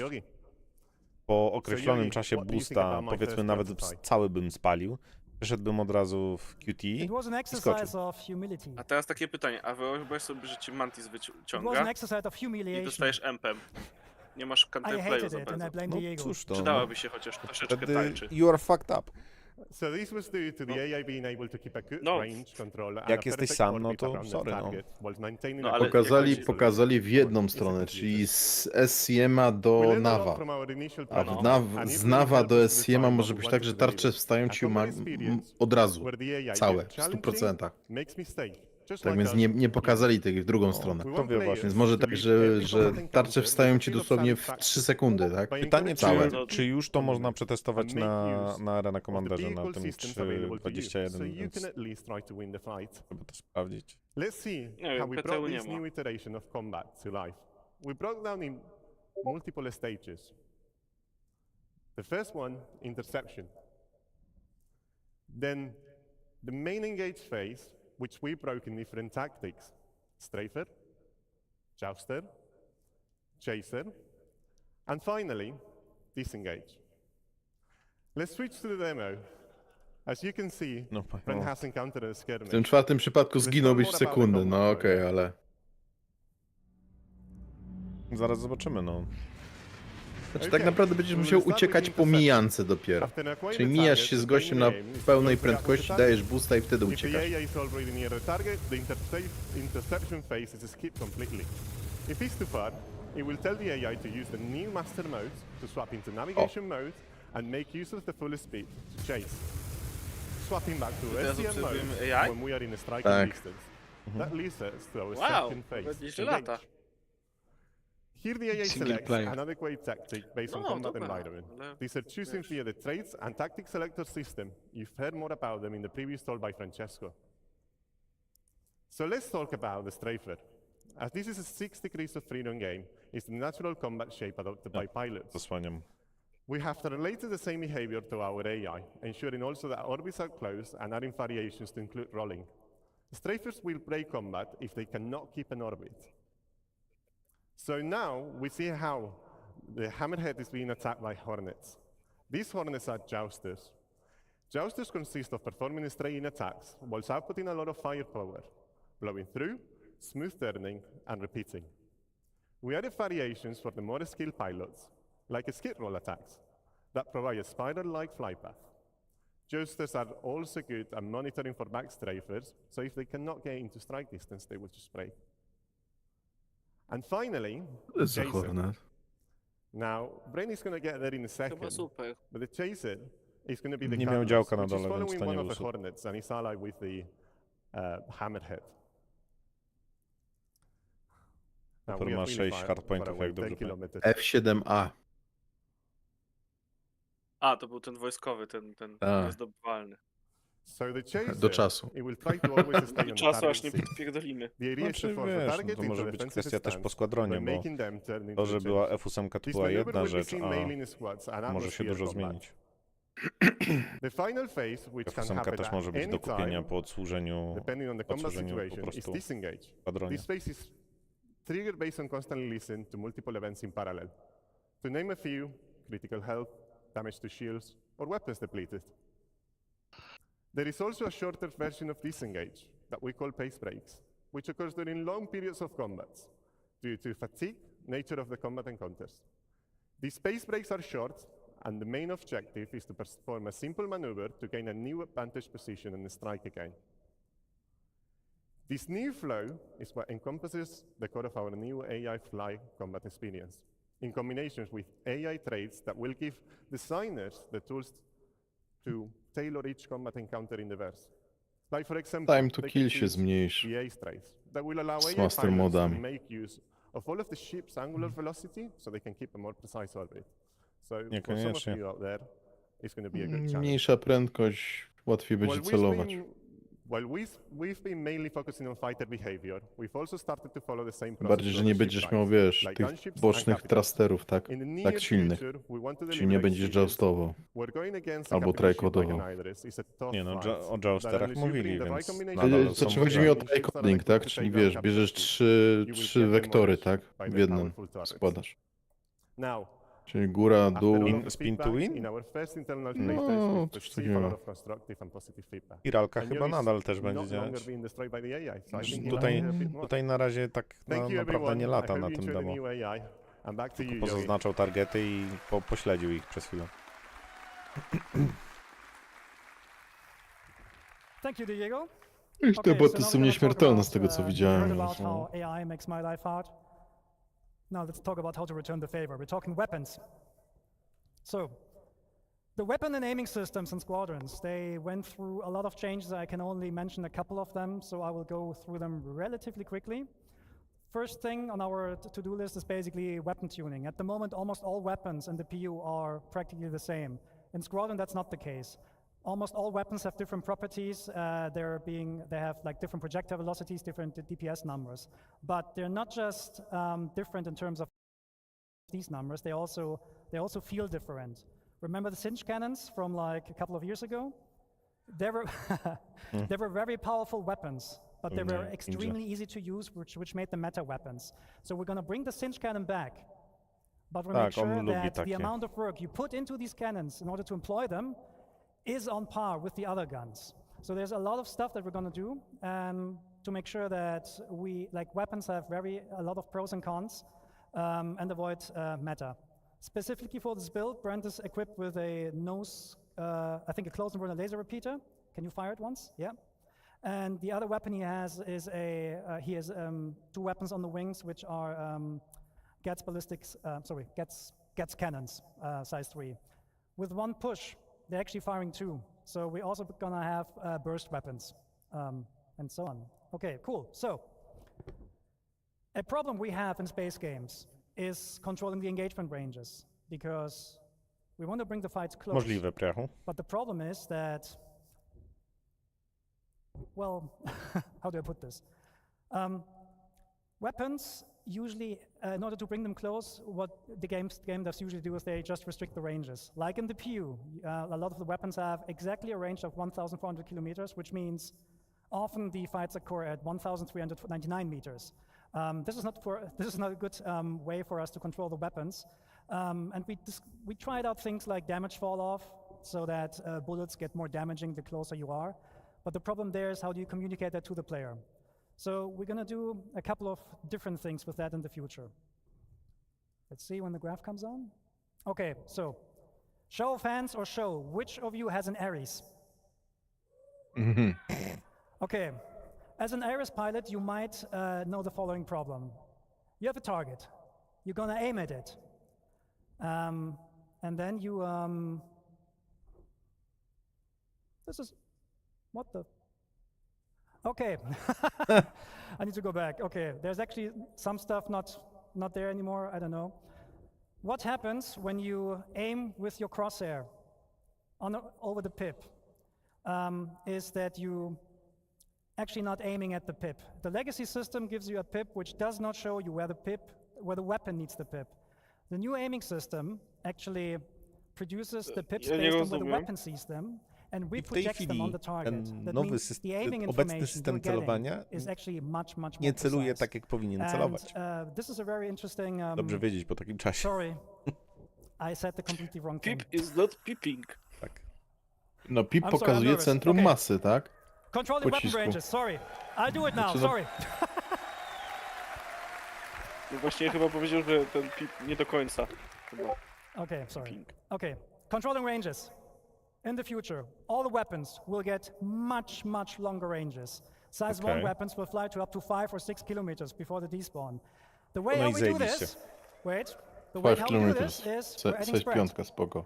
Because spread is for us is a 5, very 6 good kilometrów indication na on how size to jedynce. control the ranges. This is not Na a jedynce one-to-one powiedział? Tak. relationship there, so don't worry, you won't get like kurwa. spread with like 20 degrees offset or something like that. Don't worry, right? But if we compare the spread of the weapon with the target size, we know when the weapon is in range. We know when you actually are close enough so that the majority of your hits can hit.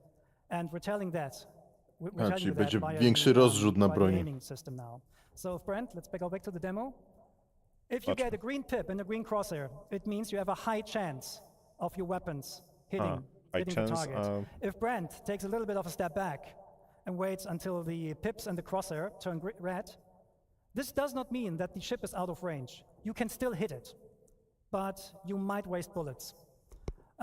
This also has the benefit that, I'm not sure if you saw that before, but if you look at how many bullets are in the air, you're actually getting a lot of bullets, a lot more bullets, and it just looks a lot better. Okay, Brent, just kill these guys now. Bam! Okej. Oh well. Okay. No so, time to kill, no. that was Time to kill. To the- zobacz, że strzelał tylko z I think Z nosa. lasera, no, widzę is właśnie. that, No. Brent is Czyli loaded nie with będziesz size szans na 3 więcej guns mijanek, on bo size w 3 pierwszej gimbals. zginiesz. That means we're Pierwszy removing the zginiesz de M1 facto, system. tak. To znaczy, no, też nie oszukujmy się, walczy tu z AI, więc The reason for that is wszystko zweryfikują the później original chłopaki, intention of, jeśli chodzi o nasz controlling the zespół performance between PvP. joystick and mouse No tak, just wiesz, didn't ale work out, and the new aiming system is tak jak flexible się enough to wcześniej deal with these latało, no to differences. takie So we're just removing wejście it na and keep going. celownik So, celu, no to, next point. da się, Pip no. grouping. Ale wiesz, jaki na przykład If you dla have different weapons, takiej of osoby different- with jak different ja, projectile która z velocities, PvP you will zrezygnowała get jeszcze different za pips. czasów starego Because Jumpdowna, merging the tak. pips makes no Tak, sense tak. for us anymore, Ty because będziesz the pufać. weapons gonna have Wtedy vastly byłem different dobry, tak? projectile speeds. Nie byłem So a friend, super, for byłem example, dobry. enables all Trzeba the weapons now. ćwiczyć, no. You get Przestałem walczyć, separate zająłem pips. się So bardziej let's talk a bit about pip optimization too. rzeczami And this is the thing I messed up związanymi z before. zarobkiem, tak mining, ewentualnie cargo i Again, tak who is dalej, Aries? salvage teraz. If you aim I dla mnie na at przykład your target, you get a pip. PvE będzie przyjemniejsze, Your average owners know patrząc that. na to, jak You aim teraz at the to pip, wszystko you pufa, shoot, tak? you miss. I może jeszcze And zainteresuję this się is because PvP the pip i is wrócę not do being tego shown where tematu. you need it. Podszkolę się In the future, we're actually offsetting the pip powrotem where the do weapon sees it, statusu and then dobrego. we project this onto the crosshair Zaczekaj. like that. And when you then hit, you hit. No, when you then shoot, you hit. Oh. And this is of course also Oh. communicated by the aiming system. So when the pips turn green and when the crosshair turns green, just shoot. Okay, so now to the actual best part. Czyli nie musisz się idealnie zrównać z We cannot kółeczkiem, take down the jak masz hammerhead. zielone, to It's too napierdalasz. big for us. But we can cripple it. The weak points on the hammerhead are the turrets. The way we're going to do this in the future is with precision targeting mode. Brent? Enable precision targeting mode? There we go. Okej. O mój Boże. I możesz What teraz... this does, it does three things. You get this full zoom on the target. You get a lower RPM of your weapons, which increases or decreases the spread for more precision. And you get the painting mechanic. Mniejsza Anywhere szybkość. where you put your crosshair on that ship, it will tell the gimbal system where to aim at. So Aha, if to jest now ten attacks the turret, wsparcie gimbala. your aiming system will automatically lead the shots. Czyli tym... O kurde, te Aresy i Ajony będą miały niezłą. Bam. One turret No. down. Ale jeszcze niszczy to... Patrz, zniszczenia... Ale pojedynczych to oznacza, że w tej chwili Gladius nie jest w stanie zniszczyć pancerza. This hammerhead now understood Hammerheada, that tak? it's not good, Tylko może go it doesn't have ewentualnie chance right now, pozbawić but zębów. this will be the Podsystemy. way how you in the future No, will tylko podsystemy. fight No to działka against w sub-targets sumie, and so bo... on. The good thing Nie wiem, about co this, jeszcze it może also tam works trafić. even Silniki? without painting the target directly, so you can do very, very precise warning shots. And there's no aim assist that kind of like destroys your aiming processes. Okay, so the fight is now over. Sorry, I need to rush this a little bit because I messed up stuff before. And we're gonna look at Pyro 3. Okay, Brent, switch to nav mode and bring us down to that landing spot. Ciekawe jak poleci. Quantum poleci? So Pyro 3 is also called Bloom. Na pewno. It's a very big planet with a 100 nice km, atmosphere. to nie będzie leciał. No nie, zwiększył tylko prędkość. And 900. something wrong with the throttle. Oh well, something's wrong with the throttle. We'll try to go down as fast as possible though. Będziesz sobie leciał troszeczkę, te 90 km. Nie działa. Okay. Gonna go there now? Okay. Yeah, steeper angle that works. Ja wiemy o czym mówisz. Okay, so the thrusters on your ship, they do not like they do like the vacuum of space. We're talking spaceships here, right? And we have będzie thrust pokazał efficiency inne curves atmo. on these thrusters. So at some point, especially the MEF thrusters, they will cease working because they don't like atmosphere. They will overheat very, very quickly. So here's the question: what happens when you go down to a planet and you want to rotate your ship with your thrusters off? Well, we'll see. Can you go to Ja, external? on ma włączony nav mode i shieldy na 100%? Can you waggle your tail?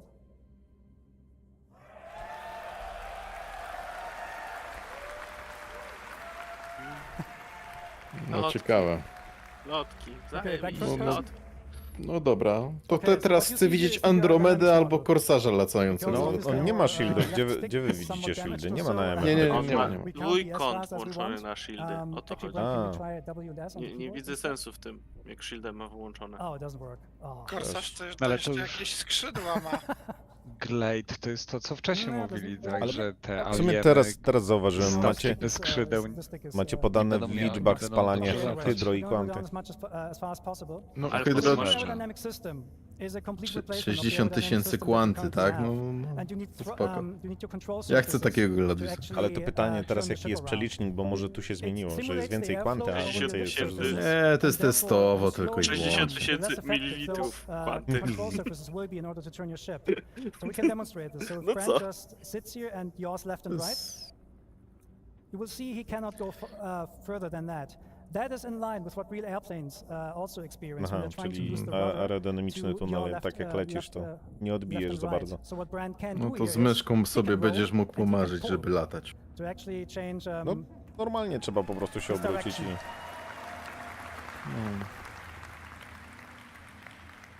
No i tracisz przytomność dosyć szybko. Okay, so just for this demo, we added a button.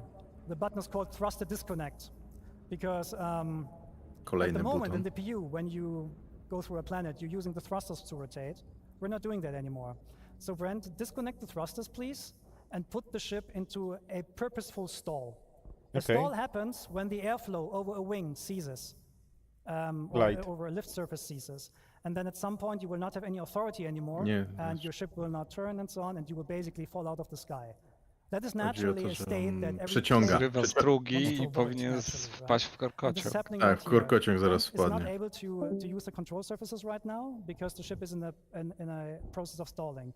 However, the airflow will pull the nose back into the wind, and once you have enough speed, he can actually, well, he gets authority back over these control surfaces. Aha. No tak, jeżeli zacznie spadać, no to nabierasz prędkości, That masz means for ten you as znowu players, what you can actually do, you znośność. can Jak do samo- airborne, Uproszczony you system can do póki pure co. gliding Teraz if you want to. szybowcem się bawi, You no. can even do like competitions like, I don't know, like drop ships out of orbit and then see how far they glide. This is all possible with a new system. So let's talk about the problem, how do you come to a stop now? To come to a stop with the new system, you need to purposefully put the ship into a stall. But don't worry, when we don't have the thrusters disconnected, IFCS will help you. So you're gonna bring down the speed more and more until you're reaching stall speed, which is about now, and then the thrusters will kick in and catch you. Zajebiste. That means, however, you are now in a state that the thrusters don't like, right? So at the moment we have turned this up, but in the future you will not be able to hold this for long. So if Brent, for example, now from a hover, strafe is left, more left, more left, more left. The wind flow again pulls the ship over, and you go forward again. Będzie trzeba nauczyć się latania od nowa w Star Citizenie. No jeżeli chodzi o atmo, Okay, so tak. now Brent now show us, Ale how oni to come widzę, to że a ogólnie. hover oni and znowuż we have some lecą w options. ten, bardziej w Oh yeah, there's our point. imersję, Okay. w realizm, więc dosyć ciekawie to wygląda. Mi się to osobiście podoba. Fajnie będzie, dopóty będziesz latał stateczkiem jak Gladius. Gorzej będzie, jak będziesz takim klocuchem leciał. Ale to właśnie, to też mi się będzie bardziej podobać. Okay, Jeśli so ja there's będę our musiał point. się spocić, żeby reclaimerem nie przypierdolić w ziemię z nienacka. O, błagam, żeby zrobili, że Ale te... będzie śmiał. No tak, witole tak, przy tak. okazji, tak, no po to są tak duże witole na tych Trying to dużych land łebach. somewhere here. Żeby zrobili te statki tak, że nie ruszają się na wietrze. Idris przecież chciał nad wodą przylecieć. Whoa, look at this. Letną wodą. Kamera, wsteczna, no są kamery wsteczne. Yeah, that water is great, like, awesome. Okay, so now we're coming to a, so now Brent will try to land with a broken throttle. No, mają ten VKB i już mają broken throttle. Jak? To w grze. Myślę, że w grze. Widzisz jak And to yeah, mu he's lata. aided a little to- bit here by the landing gear, so he has landing gear out, I think. Because that automatically enables precision mode at the moment, so that you're a little bit slower, but you can of course like turn this off as a player.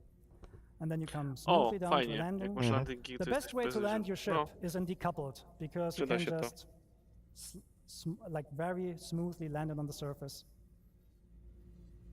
And clunk. And now you're gonna power down the ship using the new interactions. Engines off first.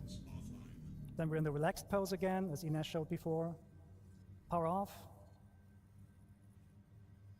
O, And a the może canopy off. przycipy, flapy. No, open, not off. Bardziej, don't put the bardziej canopy mnie off. ciekawi, czy ewentualnie w końcu będą mieli wsparcie dla przycisków, które mają And tak get out of zwany the ship. swój stały status, And, tak? probably go for a I swim są or tak something. zwane flipy flapy. W jedną stronę to jest to, w drugą stronę jest to. Okay, that was a bit of a buggy, bumpy ride, but thank you for taking the time with us. W atmosferze Korsarza będzie trochę ściągać w jedną stronę. Ale nie tylko Korsarza, Andromedę też. Mhm. Andromeda to będzie klocek. No chociaż And we'll Andromeda see you jest in the road. spadającym Thank you. batonem, a Korsarz będzie miał jednak drag większy po jednej stronie. Thank you so much, Yogi.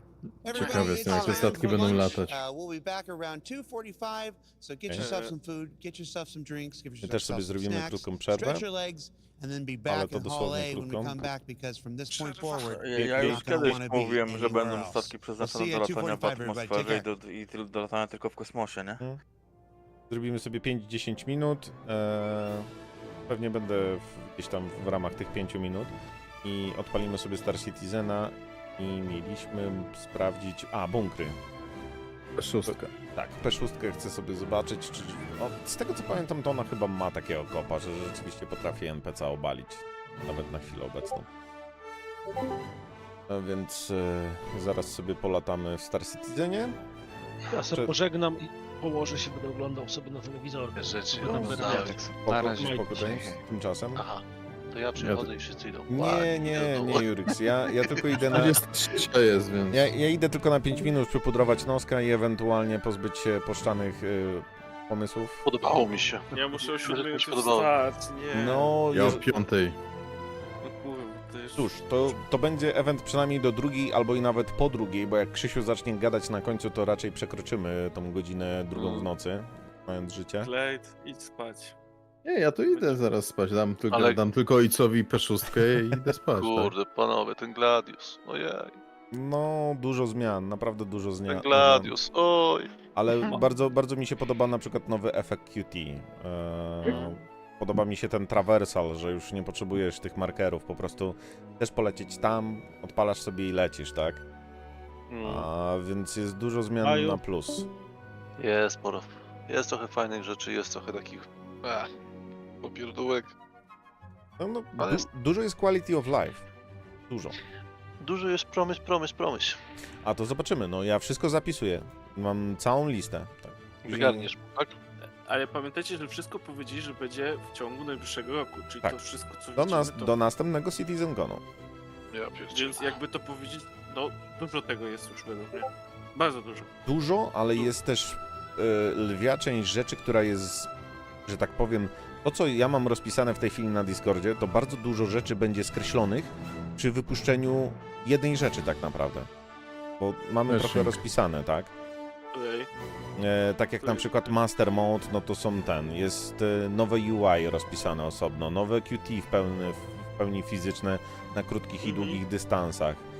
Chociażby zmiany w PvP, PvE, no to zachowywanie NPC-ów pod to podchodzi, zachowywanie się recoila broni, nowe efekty lunet, nowe muszki, zacięcia broni, zużycie przedmiotów, skaner FPS, kajdanki, no to wszystko praktycznie może się okazać, że na przykład właśnie będzie na roadmapie rubryczka, że nowe interakcje w FPS-ie.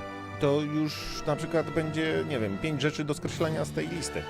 Więc... A ja rozumiem, że to, a ja tylko mówię, że tego jest dużo jest. fajnych zmian. Jest. Ja tylko stwierdzam fakt, że jest samo latanie będzie się całkowicie inne, a potem strzelanie będzie inne, a potem będzie wszystko inne. No... Dlatego dobrze, że nie uczyłem się chyba PvP na chwilę obecną i nie mam żadnych przyzwyczajeń z obecnego systemu. Bo jak zacznę ewentualnie interesować się PvP, no to będę miał czystą kartę. Zero przyzwyczajeń. Jest ktoś tu z PvP? Nie pamiętam. No latamy. Znaczy czasem się strzela. Każdy z nas czasem strzela. Glade tak, czasami lata z Wergarem, ale nie ma na razie z nami nikogo, kto by się tym zajmował. Nie ma Ace'a, może w ten sposób, tak? Nie ma żadnego zasobu. Nie ma Ace'a. Dobra, to ja znikam dosłownie na chwilę, 5 minut i zaraz startujemy ze Star Citizenem w międzyczasie tej przerwy. A ile sobie to ogarniemy. będzie trwać? Prawdopodobnie godzinę. A, to ja już chyba pójdę spać. O północy ruszą z przedostatnim panelem, później będzie ostatni i rozmówka Krzysia. Nagraj całą rozmowę Krzysia. Ja chcę No oczywiście, no. Ja będę słuchał jego głosu. Poprzedni dzień był od deski do deski, więc ten też od deski do deski. Jak się powiedziało, a... Dobra. To ja zaraz wracam.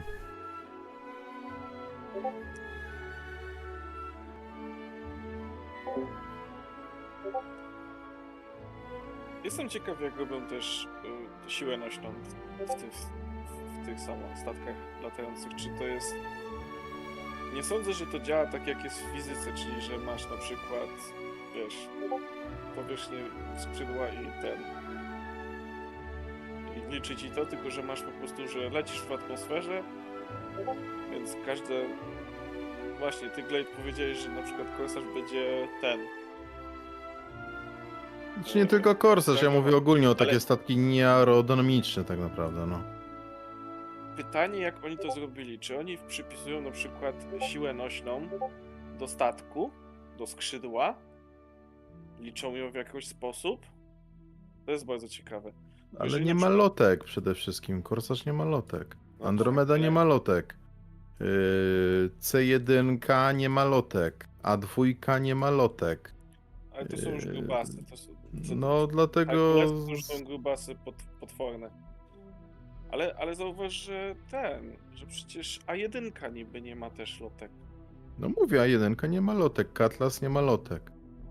Tak więc większość statków nie ma tych control surfaces, tak? No tak. Ale niektóre mają skrzydła, dzięki czemu mogą jakby generować troszeczkę siły nośnej. To jest duży plus chyba dla nich. Chociaż nie wiem, czy Herkulesy dadzą radę cokolwiek wygenerować z tych ich skrzydeł, w cudzysłowie.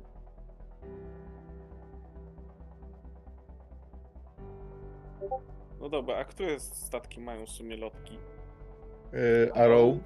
Arrow, Gladius, Hornety mają lotki. No. Buccaneer ma lotki. Buccaneer. Avengery? Avenger ma lotki, tak. Okej, jesteśmy.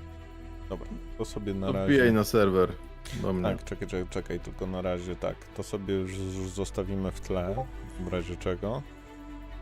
Przechowywanie okna.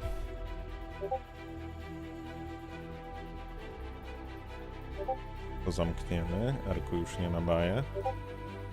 Zamkniemy. Jest launcher. To jest...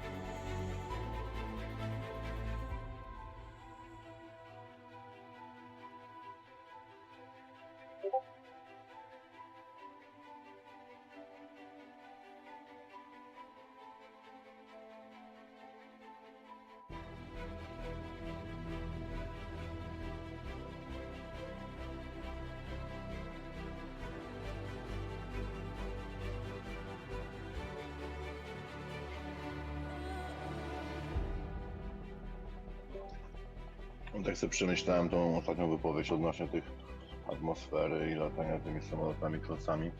Tak mi się wydaje, że po prostu, no, tak jak Andromeda na przykład, może być na zasadzie, że tak jest ciężki kloc, kurwa, ciężko się manewruje. Może będzie używał bardziej takich, nie wiem, silników tam jakichś pionowych czy coś, żeby się na orbicie utrzymać. A te takie właśnie, te małe, takie zwinne, kurwa, to mają lekkie skrzydełeczka dodane. One będą bardziej manewrowe w tej atmosferze, bo właśnie te klosy to będą tylko klosy, jak były. To znaczy... Tak, tylko jest... Atlas ma duże witole, C1 ma duże witole, Korsarz ma małe witole, Andromeda ma w zasadzie wierniczki jako witole, więc no... Ale jak teraz sobie tak przejdziecie myślami po każdym statku, to zazwyczaj te, które są aerodynamiczne, nie mają witoli, a te, które... Czekaj, te, które są aerodynamiczne, tak? Dobrze chyba powiedziałem, nie mają witoli, a te, które są cegłami, mają te witole. No muszą mieć, tak. Zobaczymy. No, tak, więc wbijaj ojciec, dam ci te tak, snajperki. wbijam. Ale na przykład, patrzmy, na przykład AS-y nie mają witoli. Ale Aresy są myśliwcami i mają chyba lotki z tego. Przerzucę gdzieś ekran Mają lotki? Twitchem. Mają. To fajnie. Przechwytywanie ekranu. Niech będzie tak. Boże, tu ktoś normalnie zostawił zestaw ręczników pod drzwiami. Dołączyłem do ciebie, dobra, dołączyłem do ciebie i powinienem być na Serafimie. Hangar 02. To mówisz, że lecimy twoim. A czy chcesz lecieć na bunkier? No, chcę lecieć na bunkier. Okej, dobra. Możemy zrobić to zrobić wspólnie, nie ma problemu. Myślę, że Tylko nie mam żadnej broni, więc jak mi rzucisz P6, to będę miał tylko P6, bo niestety tutaj nic nie kupowałem. Wszystko mam na Horizonie, na planecie. No to czekaj. Nie przerzucałem nic przez ten. To jest żaden statek cargo. On tu był. O mój Boże, katerek. To nie jest ten nowy, nie. Nie, to jest staruszek. Ale on jest cute. To jest cute statek. To nie jest nawet kater. Zamykam wrota. Spoko. A dlaczego nie chcą się zamknąć? Bo nie Aha, jest no tak, właścicielem. nie jestem w party z tobą, ja się dziwię. No to czekaj, zaproszę cię do party.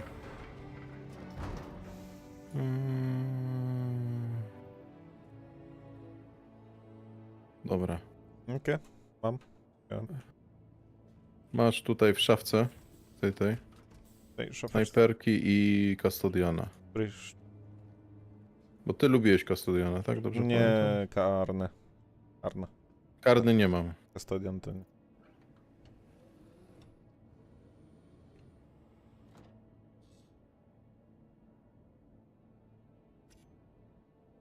No Możesz dobra. te wszystkie te... Czy te wszystkie, co tam są, sobie wrzucić ewentualnie do lokala? Mogę? Tak? Nie, nie mogę tak. A, dobra, tu mogę lokala zobaczyć. Dobra. Teczka. Kustodiana weźmiemy na siebie, czemu nie? I magazynek do kustodiana w razie czego. A, 25 tu masz.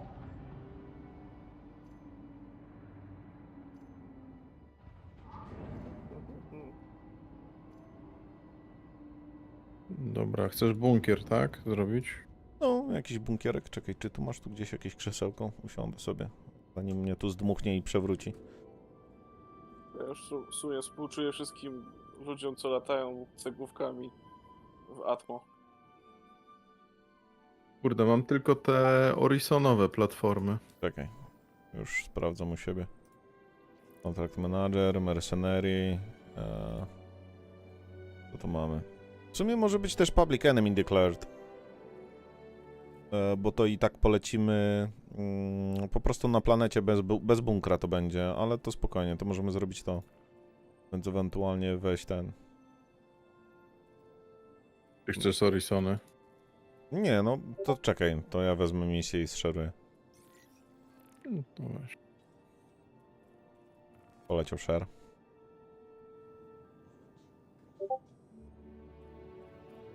Będzie przynajmniej przyjemniej, nie będzie trzeba walczyć z Atmo i latywać na powierzchnię Horizona. Chociaż kater i tak jest szybki, więc szybko by wyleciał.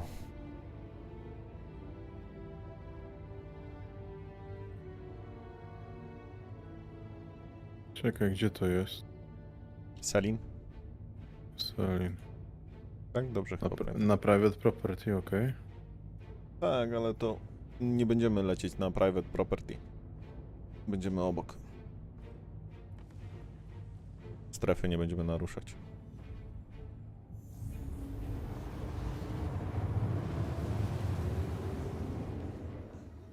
Teraz to bym tam po prostu poleciał A1 i zrzucił tam bombę, ale w celach przetestowania... O!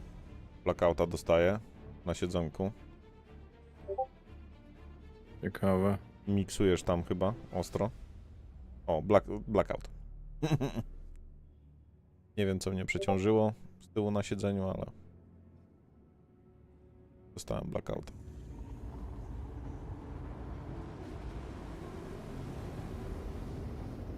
Żyję. Ale co to za życie? Cóż, patrzę w szarą ścianę. Znowuż blackout. Aż tak duże zmiany robisz w torze lotu? Nie. Z tyłu nim ciepie po prostu jak bajonetką.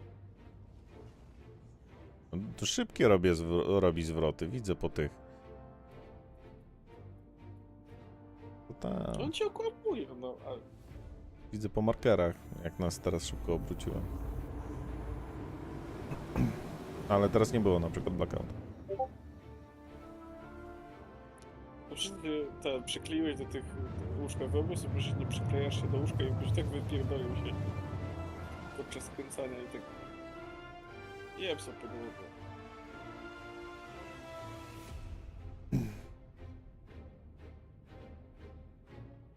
Myślałem, że kater ma jakieś takie, krzesełka z tyłu, takie katlas do rozłożenia, ale co to znalazłem? Łóżko. O, znowuż blackout. Duży boost. Jak nic.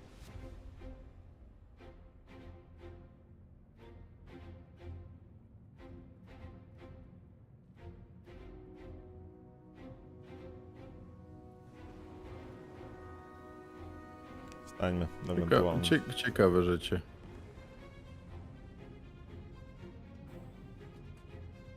Puszczmy tę klapę, będziemy sobie obserwować.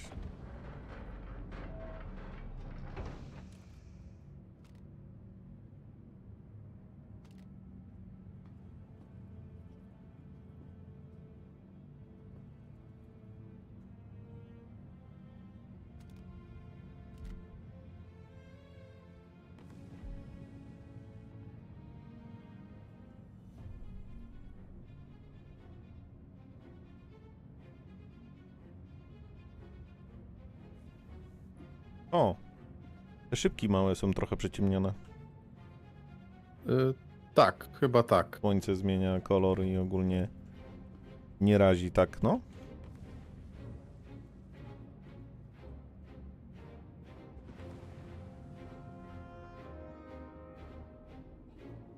Oho.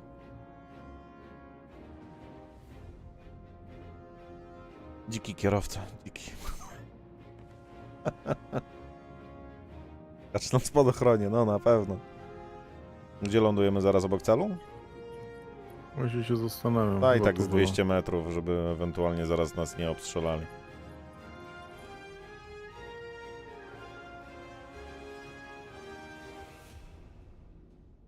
Okej. Na pół kilometra też strzelałem już z P6. Raczej nie będzie takiego efektu obalenia. Szukam czegoś, jakiegoś równego terenu trochę.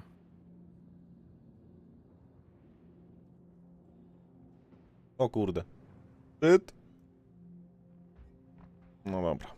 Widzę, że rampa już nie jest z grawitacją. Ja wypadłem. Na szczęście akurat tutaj jest Żyłeś? niska grawitacja. Jest low grav.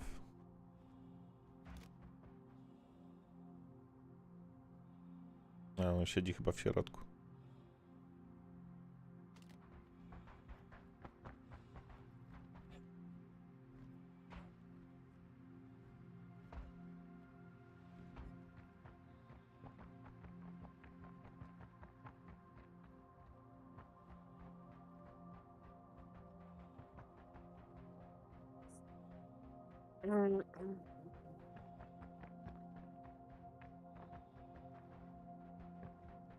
Głupie jest to audio. Ja czasem głupieję przez to. Swoje własne kroki słyszę jako oddalone troszeczkę na lewą stronę. To jest bardzo dziwne.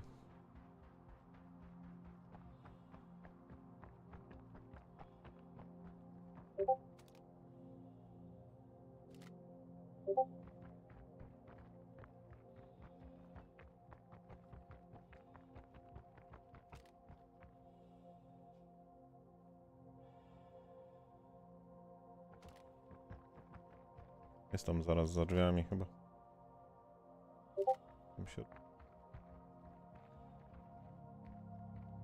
A nie, czy tutaj na plecach kogoś będziemy mieli? Nie. Dobra, widzę go. Boże, co mu? Po prostu się położył. Mhm. Zobaczmy, czy są jeszcze inne NPC, to postaram się do nich podejść i z przyłożenia strzelić. Do ciebie tak strzelał.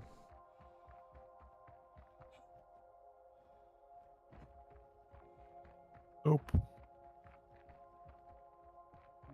To tylko jednego wroga tu spawni?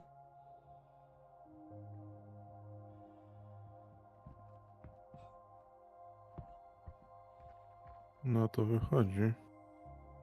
Szkoda, że tu nie ma tego pingu FPS-owego. Przydałby się. Na to chyba wygląda. To jest to tylko jeden. Ciekawe.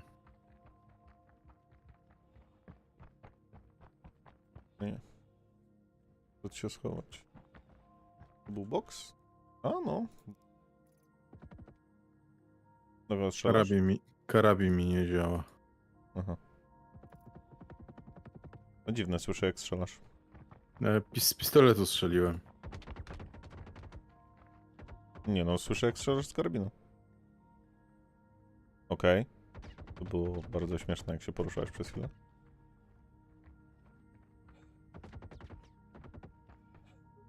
Ja w ogóle nic ten... No to ty nie widzisz, ja widzę jak strzelasz.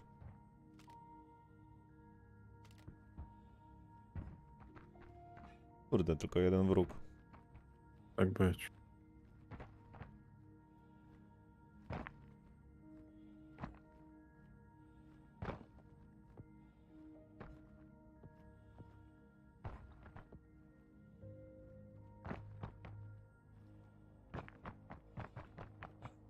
Dobra, to ja proponuję platformę Horizon w takim razie. Czekaj, zaraz zobaczymy, bo może teraz mamy misję na bunkry.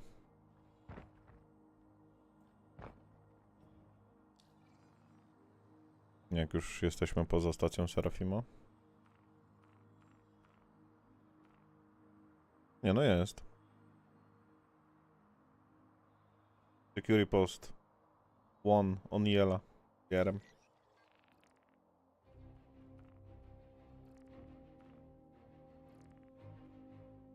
Jeszcze nie wrzuciło?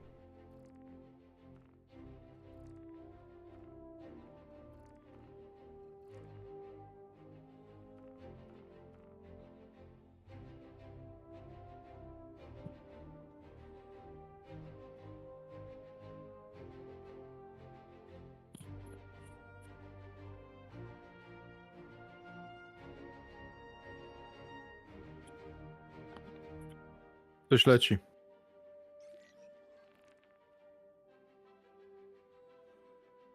Security work. Dobra. To mamy na razie to. Szeruję.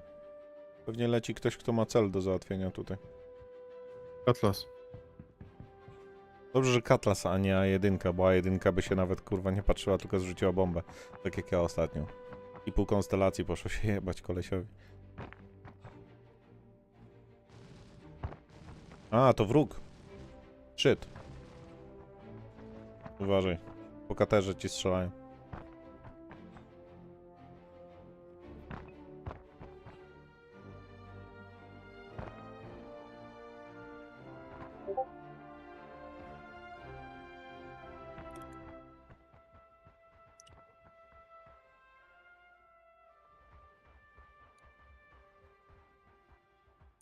To co? Wiecie co?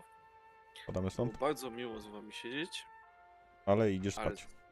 Ale wiecie, ja nie wiem jak Glade jutro wstanie na piątą, ale... Znaczy o 6 wstaję, troszeczkę przed 6, ale... Ale ja muszę radę. Więc Nie jest jeszcze źle. Ja wolę jednak być żywy w robocie, a nie być martwym. Chociaż nie wiadomo, pierwszy dzień to może będę spał w robocie. Więc bardzo było miło. Obejrzę sobie do końca streaming. Spoko. Jak już będzie. Więc tam nie wiem. Tylko nie róbcie żadnych jakichś dziwnych rzeczy tam na streamie. Nie. O to się nie martw. No, ja wiem.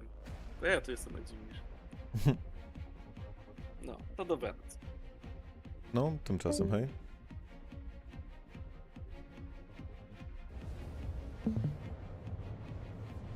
No, coś tak myślę, że na końcówce nas mało będzie, bo w sumie jutro poniedziałek, ja akurat mam załatwione sobie wolne, więc jak najbardziej będę siedział do końca i to nadawał, ale nie zdziwię się, jak o 2 w nocy już będę sam. Też mam wolne, dużo wolnego. Ja akurat dopiero w czwartek do roboty.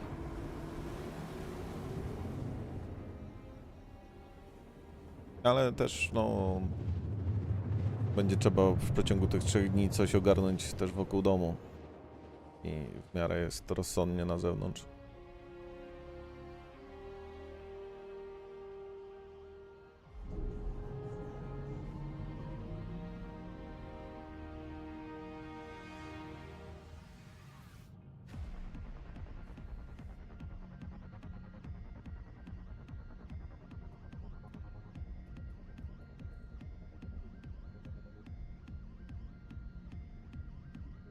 Coś moja postać robi na Momiglasie. Nie wiadomo co. To są te nowe animacje. Wiem.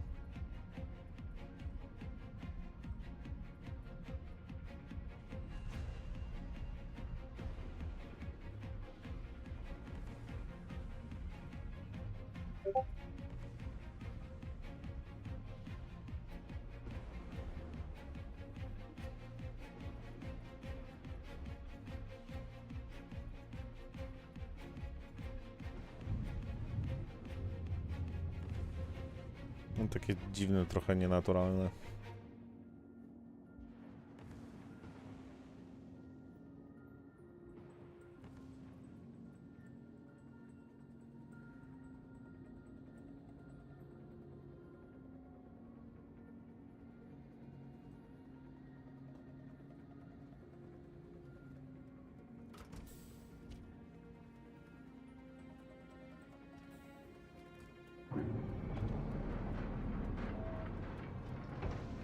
Oho. Wywali nas w kosmos, czy nie? Nie, na szczęście nie. Ostatnio mi A1 wywaliło w kosmos, jak tylko rampa to wlazła w tekstury, a później wybiła się ponad tekstury.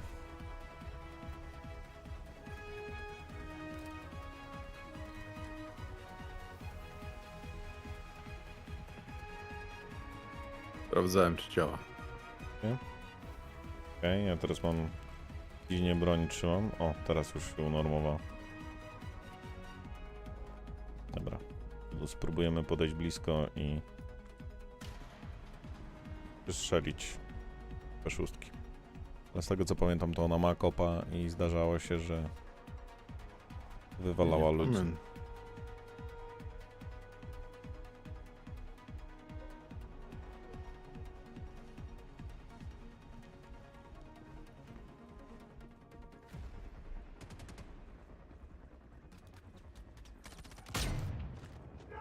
Okej. Położył się tylko.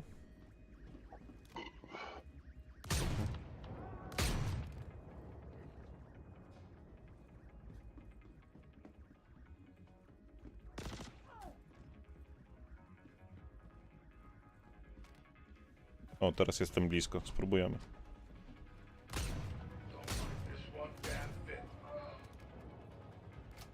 O kurde. Nie mam pestek.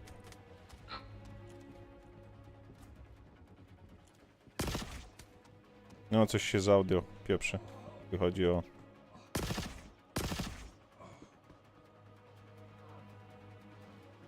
Chcesz amunicję? Nie, ja mam ten. Mam teraz Custodiana. Ale P6... Nie, do P6. Do P6 chodź. P6 teraz nie odpycha. Gdzie ty jesteś? Tutaj. U góry, czy... Tu, za tobą, za tobą, za tobą. Dobra. Tu, w tej czerwonej skrzynce jakby.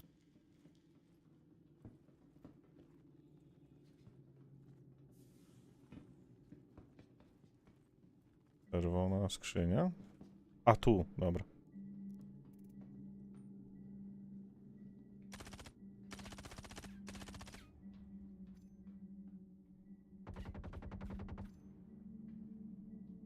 O. Broń, którą lubię.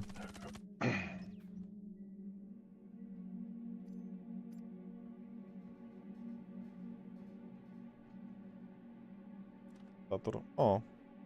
Ten hełm, ale nie mogę go zabrać ze sobą. Akurat hełm, który jest ten... jest do zgarnięcia. Jakby go tu zabrać. Nie, nie mieści mi się, nie mieści mi się. Shit.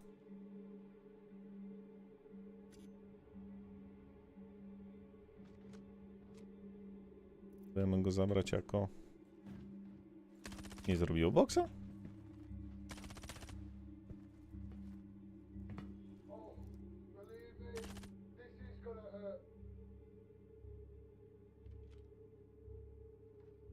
Okej, spływałem chyba inwentory. A, dopiero teraz tworzył.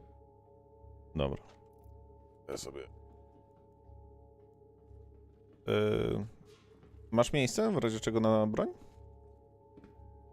Tak. I oddam tego, Custodiana. Golan. Aha, już coś się z nim stało. A, wypadł na ziemię. Dobra.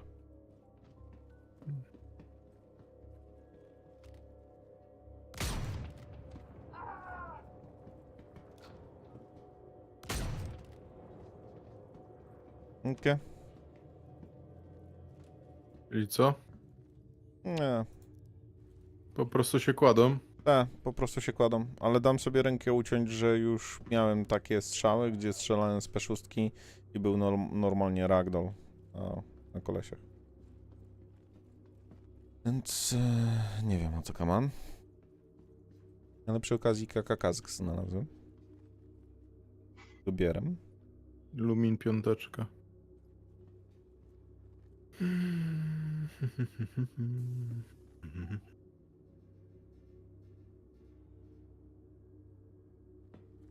Co tu pisze? Only VIP, aha, only VIP na tych krawatach. Nigdy nie zwróciłem na to uwagę.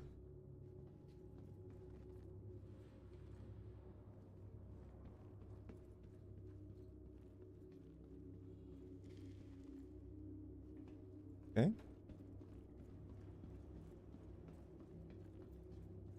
Idę ten KKKazg wrzucić na razie do twojego lokala na statku.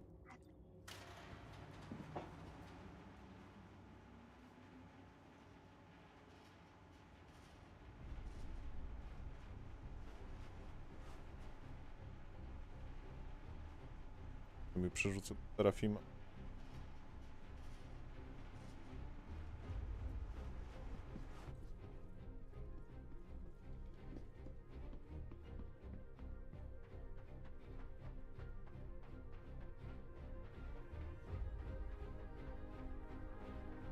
Trochę się tu pozmieniało wokół tych bunkrów. Wcześniej nie widziałem takiej konstrukcji z anteną, albo nie kojarzę anteny GSM. To wygląda jak antena GSM. Ktoś ma komórkę ze sobą?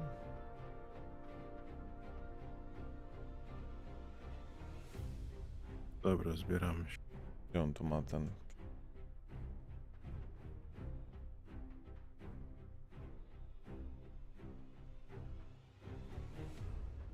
Widziałem. Chyba jest to. No. Bez pociągu. Vehicle.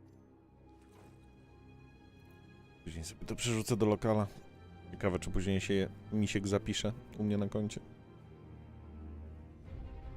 A, bo podniosłeś tego miśka? No, wziąłem miśka.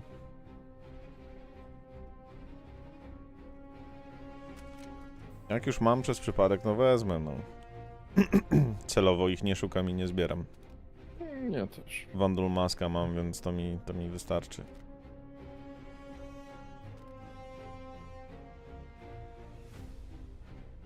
Zapomniałem, że tutaj też jest 0.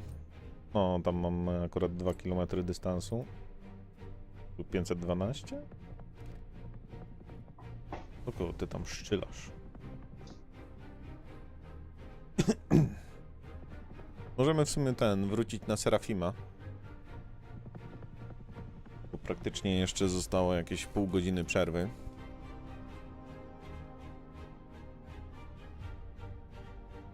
Zanim tam dolecimy i wylądujemy, to pewnie będzie już krócej.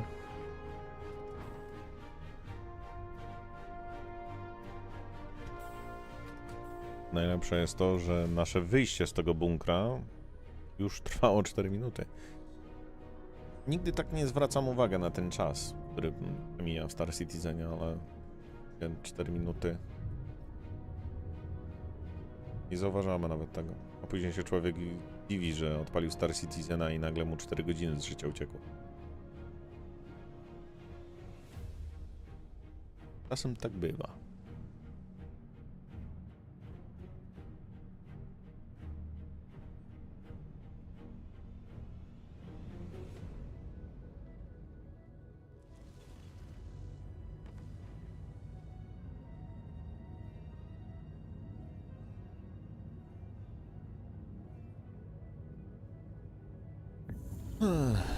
Także w sumie kilka ciekawych rzeczy nas czeka przez najbliższy rok.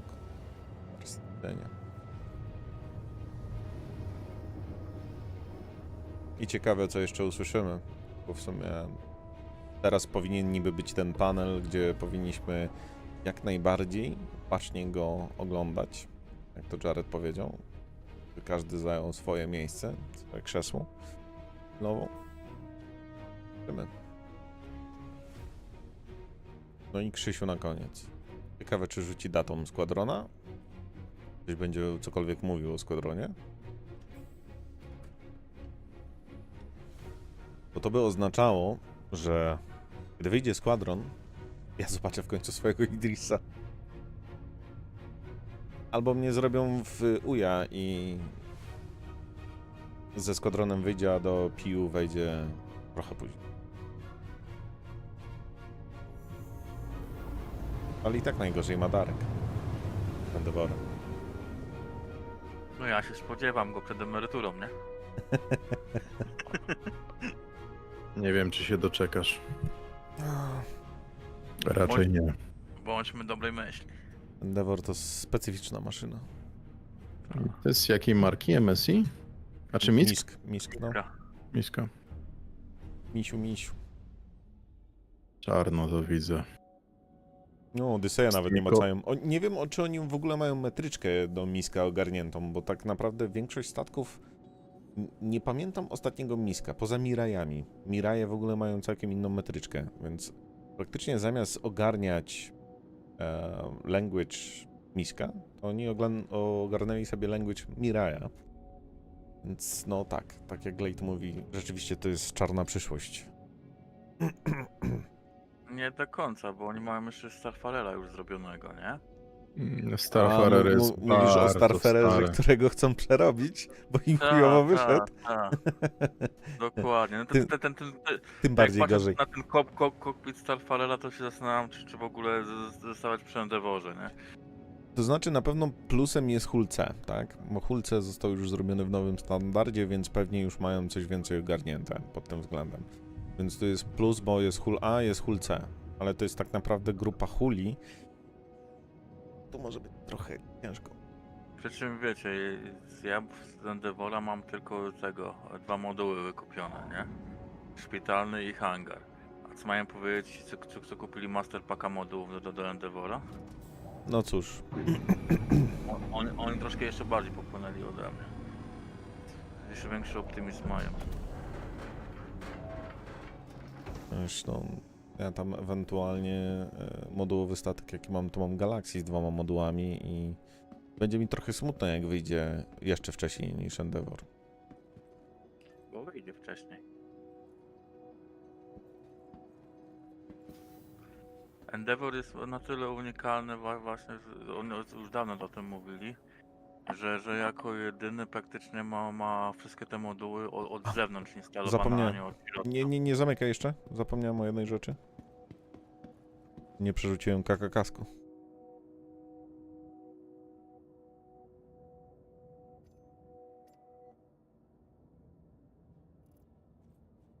Okej, danke. Spoko. To lecisz na stację? Lecisz gdzieś dalej? Znaczy wylogowywuję się już w tym momencie. Dobra. Będę się wylogowywał, bo to już jest najwyższa pora. My sobie w międzyczasie... Aha, nie. Jeszcze pół godziny jest. Tak, jest jeszcze pół godziny. Niecałe pół godziny, ale właśnie planowałem zrobić jeszcze coś innego. Oj, tak, który się jeszcze nie do końca. Chciałem zrobić jakiś tour po czymś ciekawym w międzyczasie, czemu by nie, ale tak patrzę. F8 Lightninga to się każdy już ostatnio naoglądał, na bank. Caterpillar, Hull C, nie, Hulla C nie mogę nawet claimować, bo to jest krzywy temat w tej chwili. 400 Aurora MR. Najlepszy byłby Reclaimer, tam zawsze jest wow, ale u Reclaimera się nie wyciągnie. Za duży jest. Nie ma takiego hangaru w Terafimie.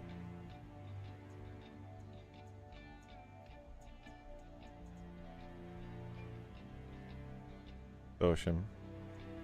8 jest. Karak. Mol.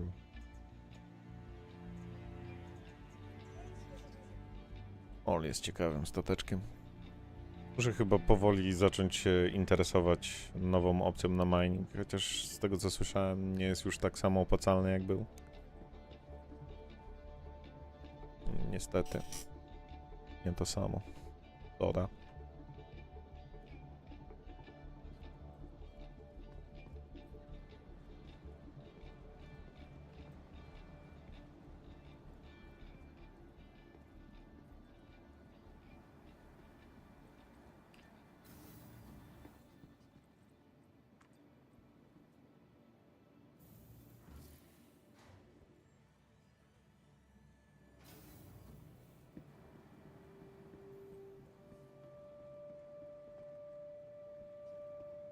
Teraz pewnie tam wszyscy ten lunch to tak wpierdalają po chybciku, by tylko zdążyć.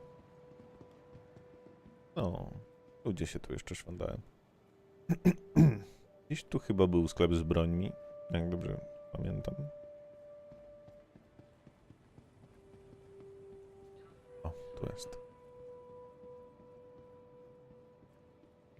O, koleś w końcu w blacie nie stoi. Yeah.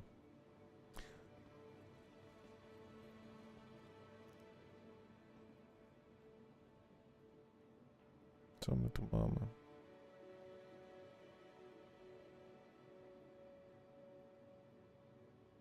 O, magazynki do przeszustki. Bardzo dobrze. 30 sztuk. I potrzebuję jeszcze magazynki do 56, ale chyba tu nie ma.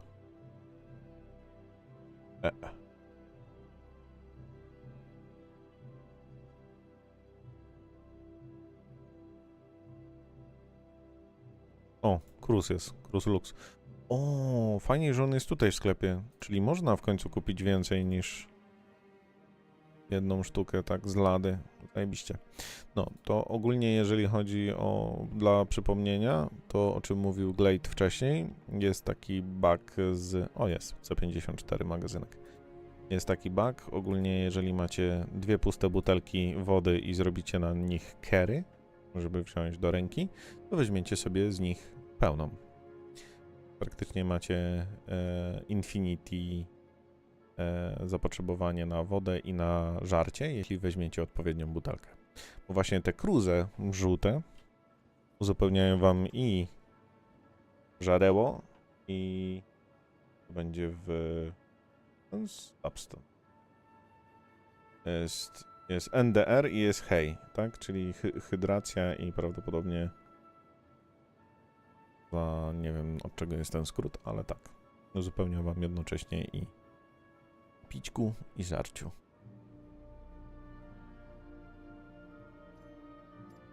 I w momencie, kiedy macie dwie sztuki puste... Aha, dobra, ja mam trochę dłuższy ekran. Może nie widać tego już w moim inwentory.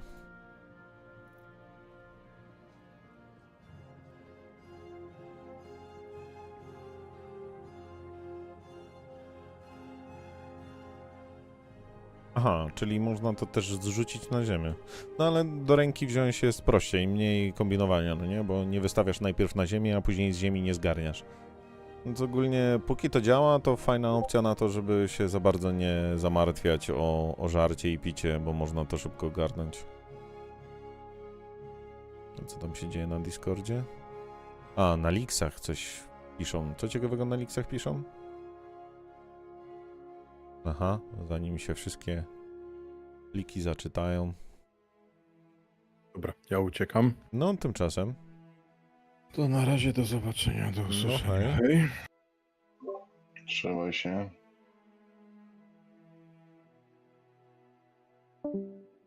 Okej. Nie no, fantastycznie, ale naprawdę. Benoit Bessezur potwierdził wcześniejszy wywiad, który był francuski wywiad, że serwer meshing będzie w PU w przeciągu 12 miesięcy. Nie no, naprawdę? Bardzo doprecyzowali. To praktycznie to, co widzieliśmy od samego początku, ale okej.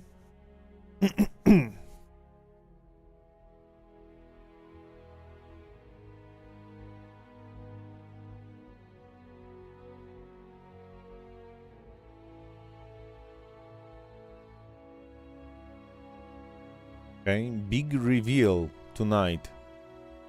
Czyli prawdopodobnie ma być jakieś duże ogłoszenie, bo przynajmniej tak wygląda z leaksów, że operatorzy tych budek, które są tam na pasażu, mogą opuścić swoje budki, żeby wziąć udział właśnie w evencie, gdzie będzie Big reveal tonight.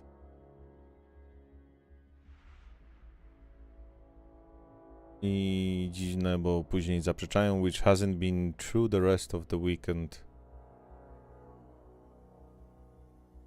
Aha, czyli dobra, nie zaprzeczają, tylko po prostu nie było takiej akcji wcześniej.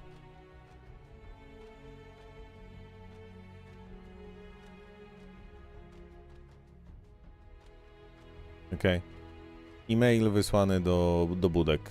Hold on your flight helmets because we just received intel about a massive announcement concerning Squadron 42 and it's coming at 6:30 p.m. ADE time, US Central. Okej,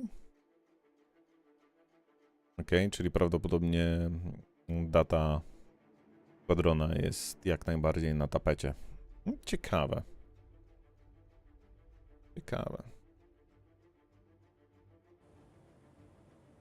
Wróćmy na chwilę do Star Citizena. Mamy jeszcze 20 minut. Można zrobić 20 minut. Nawet jednego rana bombowego nie zrobię na misji. Ja nie kupiłem w końcu magazynków do 54? Nie? Albo kupiłem tak mało.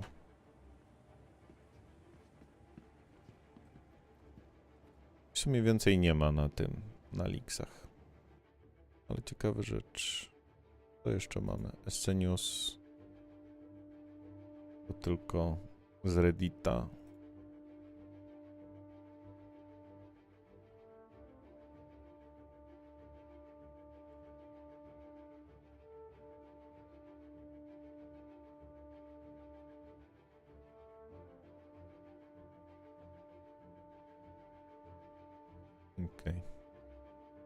Na Discordzie na razie na bieżąco.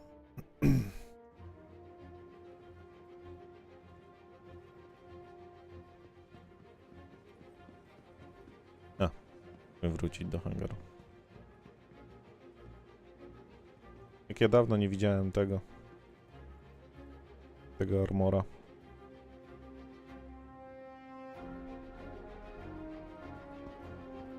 Ale te nowe armorki. Ten legendarny tych Dustersów. Chciałbym go zgarnąć.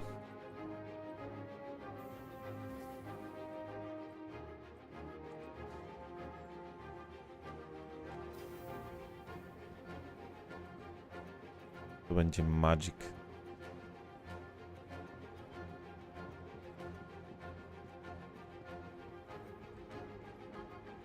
To fajnie, że część już tych pancerzy mają zrobione.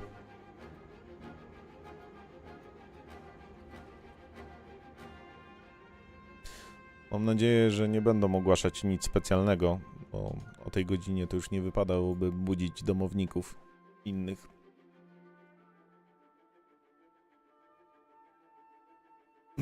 Jakimiś dziwnymi okrzykami radości i nie tylko. Takie pytanie w sumie do was. Jak wy się zaopatrujecie na to, co do tej pory nam pokazano? O tym myślicie? Bo wasze zdanie też mnie bardzo ciekawi. No jak dla mnie, to na razie wygrywa wczorajszy dzień, tak? Ale według zapowiedzi Jareda z dzisiejszego dnia najlepsze dopiero przed nami, tak? Czyli mówisz, że combat, jego ogólnie flight aż tak bardzo cię nie interesuje, jak te rzeczy, które... To znaczy mnie interesuje combat, a to jest w ten sposób jakoś specjalnie mocno, zwłaszcza pod względem PvP. Mhm.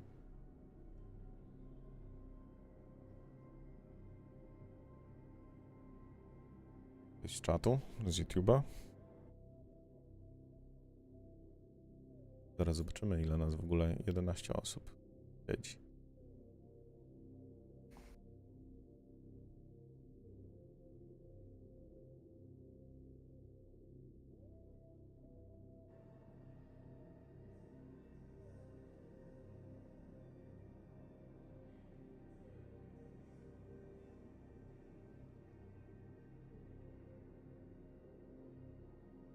Dokładnie dobrze pamiętasz mi.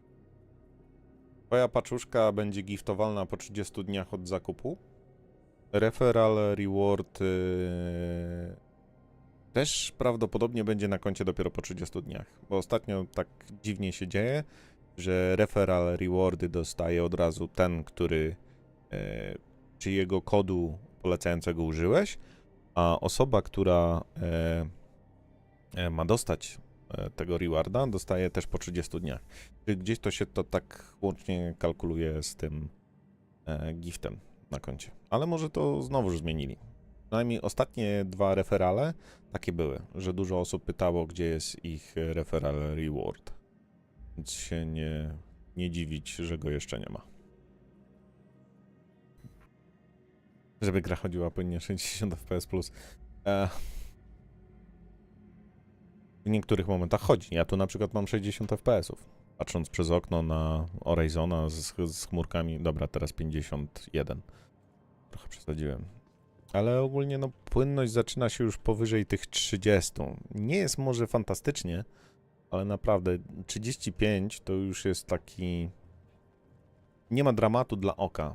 A w momentach, kiedy walczymy w statkach, gdzie jest większa dynamika, zazwyczaj jesteśmy w open space, to tam FPS-y potrafią podskoczyć dużo wyżej. No i musimy poczekać na ewentualne narzędzia do skalowania, tak jak w grach mamy w tej chwili DLS-a, te rozwiązania AMD, więc jeśli ktoś ma nową kartę od AMD, bo chyba jest wymagana nowa karta od AMD, chyba że ktoś ma AMD, ma dostęp do sterowników i może zobaczyć, czy jest ten, to się nazywało chyba FMF? Frame Mode, coś tam? Nie pamiętam. No ale może ewentualnie zobaczyć, czy coś się uda ogarnąć w tym temacie. No bo to tak, to może być plus. Ja akurat mam małą bestię, jeśli chodzi o komputer. W szczególności przesiadłem się na procesor AMD.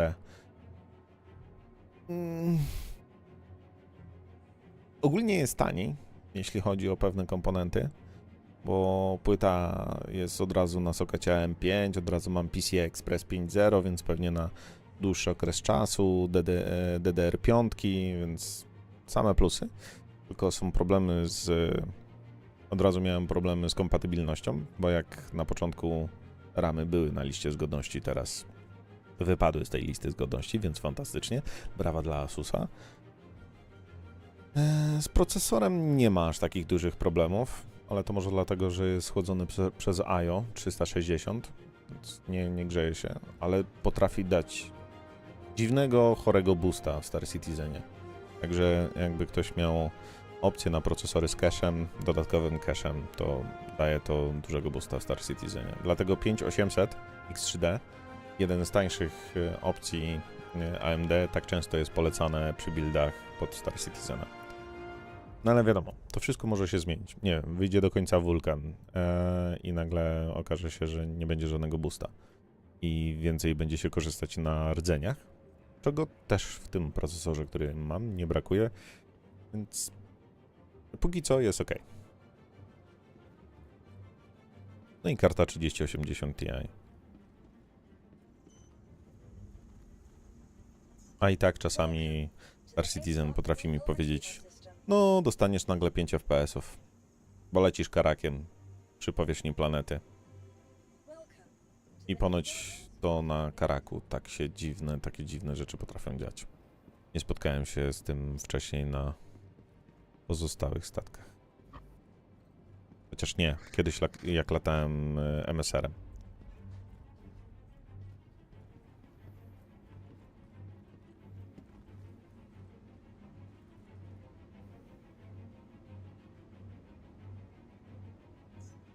Nie no, jak będziesz chciał mieć powyżej 100 FPS-ów w Star Citizenie wszędzie, to bez DLS-a tego nie osiągniesz na bank. W szczególności właśnie w takich gęstych miejscach jak miasta. Nie ma opcji. No ale po części też może być kwestia procesora.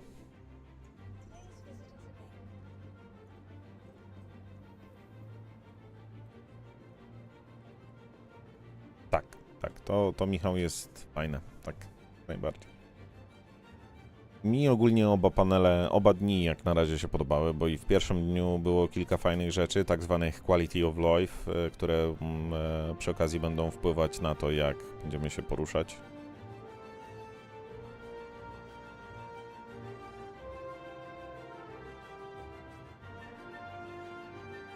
Wszystkie POI, no to masz po części star mapę z pierwszego dnia.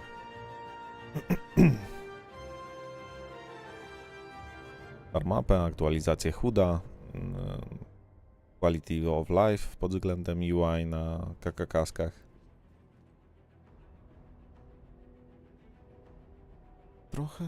Trochę tam rzeczy też było z pierwszego dnia. Zaraz zresztą sobie zobaczymy to, co mamy na Discordzie rozpisane. Obietnice Citizencon. Co my tu mamy ciekawego?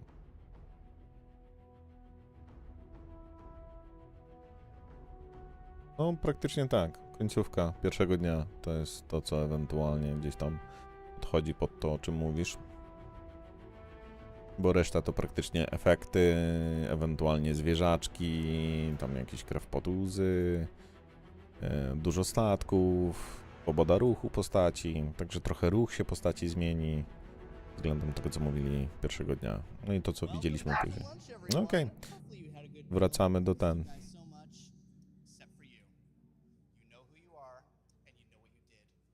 Zostawimy sobie to. We're back on the Citizencon show floor here to do our last little bit of the community booths. It has been a phenomenal 2 days, and we cannot thank enough everyone who has been here Damy go trochę to give us the głośniej. love and support as you guys have been watching the show. Whether you guys have been here on the community booth floor, whether you guys have been in the theater, it's been nothing but amazing smiles on faces, and that's what we love to see here at CIG. And so we're gonna go over to Mówiłem, że ten koleś wróci. smile. Soul Citizen. Now this is a group that is all about diversity and inclusion in Star Citizen. You know, gamers, maybe not the most polite people sometimes. So we want to have an org where diversity and inclusion is forefront in their mission statement, and no one does it better than Soul Citizen. These guys are phenomenal. We got my man Griff here. Griff, how is it going?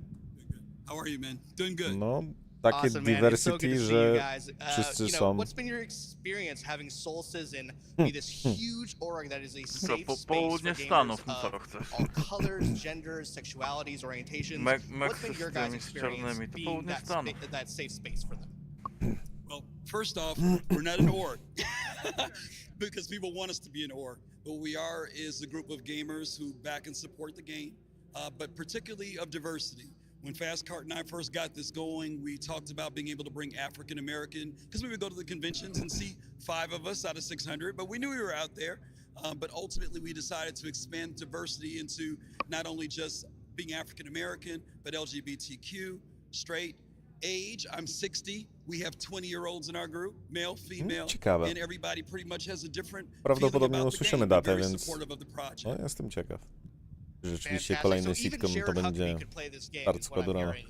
You guys are going for like the elder statesman, so that's fantastic to hear. What giveaways are you guys doing? I hear you guys are doing a really cool giveaway at the top of every hour. Is that correct? Zobaczymy. At the top of every hour, if anyone comes to our table, if they're the first one to come here and they say what our table number is, one of our partners or our friends are the folks with Star Jump Station with Grim, Ender, and Starlet. They couldn't be here, but they donated these posters of their work of the Fleet Viewer, And so we have signed this for everyone, for all the members here have signed it. And if you come here at the top of the hour, if you're the first one, we will give you one of these signed posters specifically from Star Gem Station because we love them. They're a great group and they've To done jest contributed najdłuższa so much to the jednostka community. ewentualnie w Star Citizenie, jeśli ktoś nie widział Retribution, to rzeczywiście aż wam znajdę i wkleję wam ten link do...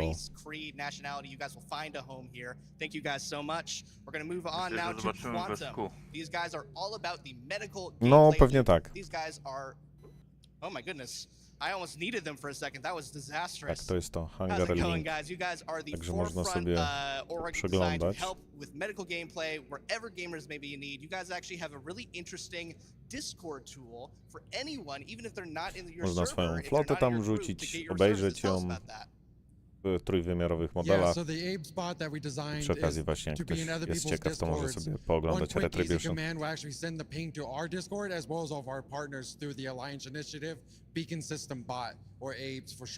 Bo w PU, jeśli Retribution kiedykolwiek będzie, to będzie prawdopodobnie w stoczni stał. Głównej.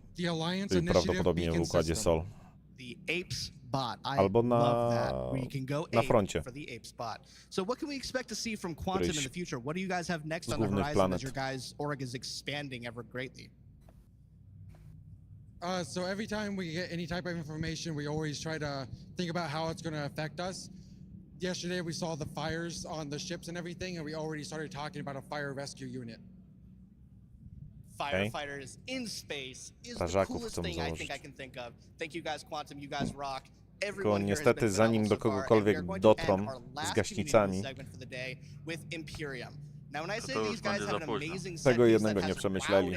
Także dzwonisz po strażaków i... Prawda jest taka, że strażacy rzadko kiedy są wzywani do gaszenia pożaru, do zabezpieczania tego obszaru wokół pożaru, żeby tam się nie zajęło. Pożar ma się sam. So, man, that is just so cool. So with me are some Imperium guys. What's up, guys? So, you know, let's say a young, charismatic host named Schman, for example, wanted to steal that Bengal carrier. Where exactly is it going? Tylko widzisz, Chris, oni chcą zachować przepływ pieniędzy, tak? The spice must flow, jak to mówią. Więc muszą wypuszczać pewne rzeczy z feature'ów, ale nie mają jeszcze w pełni ogarniętego server mesha. Więc nie mogą w pierwszej kolejności wypuścić serwer mesha, żeby później nam było lżej, bo jeszcze go nie mają. Znaczy mają, ale wiadomo, pewnie testują go w skali i jest kilka błędów, które pojawiają się w większej skali. Oni mają opcję na to, żeby wypuścić to przez taką specjalną maszynę, gdzie mają wirtualizację więcej klientów. To też nie jest prawdziwy test, tak jak w naturalnym środowisku. Wiadomo, to jest symulacja, ale są w stanie to sprawdzić. All right, we're going to toss it back to Jared momentarily. Thank you guys again so much for checking Całe out the szczęście. community booth. We'll see you guys back here Obym again. cię nie widział za rok. Stay safe and see you in the verse. O, Alt what? Jared gra. Function F4? There we go. Hi, everybody. I'm at the Pyro Playground. I said, hey, at some point during the two-day event, I want to get out from behind backstage and, come see what the thing's all about. So I'm here in Pyro. Why don't you come around here and see? I am, of course, an expert Star Citizen player. Come on over here. You see what I'm doing? I am attempting to open a door right now. How do I open the door, Daniel? It's not this door? That's not the door? Also, you're not Daniel, are you? You're Adam. All right, so we are here. What station is this, Adam? Ale w sumie Squadron nie ma nic wspólnego z server meshem, no nie? Bo to są dwie różne gry. Squadron single playera i jest główką. Kto wie, może to połączą, ale raczej zobaczylibyśmy wcześniej troszeczkę Squadrona. No, they should not be the death elevators. Not even in Pyro? No guarantees on that. I want you to go on record. Look at that camera and say the elevators in Pyro won't kill you. I'm gonna say no guarantees that the elevators on Pyro won't kill you. Okay. All right, so we take the elevator and where do we go next? We're gonna go to the entrance. O, Radeona mają włożonego. Look at this guy. So one of the other players Karta will do it for Radeona you. jest. There you go. Na Radeonkach lecą. No, show the screen. Show them Pyro. Let them see Pyro. People are tired of seeing my dumb face. Ciekawe jaki to jest właśnie setup. Alright, so where am I going now, Adam? You want to Gdzieś make a left? będzie jakiś... This way? No, you went too Może far. na Reddicie ktoś napisał jaki to jest setup. You Czy gotta coś, follow the że... exit signs. I don't see anything. There you go. All this environmental storytelling. This is the experience that you just walked through. All right, up here? Yep. And another elevator. All right. So what does this say here? Do you know? I can't read. I know that's rough and ready for the top part. All right, yeah. So Rough and Ready are the gang that runs the checkmate station. All right.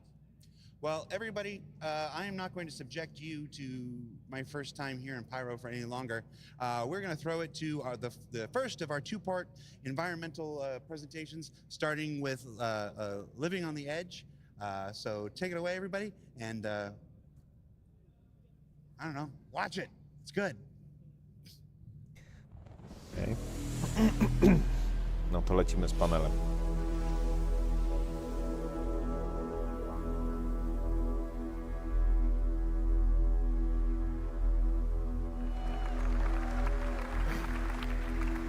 Hi everyone. My name is Colin Chuckett. I'm the lead level designer for the PU.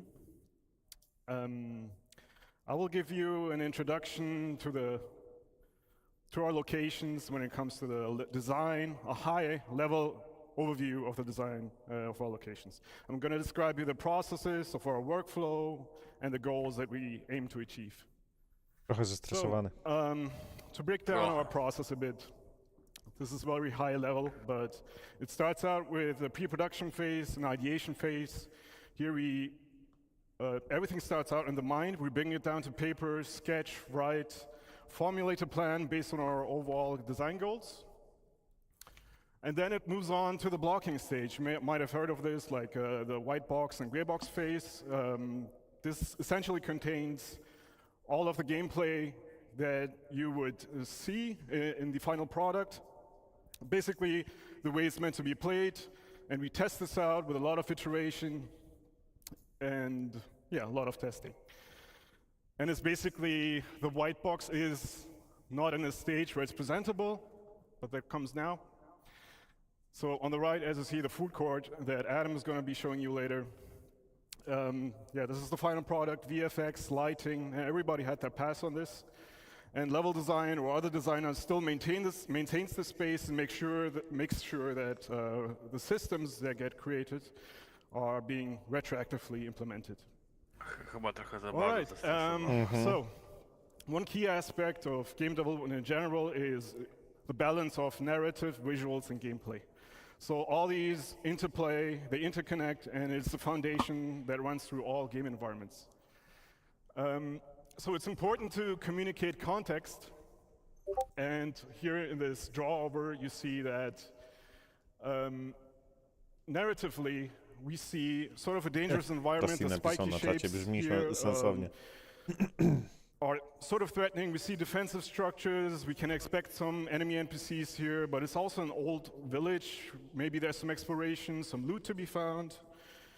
And then what's also important is communicating goals. So goals can be the pathways that you take, the gateways that bring you from one step to another, and so on.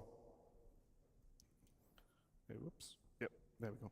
Okay, since we're a sandbox game, accommodating playstyles is pretty important. So playstyles meaning going guns and blazing, shooting at everything and everybody, going more of a stealthy infiltration-y pathway if you wanted to, but also all the social aspects that you know from Stanton. Bear Grylls. And to do this, we establish, so one of the core design philosophies is granting the player the freedom of choice to do what they want to do at any point throughout their experience. And we do this by establishing or defining multiple Praktycznie z tego panelu chyba nie będę miał za bardzo co zapisać do tego, co ma się pojawić. Mówią o tym, jak tworzą lokacje. So the first one is pretty straightforward. In a social setting, you have the goal right in front of you, and it's a single goal, such as here in the Habs. In a combat setting, this is very exposed, so it's dangerous to traverse this route. Where it gets more complex is when you have, such as with this outpost here, when you have multiple goals that can be equally important to the player at any given point. This is where we need to have a bit more design put into it with, for example, the landmarks that serve as orientation points. So to help you orientate yourself wherever you are in this location. And leading you to these locations by utilizing shape language and composition. The second path is, these are secondary pathways, so these are alternative routes. And these are options that are offered to you as you traverse the area on the primary path, for example. And so you may know this as a tourist when you go to a new city and you look around the corner and you see an alleyway that sort of looks nice and it evokes your curiosity and you want to investigate. In a combat setting, these are covered approaches or opportunities for you to flank the enemy to get to your goal, which could be this building on that sketch. Versus more open spaces, when you have, in a combat setting, in open spaces, you tend to be a bit more stationary because you want to feel more secure. Tymczasem trzymaj się. Unless you're in a vehicle. Dzięki, hej. The third path is tertiary pathing. So these are more hidden infiltration routes, especially discoverable throughout the rundown stations that Anna will be presenting later on.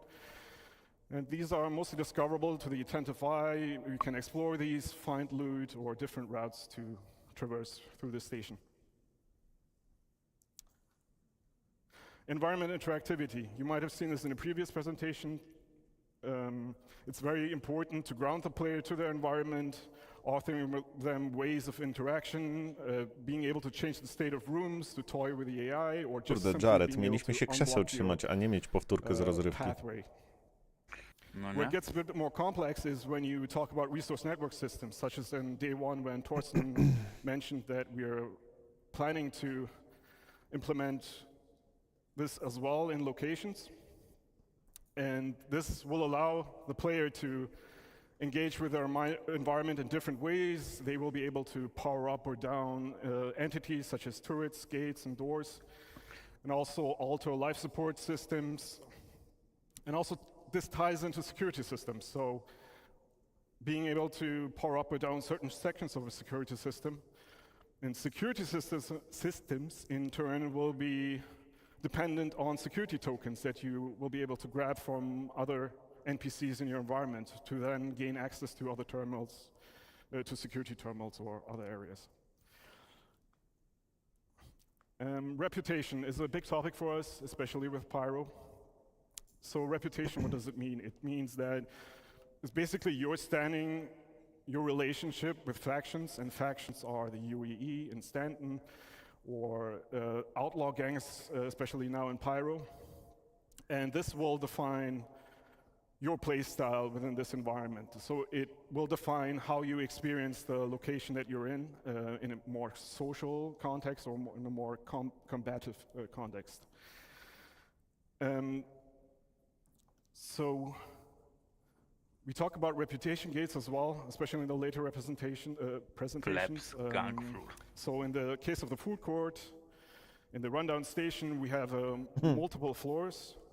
So the first floor is the gang floor, and that might require you to have a better relationship with the owner of this location, which then will give you unique mission givers that you can go to and accept a mission that are offering you missions. Czyli reputacja odblokuje nam ewentualnie dostęp do lepszych rzeczy w sklepach związanych z daną frakcją. To jest dosyć ciekawy ten. I unikalne misje, tak? No. Super, no.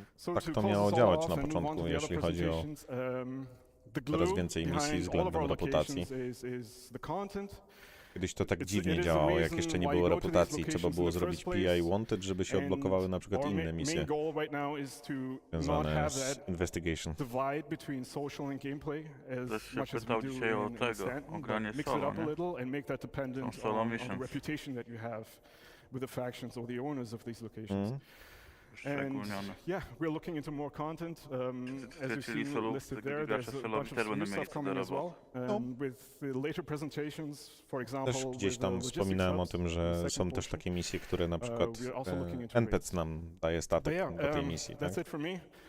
A, to ktoś pytał, jak nie ma statku już i nie stać go na claim i tak dalej. No, to wiadomo, na razie takiej sytuacji nie ma.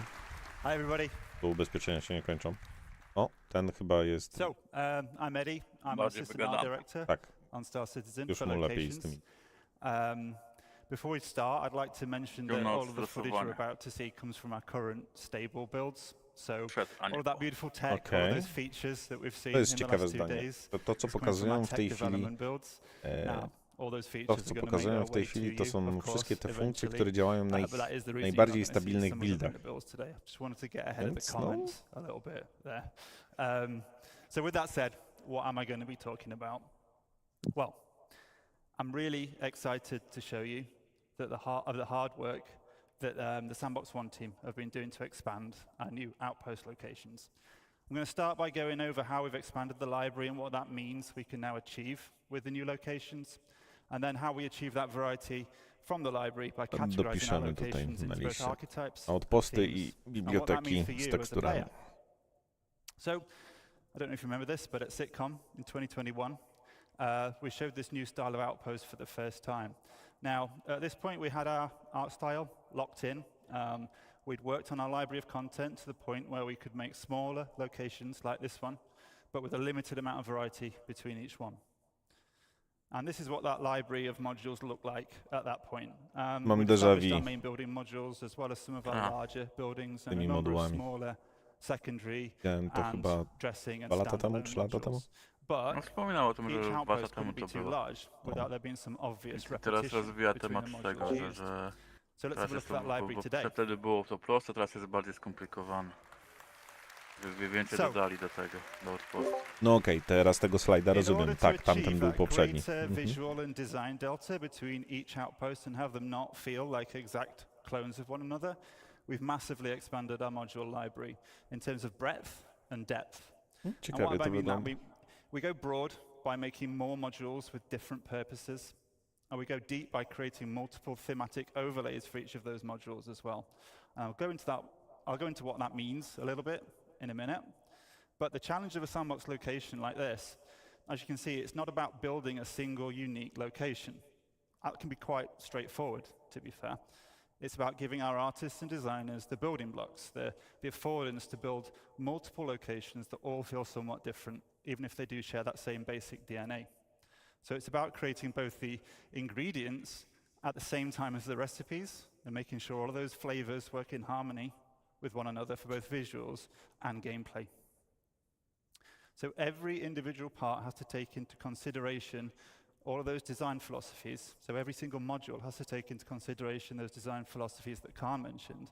But we also have to make sure that they work with those same principles when an artist or a designer combines them into any one of a number of different layouts. So the more ingredients we have to work with, the more recipes we can create. But with that complexity comes the challenge of keeping everything harmonious. So we like to think we've done a pretty good job with that. But that's me. Using this expanded library, we've been able to increase the individual location size because there's less of that obvious repetition. Buildings within any single location. Tylko brakuje tych takich lotnisk w formie były wcześniej. Obudowanej dziury. Na innych panelach było je widać. Tak, ale nie były, wiesz, z murem. Były po prostu w ziemi. Takie trochę niby Mos Eisley, ale nie do końca. Localized and personal feeling mission types that might see you moving around a single settlement to complete objectives, or doing short hop missions between clusters of settlements on a single planet. So you might head up to a ridge to repair some wind turbines. You could counter an outlaw attack from a neighboring outpost. Or on the opposite side you might be stealing or destroying vehicles for the criminal gang. No te outposty są podobne. Ciekawe czy czy Lynx będzie miał, że tak powiem, swoją bibliotekę outpostów. Pewnie tak. O, jest lotnisko. Tylko Sokoła tam brakuje.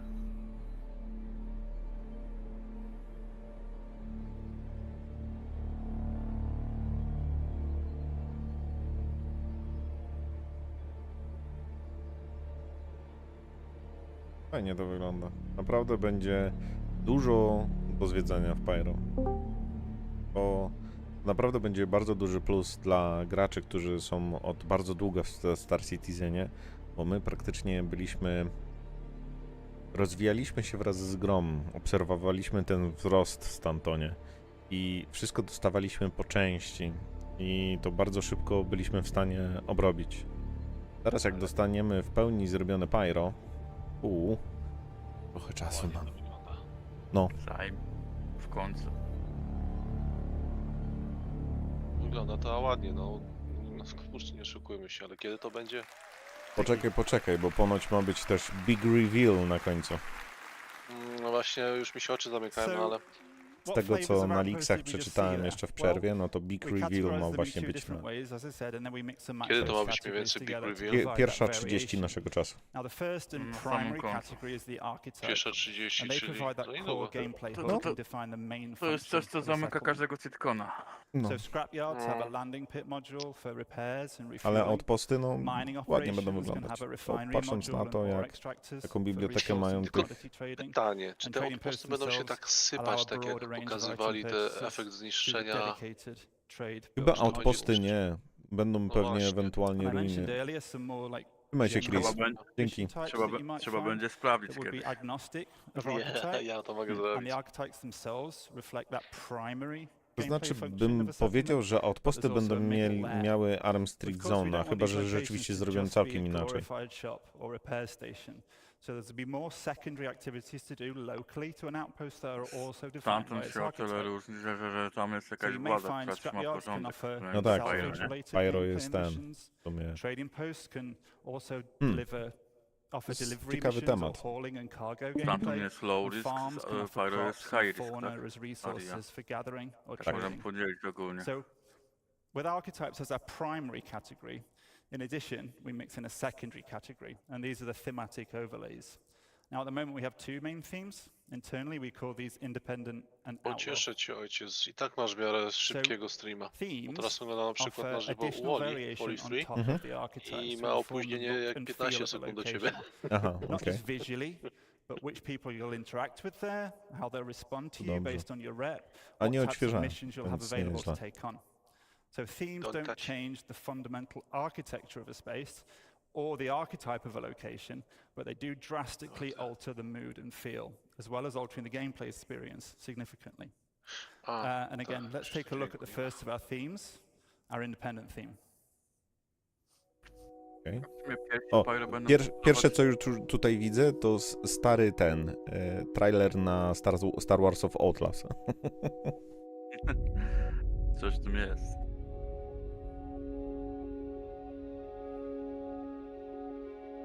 No, Pyro będzie dosyć ciekawym systemem. O! A to było buy. To leżało na półce po prostu w sklepie. Jako buy. A to nie było przy pierwszym pokazie Pyro akurat? Tej scenki? Nie wiem, nie kojarzę. Przy okazji tego już nie, ale to tamto chyba przy okazji nie kojarzę takiej snajperki, więc nie wiem, czy to nie była nowa broń, ale to nie będę teraz zwracał specjalnie.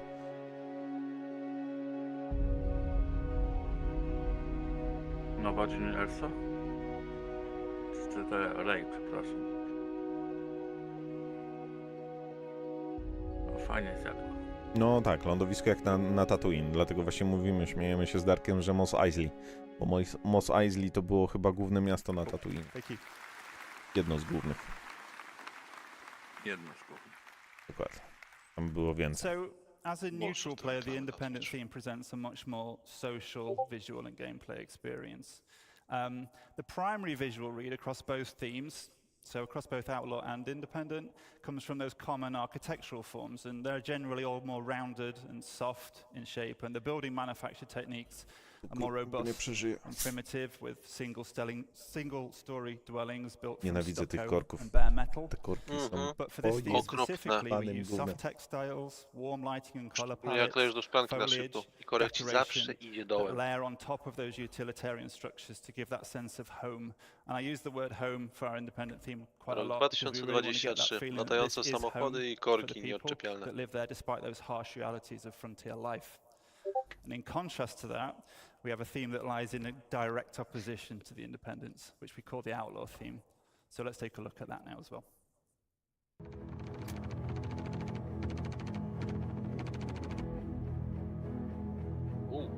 Strzelają. No bo to już tych dali. Bo wieszczy. Wojna gangów.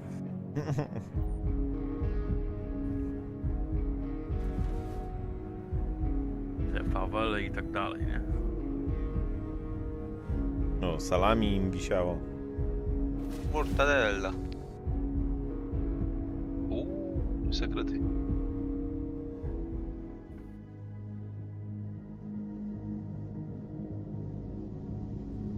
Niektóre akcje będą ciekawe. Już. Napierdalałem. Co on miał za kombinezon? To był Space Marine. Jak on się nazywa? Kurwa, nie przypomnę sobie. On jest Star Citizenem w tej chwili, ten kombinezon.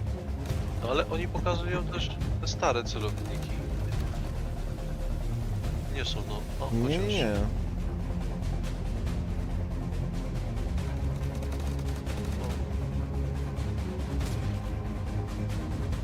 Stare. To jeszcze stare, no.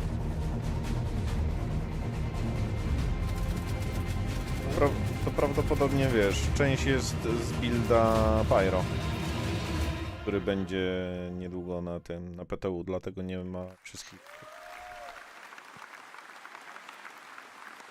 elementów jeszcze. So the Outlaw theme tells that story of these once functional settlements being completely overrun by the various criminal elements that inhabit the system.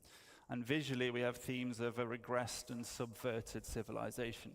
So we layer on top of the architecture these spiked and aggressive forms, and we have evidence of a squalid living arrangements and lighting comes from fires or poorly maintained fixtures. Some spaces are going to be recognizable as deformed versions of the independent theme, but some have been completely changed to more nefarious purposes. And while both themes employ all of the various alternative pathing and traversal considerations that Khan detailed just earlier, the Outlaw spaces are weighted more towards combat. But just because these spaces are more dangerous and the experience can be more combative, that doesn't mean that the archetype of the outpost is lost. So if you as a player choose to be a criminal working up your rep with a headhunter gang, you'd be welcome at the trading posts and you'd be able to buy and sell items or take on missions. But you probably won't then be very welcome at the independent themed locations, and that's where you'd get your combat experiences. So while the Outlaw theme looks very different, the functionality of those archetypes still remain.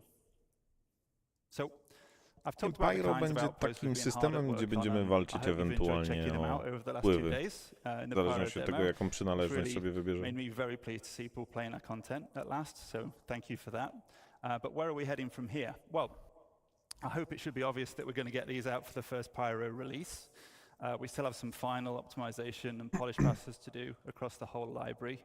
We're also going to be expanding the amount of these locations throughout Pyro and beyond, and our tools allow us to do that very quickly now. And we've got the library as well to do it. And the new outposts are not limited to the Pyro system. They're completely system agnostic, so you can expect to see these outposts in other systems as well.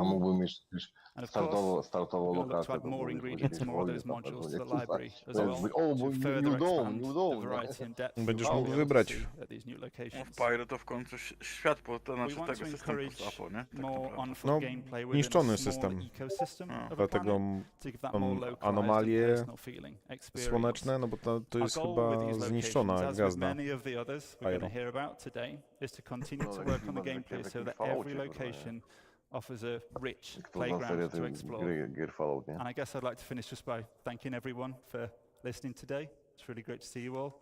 And I'm going to pass you over to Nick, who's going to talk about some locations that are coming in the nearer future. Thank you. No, lokalizacje zbliżające się w przyszłości. Bonjour. You are French Canadian on the here? Cool. All right, guys. My name is Nicolas Pinchot. I'm from Montreal. I'm assistant art director, and I'm here today to show you the next new derelict settlement we did. Omelette just before that, I just want to say thank you to everyone who worked on that mandate. You guys made an awesome work. I'm super happy Chociaż słyszałem Francuza, który dobrze. all of you guys and to the world. To nie był So let's cut to Francuz. the chase and let me present you Ten od new Tonka? development. Boka. O, to fajnie wygląda. Poka. Ten odpuścik fajnie wygląda w tym. Ja już tu robię wjazd reclaimerem. Złomuję całą wioskę. Pierw wpadasz w Valkyrą, robisz potem ojciec z tego robi bombardowanie. Na końcu już nic nie zostanie. Nie, to Angry najbardziej się nadaje do bombardowania. On ma Oj, największą tak. sprawę, tak. On już jest perfectus oculus.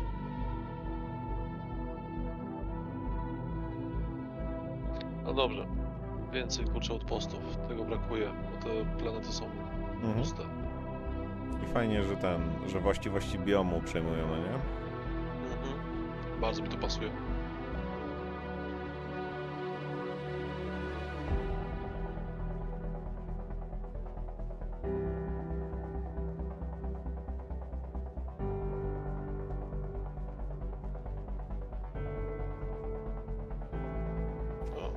Micro. Z rozbitego Polarisa? Tak. Tak wygląda przynajmniej. No, tak trochę. To jest rozbity Polaris, no zobacz. O, tu gdzie tygryski będą chodzić najczęściej. Do baru.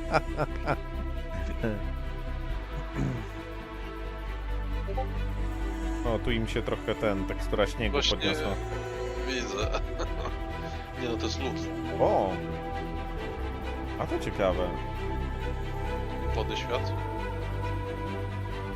Rafinerie. Takie pseudo. To znaczy nie rafinerie, te wydobywcze, platformy, platformy wiertnicze.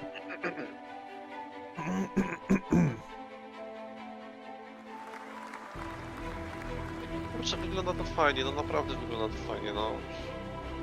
I to niby w tym roku, tak?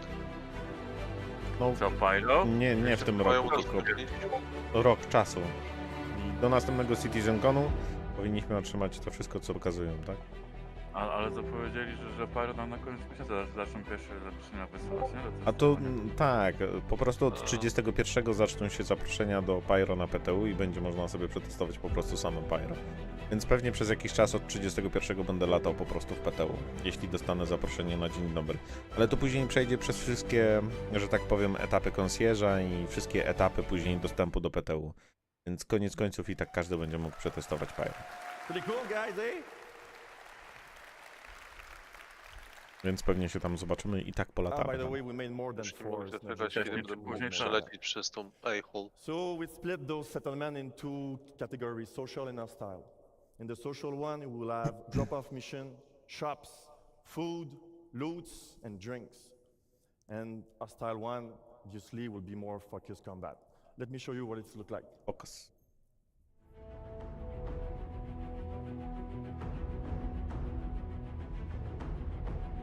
O i tym właśnie wkurzyli teraz Angry'ego, bo Angry dzisiaj nie mógł, raczej wczoraj nie mógł podnieść paczki.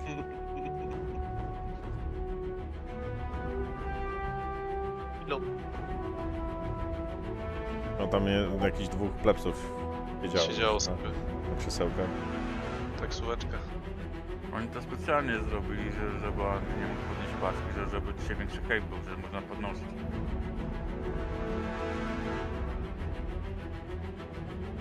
Nie da się Wanter tego porównać ze Starfieldem, jeśli chodzi o gry. Jest całkiem inna skala. Ogólnie jeśli chodzi o grafikę, to Star Citizen jest bardziej next-genowy niż next-genowy Starfield. Także wiadomo, w Starfieldzie masz misję, to Starfield jest single player, więc inna trochę skala i inne podejście do tematu. Musimy zobaczyć, jakie misje nam ewentualnie dostarczą z tymi outpostami, ale ogólnie outposty bardzo ładnie wyglądają. Jak mi mówisz o Starfieldzie i ewentualnie o miastach, to ja od razu widzę w oczach te przepiękne drzewa w New Atlantis, które są tak next-genowe, że wypalają mi oczy.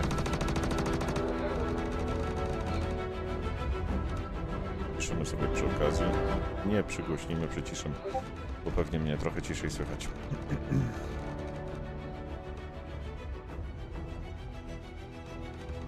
Także nie, no Star Citizen...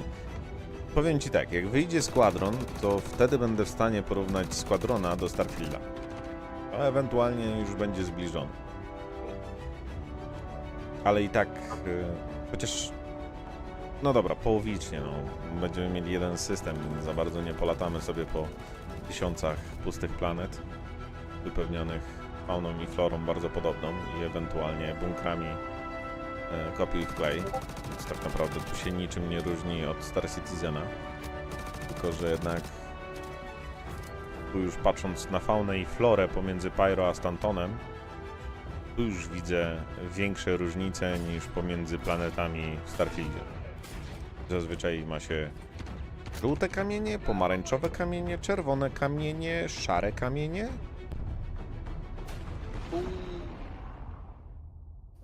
Ouch. Bolało. Grę, która graficznie nawiązuje. I like the end. The end's awesome. All right, in summary, guys, we're going to Nie have pamiętam a lot takiej of szczegółowości. new location on planets, links with nice mission and good gameplay. And the most important, all those locations will be in Q4 this year, available in the game. Okej, czyli Q4. Jeśli chodzi o nowe outposty na Stantonie, to dopiszemy sobie też do ten. So thank you very much. I will let now Adam Nowe show you more good stuff. posty w Stantonie.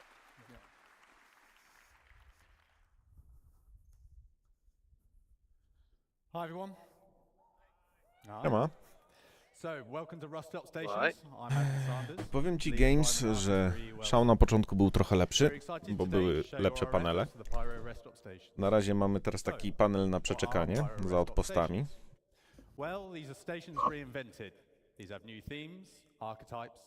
Po prostu jak wyglądają nowe outposty, jak będą wyglądać przyszłe outposty. I've hoped you had a chance to play the demo over the past couple of days. I know I've spoken to a few of you. It's pretty good, right? Yeah? Ogólnie kombat mi się podobał, także zmiany w kombacie, ogólnie w FPS-owym i w kombacie też w kosmosie i w atmosferze. Plus. 6 planet, 26 stacji. 6 planet.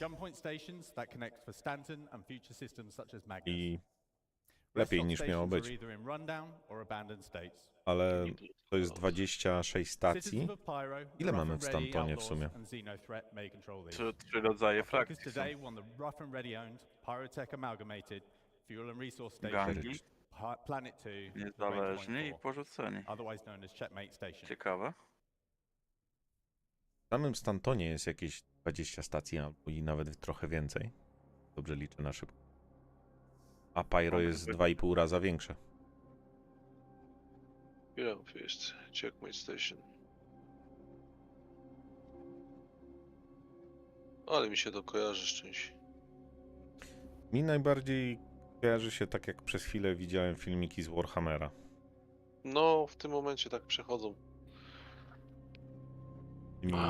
Ta stacja z Gwiezdnych Wojen na tej planecie wulkanicznej, co tam był pojedynek Mustafar? Anakina. Na Mustafar? No nie, na Mustafar to były takie solidne, kamienne... Chociaż, dobra. No była ta stacja, co tak się tam potem roztapiała. No. Ja teraz uderzyłem od razu do twierdzy Vadera, którą sobie później zbudował na Mustafar. To tam był taki kamień.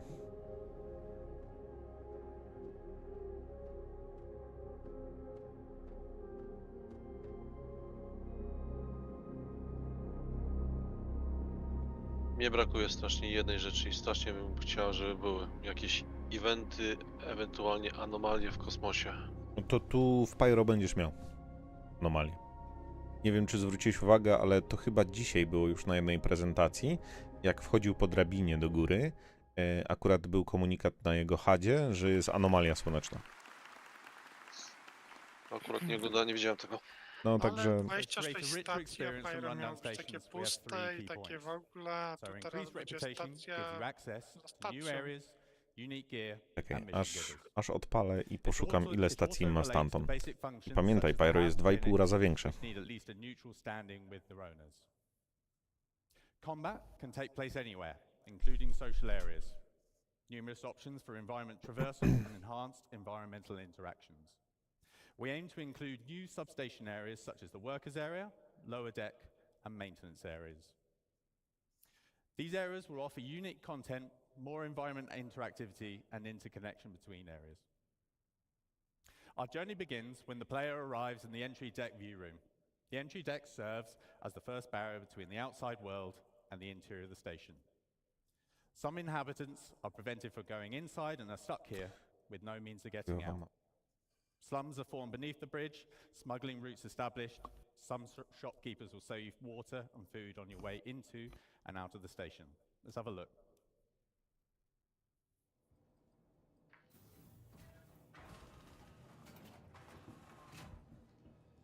Te windy.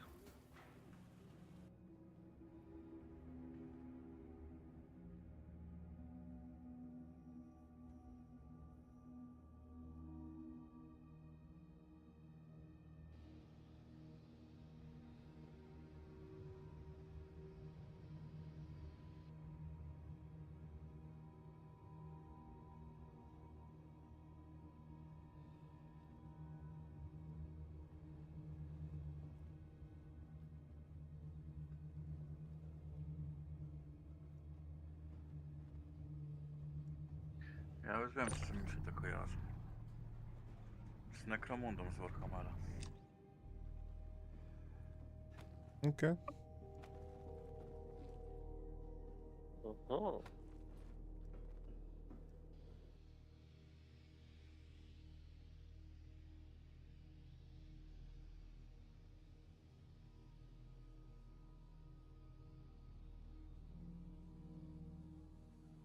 Będą asasiny.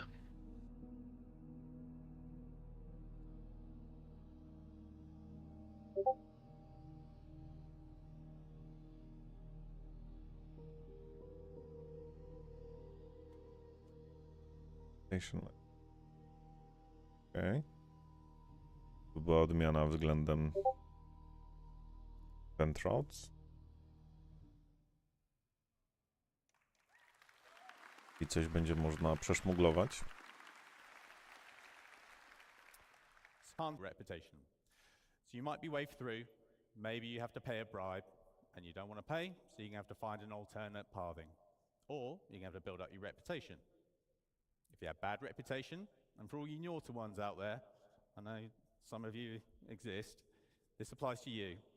In short, you're going to have a tough time, but you have options. So stealth via other pathways might be one of those options. You build your reputation up from scratch, or you could probably fight. Let's focus on those alternate pathways. The modules in the station are broken up into several traversal areas. As with the other location archetypes, we define these spaces as secondary or tertiary routes, as opposed to the more official primary paths. Right. Most modules are interconnected with vents and maintenance shafts. These reward the players with infiltration and exploration paths as well as potential loot. So what alternative routes exist to access the station? We'll offer the opportunity to access the station through multiple EVA points on the exterior. It gives you the choice on how to tackle missions and reputation issues. These alternative entries allow the player to circumvent the ATC loop completely. Useful for when your reputation does not prevent you from going through more official ways.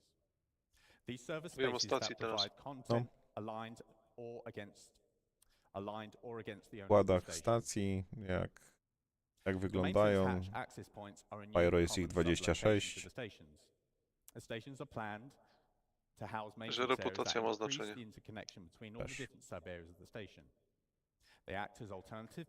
Więc pewnie nie na wszystkich stacjach się wyląduje, bo pewne będą, że tak będziesz powiem, mógł wylądować w rękach. ale będziesz musiał na boku chodzić jakoś po boku. Aha. Tego roku doszliśmy do jakiegoś kosmicznego śmiecia. Może to wracało. Zobaczyłem. Commercial deck. Staram się policzyć ilość stacji w Antonie i wychodzi mi w okolicach 15, 16? Jak na to, że Pyro jest 2,5 raza większy i ma o 10 stacji więcej, to nie będzie tego aż tak dużo. O.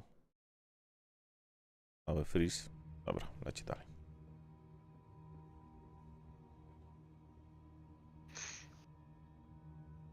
No i mamy 6 planet, a nie 4. Robaki, możesz zjeść. It. Oj, co to jest? No możesz, możesz jedzonko, no. Jak już... Patrz. O, a jak się wiggle. Ale pijawa. Jak Wiecie co jeść. robi wiggle. Okej.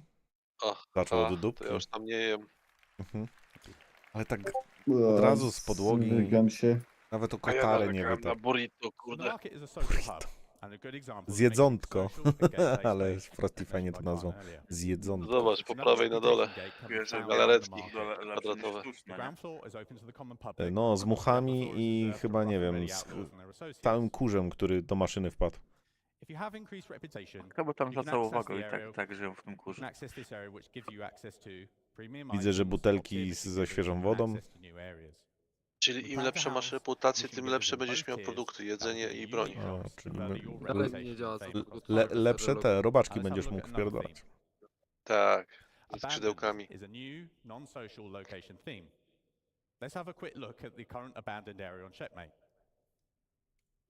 Normalnie alien, jak nic.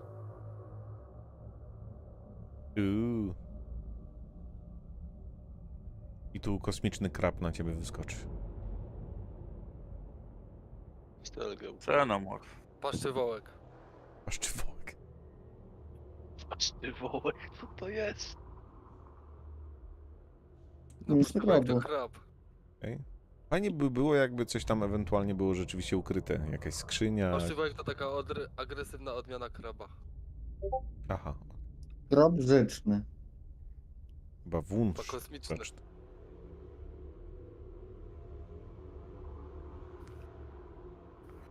Przydałaby się jakaś dzika obca rasa. Będą. Dlatego pewnie nie pokazali kraba kosmicznego w tym roku, ze względu na to, że on już jest drapieżnikiem. I pokazali wszystkie, które są przyjazne. Bo i kosmiczne krowy są przyjazne i kosmiczne wieloryby. A kraby też ja pokazywali. Nie mogę się doczekać. Mroźne Yeti pokazywali. Nie mogę się doczekać, żeby z wielorybami polatać. Nie, chcę tą kosmiczną krówkę. Tu karaka wrzucają. Będziesz ją doił cały. Jakieś ufaki do eksterminowania by się przydały.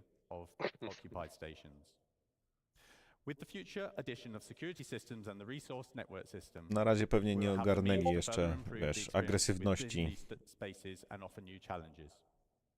z żyjątkach.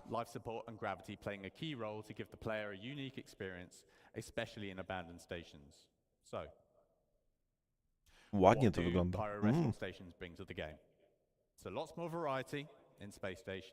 Bardzo ładnie. Wygląda jak wandulowa stacja. To jest wandulowa stacja? Jak ja mogę obejrzeć, żeby mieć stream i dźwięk? Na YouTubie? U mnie? Albo na Twitchu? Twitcha nie używam. Ale Twitcha możesz odpalić przecież bez konta. Nie chcę gardzę Twitcha. Dobrze. Będziesz mi ten, no, algorytmy nabijał. Wróć. Dawaj. Dawaj. Almost to the end of Citizencon 2953. Can you believe it? Fajna koszulka. W sumie. Atmo. Pyro? Starcloth? Ale to nie martwcie się, możliwe, że niedługo pomyślę nad tym, żeby ogarnąć podobne dla Lynxa. Też ostatnio myślałem o czymś takim. This was just handed to me by the facilities team, so bear with me. Astropub, you're gonna need to redo your lore video on the history of the Zeus. Geo, you need to get some money. Authy, I need to be invited to the next ladies' night. Burks. This just says get good. Is he even here? Get good. Fastcart, slow down. Gabby, just thanks for my bracelet. And Salty Mike, don't forget to pick up your check on the way out.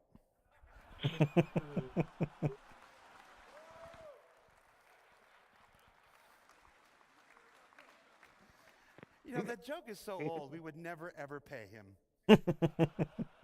All right, so the only real announcement I have is that Hall B is closing at 4 o'clock. So that's approximately 15 minutes. So if you wanted to get merch or anything else, you wanted to peek at one last community booth, you've only got about 15 minutes left to do that before we close Hall B. In Hall B, bo to z opóźnieniem pokazuje, okej. Słyszę podwójnie, jak włączam jej to i YouTube'a. Dobra, to się wycieszę tutaj. The big cheeses at the top. Crucian and Corsair, come on up, man. No, ma być niby big reveal. No właśnie, czek. No to jest koleś chyba z Atmo. 90 seconds to tell people about who you are, what you're about, and how the event went. I'm Corsair, and this is Crucian, and we're from Atmo Esports. Dokładnie. And we've just run Fight or Flight, the first live tournament experience here at Citizencon 2953. We'd love to thank the staff and competitors. Who are the competitors? What are you doing? You want? Yeah. Is that what that big group is? Yeah, these guys. Just get them. Yeah, come on up, guys. Come on up. Well, I just want to give a big thank you to the competitors who made this tournament happen. We have Lizzie B, Avenger 1, Verity, Cobra, Herbadiza. We got Sin, Astropub, G.I. Jew. We have Comet 15, Bognagus. Jest Avenger 1. Tak, jako czwarty. Jakby ktoś nie rozpoznawał. A gdzie Wergi? Nie udało mu się. So I just want to say thank you to the community who keeps supporting what we're doing. Jak Wergi nie jest youtuberem, co nie oglądasz jego filmików? This community is the best Wydało się. in the world. Thank you. Take a bow, players.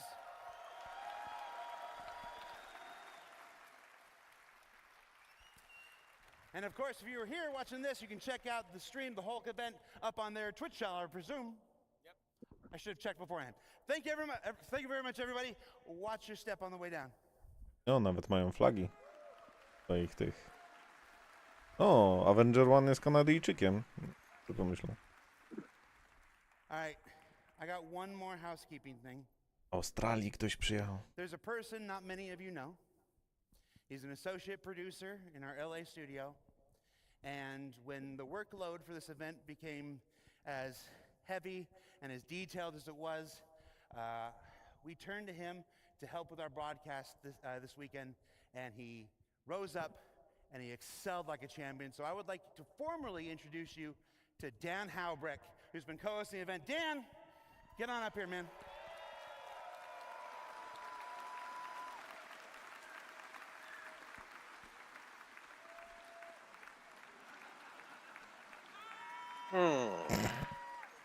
Dlaczego on musiał się znowuż pokazać? O, ale na krótko. Na szczęście. A myślałem, że się spierdoli z tych schodów, ale niestety. Keep walking.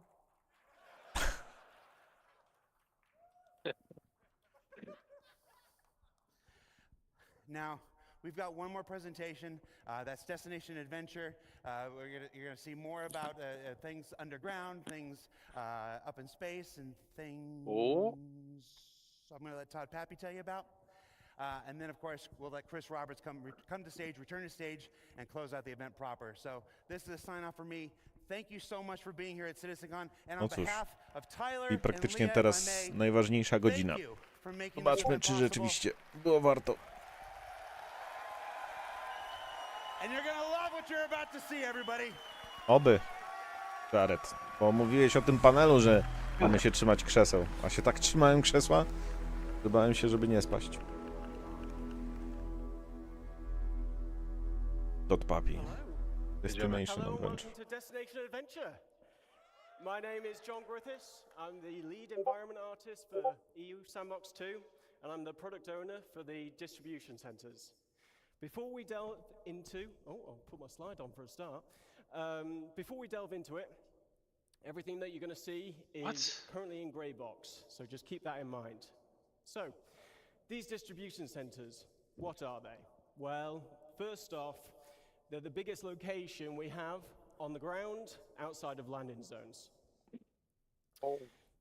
The reason why they're so big is intentional.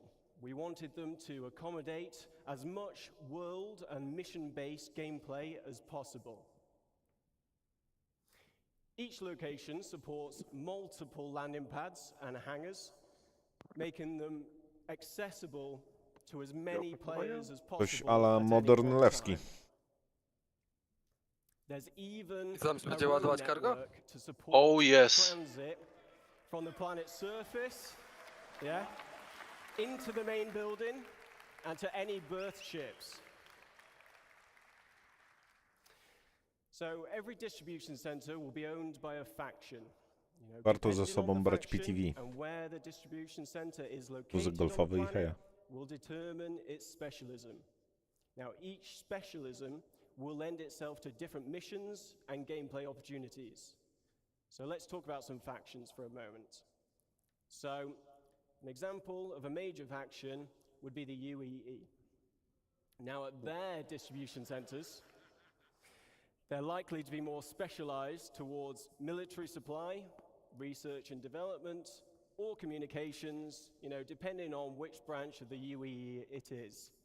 They will have a much stronger military presence in the area, and missions here may be more hostile with combat-orientated, team-based raid opportunities. Other examples of hostile gameplay that we're thinking of is hacking and stealing, searching for and destroying a specific item, tracking and eliminating any VIPs, and everyone's favorite, eliminate all. Grey Cat Industrial would be an example of a minor faction. So their distribution centers will be more specialized towards gathering resources, manufacturing, assembly, shipping. There would be a security presence here, but it won't be that as strong as a major faction. And missions here would be more suited to friendly gameplay loops, though we won't be ruling out hostile missions like corporate espionage. Some other friendly gameplay types. Cargo hauling, like I said, resource gathering and mining, maintenance of the location. But that's enough of me talking about it. How about we show you where we're up to with these distribution centers?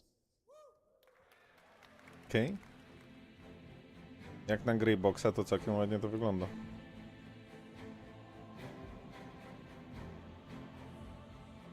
I kolejne lokalizacje, które wrzucą nam jeszcze więcej misji do Star Citizena. I będą ciekawe, unikalne. To nie będzie tak zwane powtórz, tak jak są w tej chwili combat alerty, beacony, combat assisty. Bounty hunting to jest takie... Piachu, nie można mówić, że nie będą działać. Od razu zakładasz, że nie będą. No, oczywiście, że będzie perfekt od samego początku.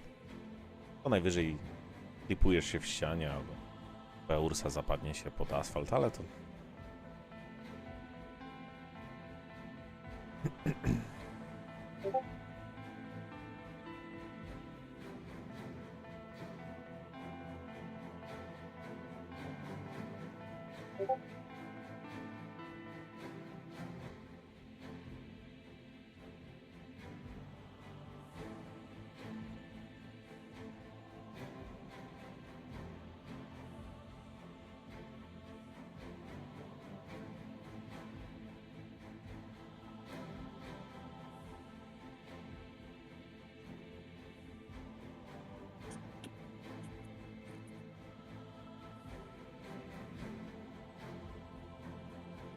Oho. Ten przyczajony przy drzewie nie wróżył dobrze. Ładnie to wygląda.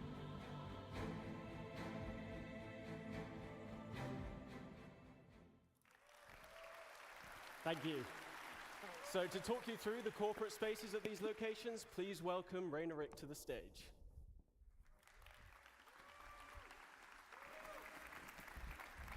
Hello, hello.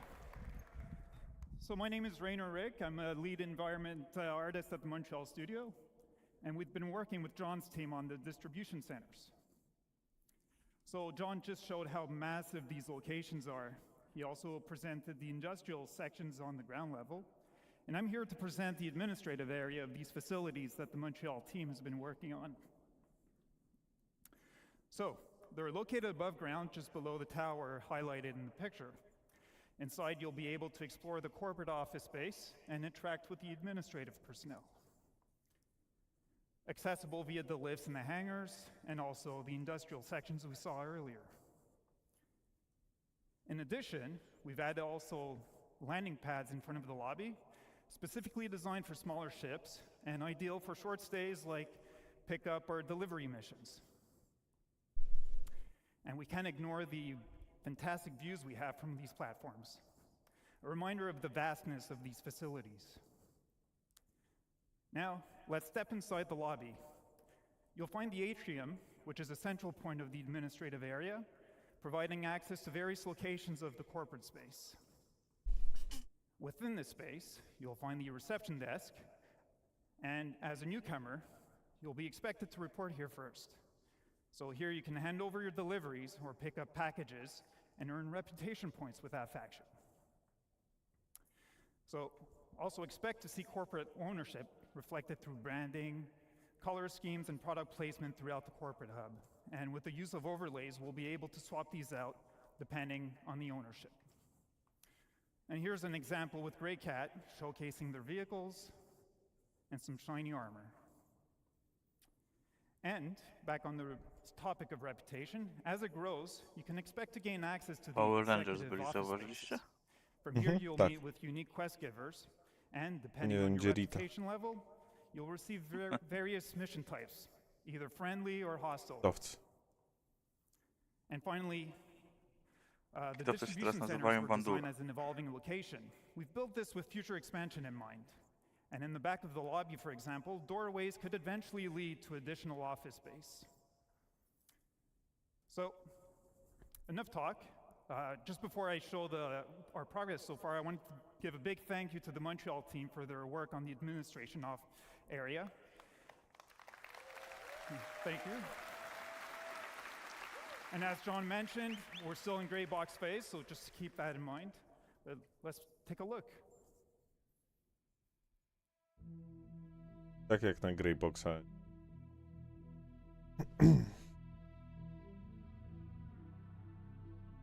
To zaraz przy tym.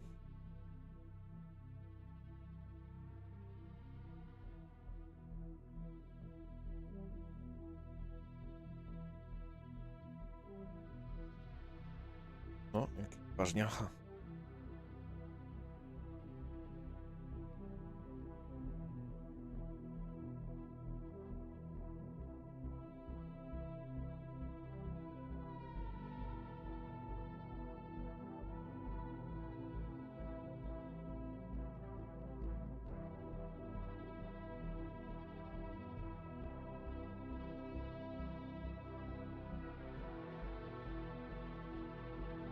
Co, piskaczem rescue przyleciał? Jakaś misja escort? Może miał złamany palec.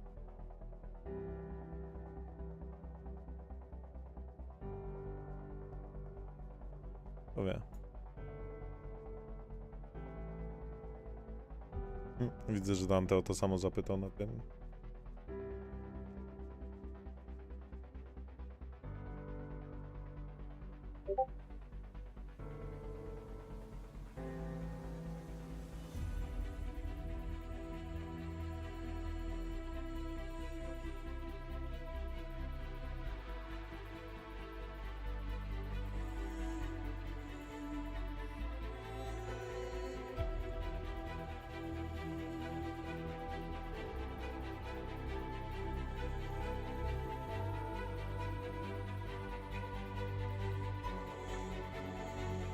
Okej. A bombka to tak przez przypadek spadł, czy to? Samotna skała. A, coś nie to co miał. Tamtemu się głowa Thank you very zagotowała much. jednemu. And now let me welcome back John on stage. He's going to continue the presentation. Bye. Thanks a lot, guys. Rajdy? Tak. Team did a great job with that video.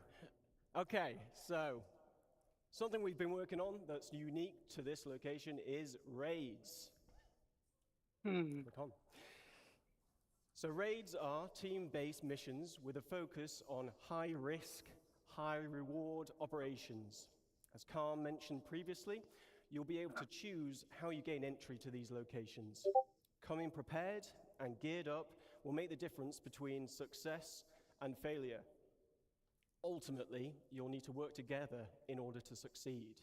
O, to jest content dla So mnie. these raids will have you breaching the interior of the main structure, highlighted here.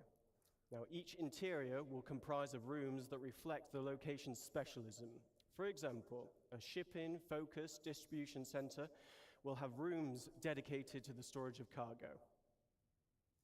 Looking to the future, we're planning on having distribution centers with subterranean levels that will be accessed from this interior space. These will expand upon and increase the difficulty of these raids.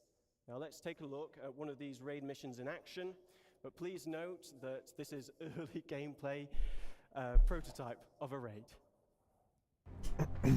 Okej. Klasem. Spodziewałbym się Walkirii, no ale...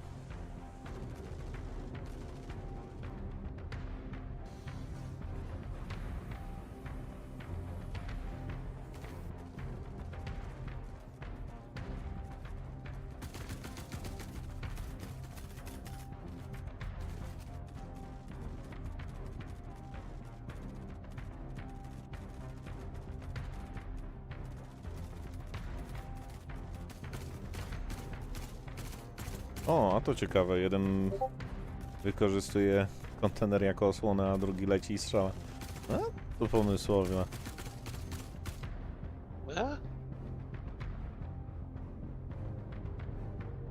Aha. Okej. My na JT stawialiśmy kontener jako barykady. Okej. Ciekawe, ile ten surowiec kosztuje, że wzięli tylko 5.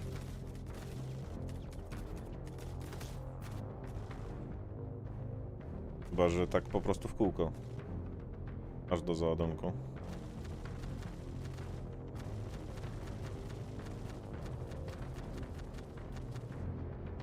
Okej.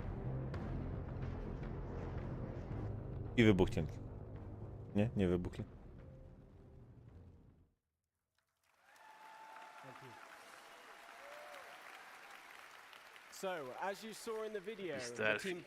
Pomijmy to, że jakby tak odleciał, to by wypadł z tego bagażnika przy takim ruszeniu. Jeśli będzie opcja na stealth, zajebiście.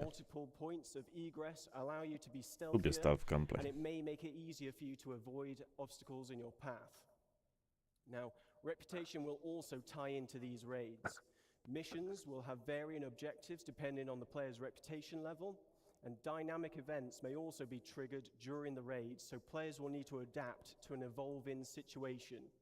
This could range from dealing with additional security personnel to other players arriving to defend the location against you. Something else we've been prototyping is how we can utilize the multi-tool to create gameplay puzzles. Physically interacting with the environment around you changes the puzzles for everybody.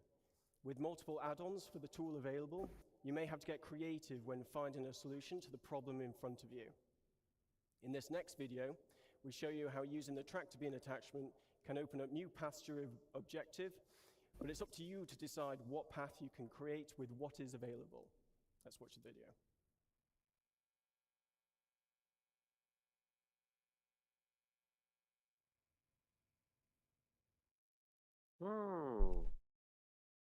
Okej.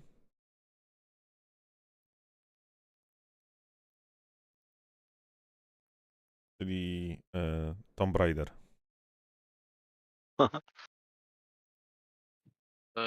Raid z Call of Duty. Też w sumie. O, to nie znaczy się, to Budokan. Okay.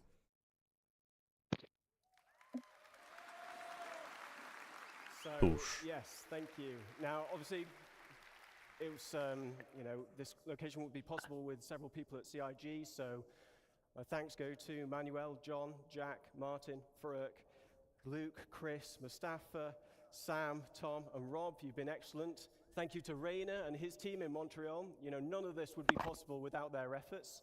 And yeah, thanks to everybody here and online watching. Really appreciate your support. On to the next one. Jakoś nie spadł z przetworzenia. Bo jeszcze Krzyś nie wyszedł. Cześć, siedzę. A, to jeszcze nie Todd. Co to? Hello. This is a good segue from the distribution centers, as I'll be talking to you about different aspects of cargo and freight on behalf of Art and Design. My name is Nick Etheridge, and I'm an Assistant Environment Art Director. So obviously cargo isn't just about boxes, it's a big part of the game. Almost every aspect of the game has some kind of involvement with cargo. And I'm going to briefly go through some of them now. So let's start with missions. How will hauling contracts work in-game? We'll be introducing the Interstellar Transport Guild, as well as formalizing some of the main hauling and cargo companies that you'll be working with. As you do more hauling contracts, you will build up your reputation and relationship with the guild. This will lead you to gaining more lucrative contracts for specialized cargo and destinations, such as different forms of hazardous cargo, perishable cargo, riskier routes, and more. So what do I mean by hazardous and perishable? Well, as you know, there's lots of commodities in the game, and different commodities have different properties. As you know, with events like Xenothreat, we have some special cargo types with different attributes, such as time-sensitive cargo or quantum-sensitive cargo. But those were a small selection for the event, and they were the two-handed carryable types anyway. We'll be expanding those types, plus lots more types, to the wider game and to these hauling contracts. So how does this affect gameplay? It will affect the choices you make when you are handling, storing, and traveling with the cargo. For example, with size and weight, is it carryable?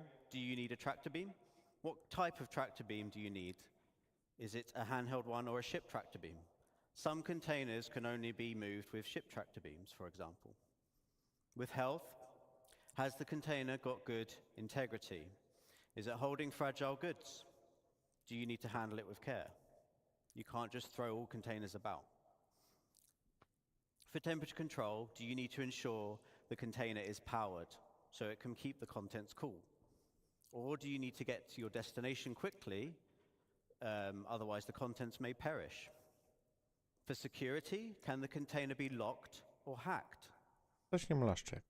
Can the contents be scanned, or is the container tracked? Will there be pirates or law after you when you're holding this container? Hazard containment, is it radioactive? You might need the right protection against it, as you may have seen in Jens's presentation earlier.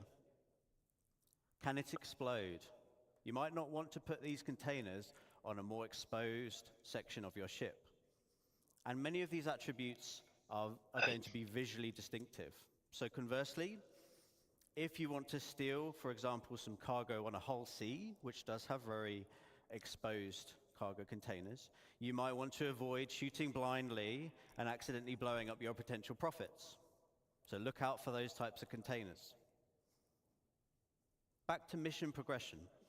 We'll be introducing perks and rewards as part of fulfilling contracts and raising reputation with these companies. For rewards, we'll have branded ship and tool skins, branded clothing. There will be collectibles to decorate your hab, hangar, or ship, or you can put them anywhere you want. And there'll be more exclusive rewards that we'll be revealing later. Thank you. For perks, you'll get access to more items in shops and discounts on specific items. And all of these rewards and perks you need to earn in the game. You cannot just buy them.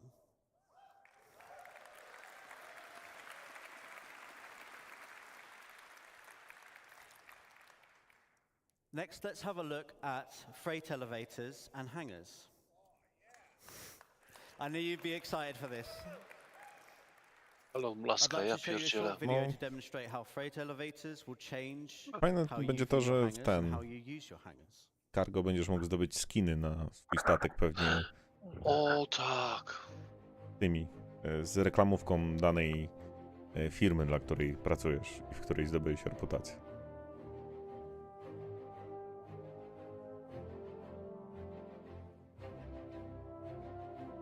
O, to jest ta winda?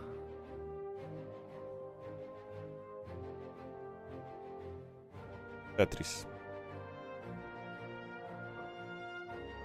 Będzie takie delikatne cargo, tak? Te co wybucha. Niektóre tak, niektóre będą delikatne, niektóre będą wrażliwe na to, w jaki sposób, czy delikatnie je ułożysz. Na razie tutaj widzę, że całe cargo, które było w załadunku, to normalne. To jest akurat helium. Z tego co widzę No po to kolorze. przy desynkach to będzie wybuchać jak nic.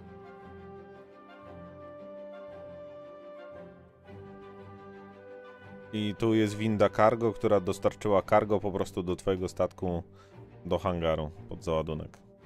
O, No fajny i wózeczek. wózeczki. Te wózki fajne są.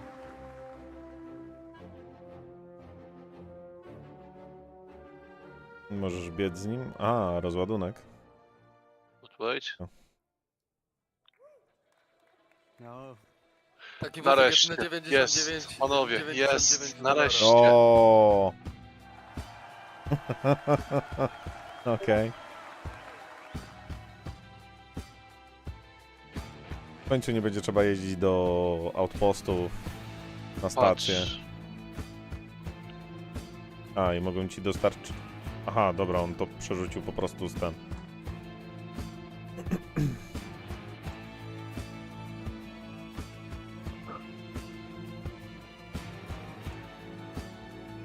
I tak to wygląda teraz.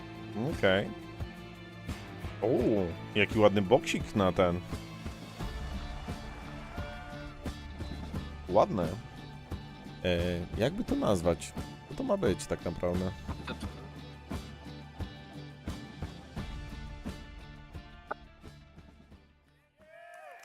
A to będziesz miał chyba kilka poziomów windy na pojazdy i na cargo swoje pewnie. Dobra, zapiszę to jako windy cargo, nie tylko dla cargo. So, as you can see, hangars, they will become persistent and personal, meaning you can stay there as Aha, long as you want. to hangary. Whatever you leave there will Persistent hangar. and will be yours to use as you see fit. Your hangar won't just be a place that you leave from in your ship. It will become a key base of operations to handle your inventory and storage needs, and you'll be able to request your ships from an ASOP terminal from within the hangar itself.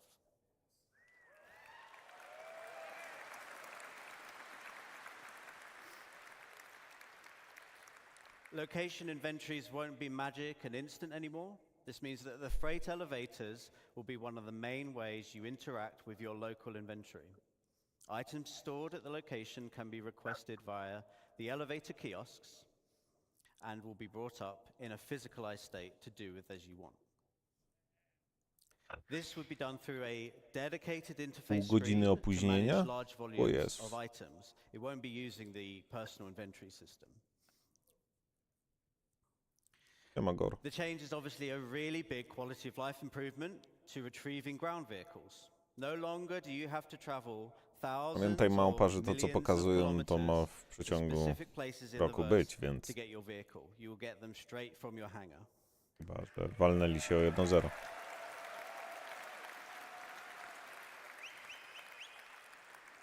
You'll also be able Cargo to bring wózek up za jedyne ship components, so your $999. hangar is now more of a maintenance bay and outfitters where you can do repairs and swap around items and things like that.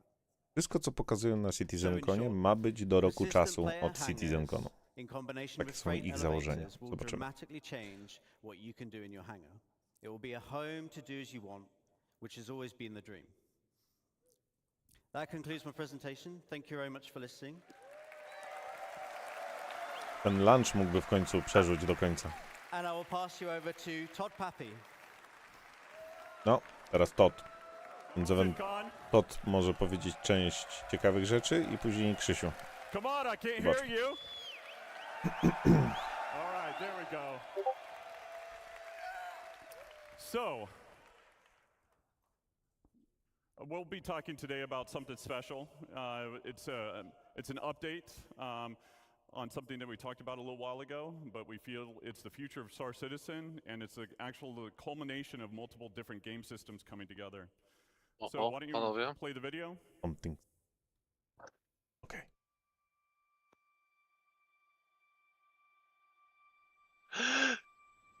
O nie.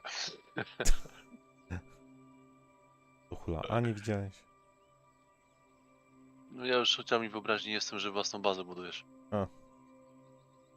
Teraz stara na razie zostawili w spokoju.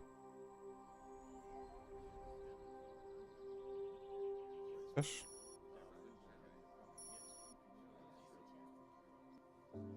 Delta. What? Land claim. No, tak, miałeś rację, Jurix. Aha. Jest! Jest, kurwa, jest! No to cóż.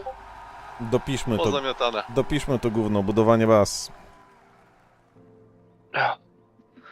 Jak oni to wypuszczą w przeciągu roku, to nie wiem, to będą naprawdę święta. O ja Boże. Z garażem jeszcze własnym. No, panie. O, Priachu powiedział, Jezu, nie. Priachu się chyba boi, że będzie budował bazy Star To nie Citizen. tylko garaż. Oho. Co to? A coś górniczego? Wydobywamy jakiś surowiec?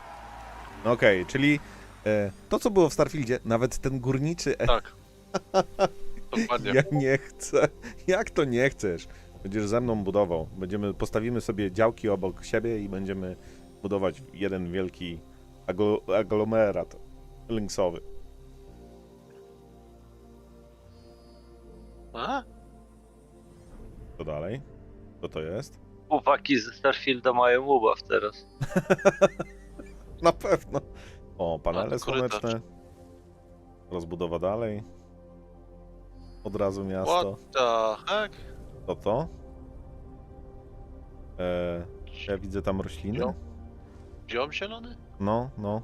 Tak, roślinki. Tak. Żarełko pewnie. Będzie twoja ta szklarnia. No kurde, teraz mi akurat zacięło streama na dłużej. Okay, jakie tam żarełko, to po prostu zioła są. Aha, zioła, dobra, tak, lecznicze zapewne. Czekaj, lecą dalej. A jak?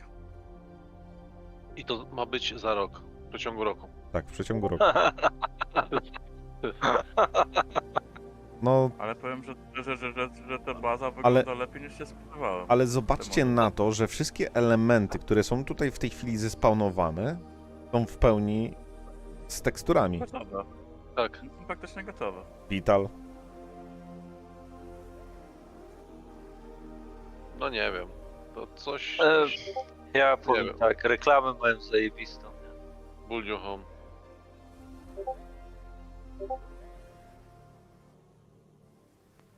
Okej. Build your home. A chyba będzie można wycinać? In the verse. Czekajcie. Zobaczmy, co powiedz teraz. All right. So base building. All right, it breaks down into two really large gameplay sections: planning ahead and prepping, and then you've got the on-site where you're actually going to build. So with that, you need to figure out what your goal is. Is it to have a home with a nice view and relax? Is it to have a trading post where you want to create and sell items?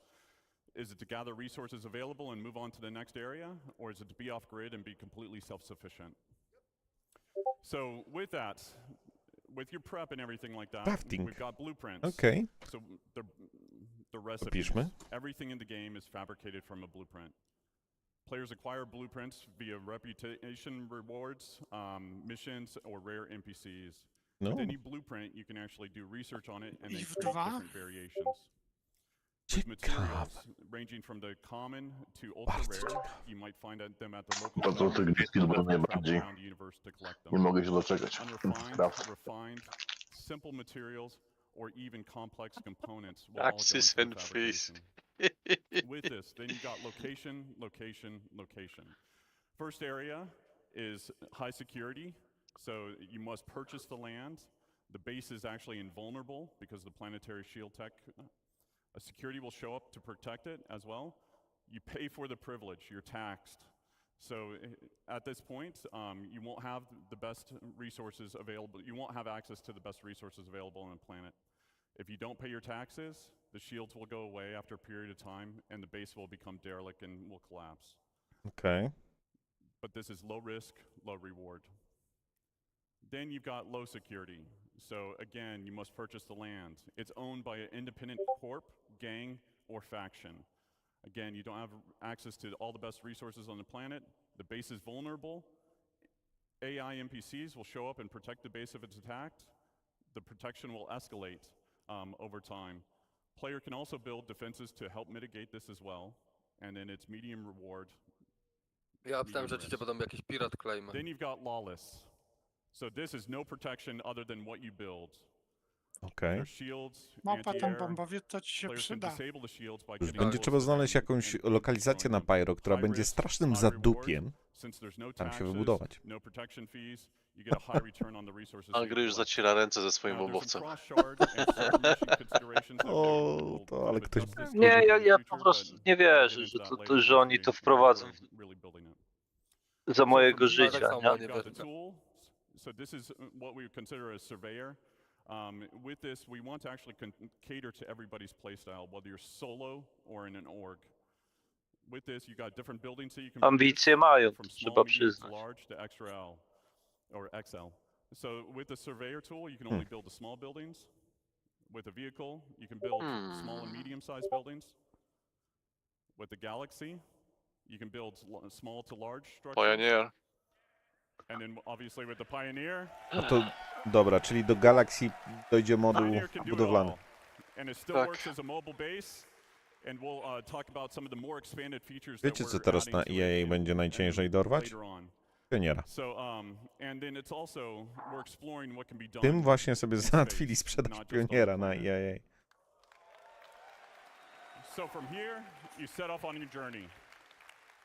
So with the land claim, you put your tool down where you want, you launch the drone that is built into the machine, and then from there, this allows the player to access the base building and also land claim mode. With the land claim modes, the player can actually change the size and position of what area they want to claim, and it also shows you the cost and taxes associated with it.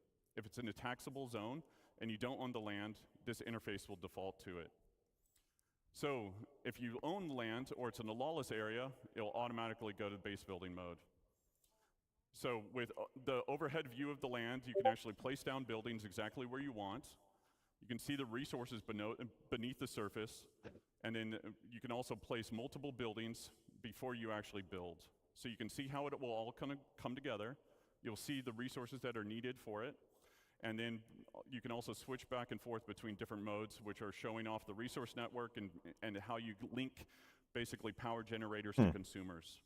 And then the player can move or deconstruct existing buildings right now with no charge. Fabrication.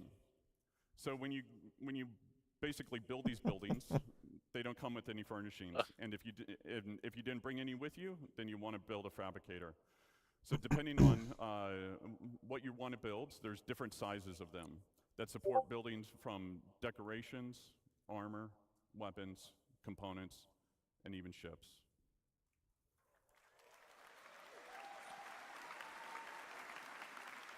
So like base building mode, you need blueprints, resources to craft what you want. Everything fabricated is produced from it produces a physicalized entity. Stats and quality will depend on the quality of the materials actually used. Once you've done that and you've built your decorations, now you can actually fill the room the way that you want to fill it. So furnishings can be purchased at different locations, or they can actually be fabricated. You can do that via first person or in a dedicated mode in the surveyor's tool. With that, you've got different types of buildings. So you've got utility style, which would be garages, freight elevators, landing pads, storefronts. And then you've got extractors. So with extractors, we Ekstraktory praktycznie wyglądają jak w Starfieldzie. In regards to resource gathering is fully automated. A level of player engagement is always needed. So as Nick talked about before, there are different types of commodities, Teraz pytanie, kto od kogo to wziął? Teraz pomyślcie sobie, że budując bazę na dobrym źródle, powiedzmy, nie wiem, irona, Budujemy tam, gdzie jest unoptanium. Okay. So with different types of power generators, there'll be some that are more cost effective as well as effective in different areas. Solar panels will not always work in darkness. Fuel generators will need to be filled up every now and then batteries to store excess power. Then you've got producers, so things that will require the players to combine different resources to produce new items. And then you've got defense, so anti-air, anti-personnel, and then shield generators. Okay. And then the big one. Nice. Development Q1. O, jakiś tarczę Szybko. Ojciec, zanotuj proszę. Ale tak z wykrzyknikiem. Ale to jest start development. Czyli Q1 zaczynają nad tym pracować. O, patrz jakie wejście. Dobra, i teraz Krzysiu. Dobra, czyli tak, mamy dopisane największe dwie rzeczy na koniec, to jest crafting i budowanie baz i zobaczymy, co jeszcze Krzysiu dorzuci do pieca. Że to trzeba dopisać już do tej listy, która jest w następnym tym. Bo oni to zaczną. Na asteroidzie raczej będzie ciężko, bo widzę, że patrząc po bazach, będzie trzeba mieć atmo. Koszulka z kwadronu.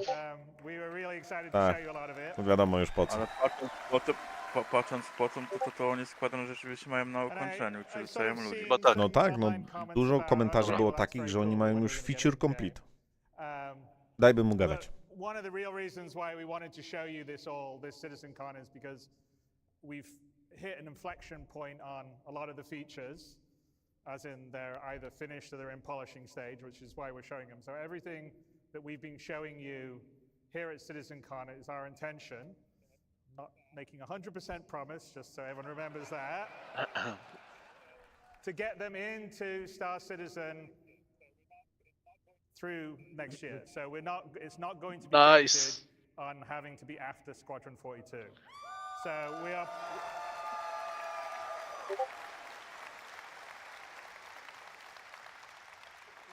so we're planning over the Q1, Q2, Q3, Q4 of next year. Hopefully everything that we've shown you will have in your hands and much more. And much more. Dobra, dawaj daty na składron, muszę usłyszeć. 2035. For the team and myself to finally be able to show you a lot of this. One of the advantages of being able to go and iterate on these features in Squadron was that we were able to do it without having to release every 3 months and make sure the old system worked while the new system was working, so we could actually really polish the features, which I hope you could see when we showed you the updated, UI stuff, the updated FPS stuff, the updated flight stuff, the character stuff, which is something we're very proud of because this is, after all, an MMO. You want to have as much freedom to create the character you want to create. So, as you may have guessed, and Brian Chambers may have let slip a bit earlier, nice. We are feature complete Powiedział on to. 42. Tak, powiedział.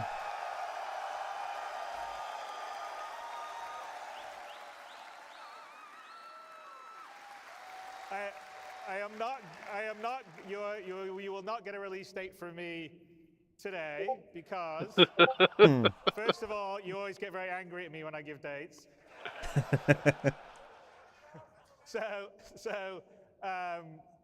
It will be when I know that we're fully about ready to print the Gold Masters, but it won't be just yet. But we prepared, the Squadron 42 team prepared a small video for you. I may be lying, it's a bit bigger than small. To give you a glimpse of everything we've been working on and what the gameplay looks and feels like. So let's roll that. Mało Cisza.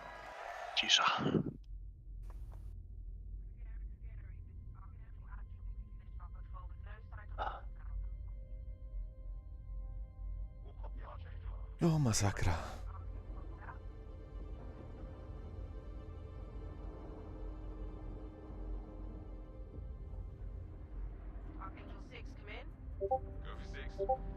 Getting a faint contact on bearing 287. You picking that up? Yeah, got it. Scanning now. Mega. We're clear. Commercial vessel out of Vegas 3. Reminded them that civilian traffic is restricted. Fajne chmurki. No to te polepszone, co mają być niedługo. Archangel, this is Gary. Come back, Gary. Redirect to sector 7 Bravo Echo for immediate tasking. Copy that. On our way. F7A, ale napakowany brońmi.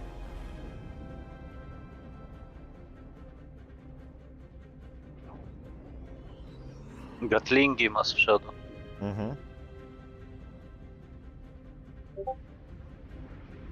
Te wolniejsze. Nice. Okej. Flota. To druga flota.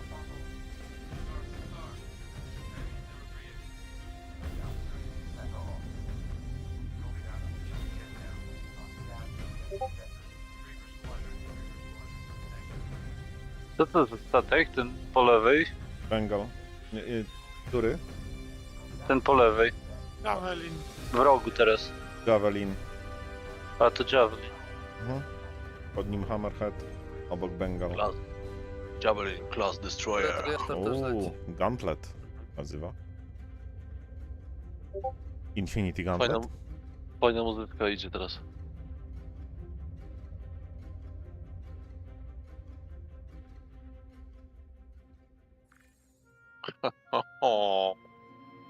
I know I just wrote you, but a couple of hours ago, proximity sensors on the other side of the jump got twigged. Word is it might be that clan we've been battling with. I guess that last fight didn't scare them off quite like we all. I całą postać robisz, tak? Honestly, we've been out here so long, I don't know what to pull for anymore. Tylko piszemy do cioci? Panki? I just wanted to let you know. I'll write as soon as I can. Stay safe. Son. Your loving son. O.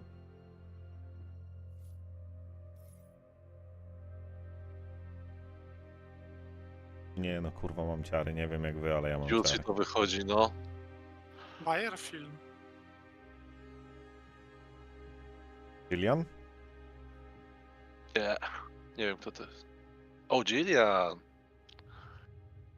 Wy macie trochę do przodu. No, Gillian. Sir. It is. I used to do the same thing when I was first coming up. Post up to the flight deck whenever I could to watch the launches.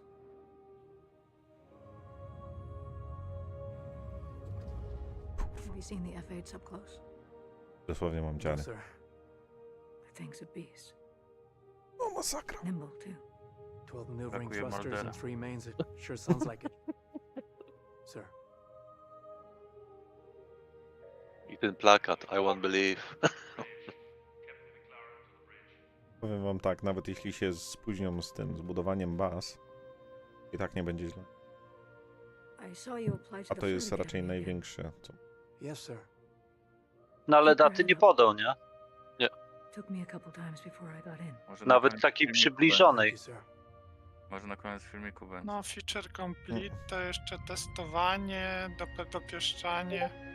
Za 2 lata. Chciałbyś.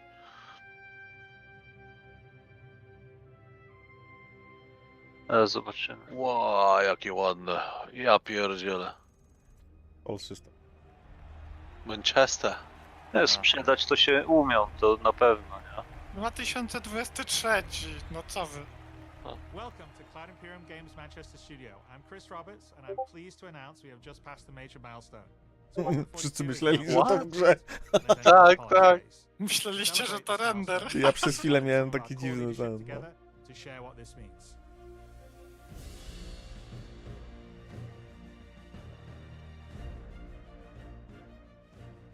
As Chris says, we've moved into the polish phase of Squadron 42, which means extra emphasis on ensuring things feel fun.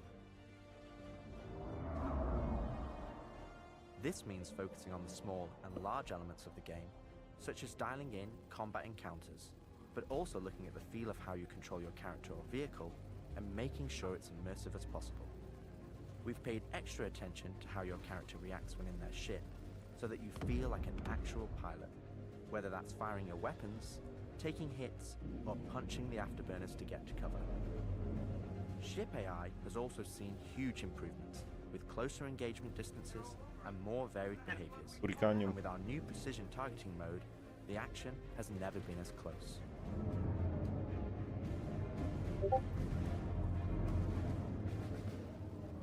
With the A now in polish, we've organized the project into self-sufficient strike teams, so we can focus on individual areas to deliver the best experience. Ale mam ciary. No tego w scenie było. Ładne. Old man.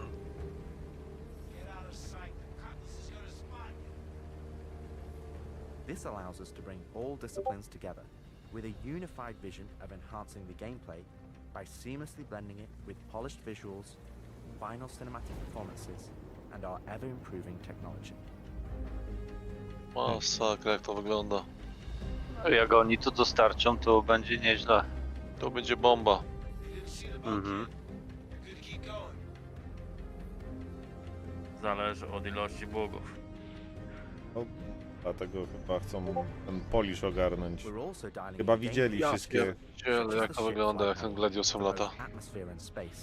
Which covers master modes, control surfaces, and our gold Widzieli standard premierę HUD Cyberpunka. and MFDs. Widzieli wszystkie premiery w trakcie, więc wiedzą, że Our interaction system for mam both the nadzieję. world and your character have also seen Pnięcie additional bugów daje im po improvements, prostu. allowing us to hone and craft O, environments fajniejszy traktor unique beam. to each location, Ładny jest, no taki while bardziej allowing smukły. us to tell the story No. of the world around you.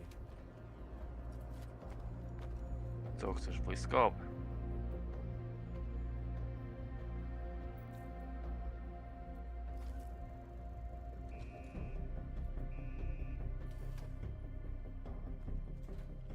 The military multi-tool is an essential piece of equipment A for to every militarny. that integrates all attachments Pewnie into po a przejściu single składrona go handheld dostaniemy. device, and allows us to create really interesting challenges, including physics-based puzzles using our updated rope tech. O, to będzie ciekawe. Unidentified vessels, this is the UEE Navy. Power down your ships and stand by for processing. Fuck off. Our scanning, targeting and marker system has also seen an overhaul, allowing us to highlight only the essential information that you need, such as key objectives, mission targets, and high-level scan information, while keeping your overall view as clean as possible. Time, skank!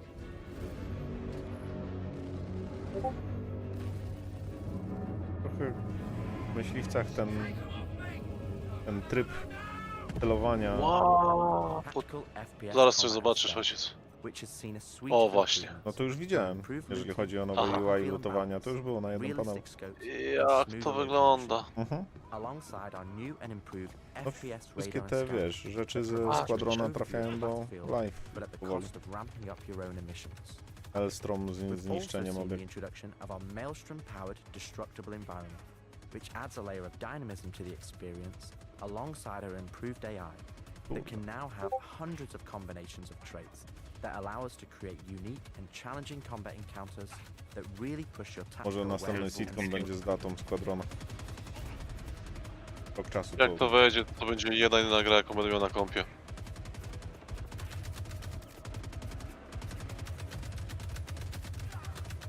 Miesiąc chorobowego w pracy jak nic.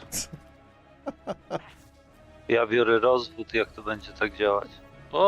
O tym to ja w ogóle nawet nie wspominam. Ja się przewyprowadzam. Ja też kupuję gdzieś kurwa w Etiopii jakiś domek, żeby mi użył. W Etiopii. Zajebiście to wygląda. To audio w ogóle. Ja ostatnio wziąłem rozwód z partnerką, także mam kurwa. Mam czas. Wiedziałeś, chyba coś już kręci, co? Gdzieś w kościach czułem, że coś będzie grubo. Dobra, dawaj datę, Spawy może być ten. interesuje. Nie, daty ci nie poda. On już mówił, że daty nie poda. Ale bo- chociaż przybliżoną. No, nawet przybliżony. Oni chcą mieć czas na to, żeby właśnie poliszować tą grę. Okej. Mission Impossible, Tom Cruise style. As the ultimate vision of the game is realized, allowing us to craft an experience that we can be really proud of. O, a i to w tym. Jej. One specific area that I'm excited to Nie, dive no in po is prostu. the feeling of the player interacting with the world around them. As it's a Nie core wiem, czy będę component of grał, czy Squadron będę robił and zdjęcia w really trakcie gry. grounds the world that you inhabit. We've Po made 5 sure that sekund. every Wypełnione interactive screenami environment będzie. is physically Ale robię zdjęcia. to keep you in the moment Ja and pierdolę. fully immerse you in the experience that we've created.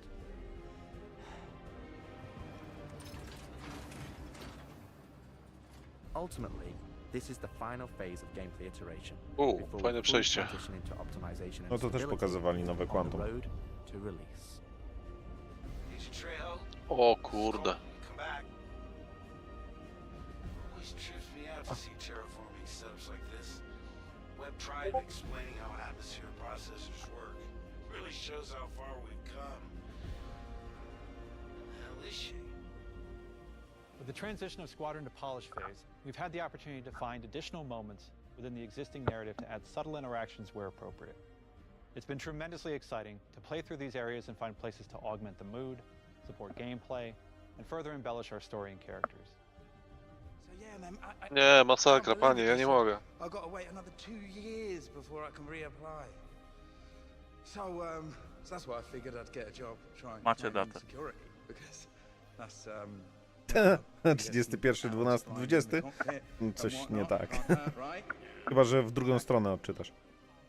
We've also been capturing pickups for our lead Też female nie player pasuje. character, as well as wildlines for our various enemies that you all will encounter throughout the game on both foot and in your cockpit. These consist of a range of responses and reactions that you as the player can trigger, which has been the culmination of efforts by the gameplay and AI teams. This means that you're going to have to tangle with some very smart and reactive bad guys to complete your mission. Ale fajny kutlas. Nie no, Star-Lord tam wyleciał bokiem.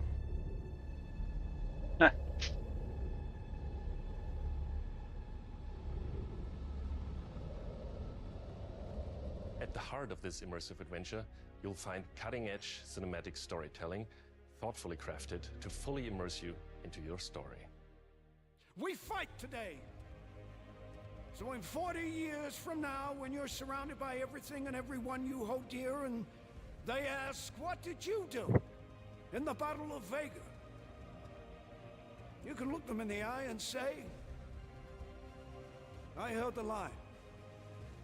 Mark Strong. Men and women of the Second Fleet, I am proud to stand with you today. Good luck. Push your butt. Uwielbiam go. Nice speech. Any word from the recon team? Not yet.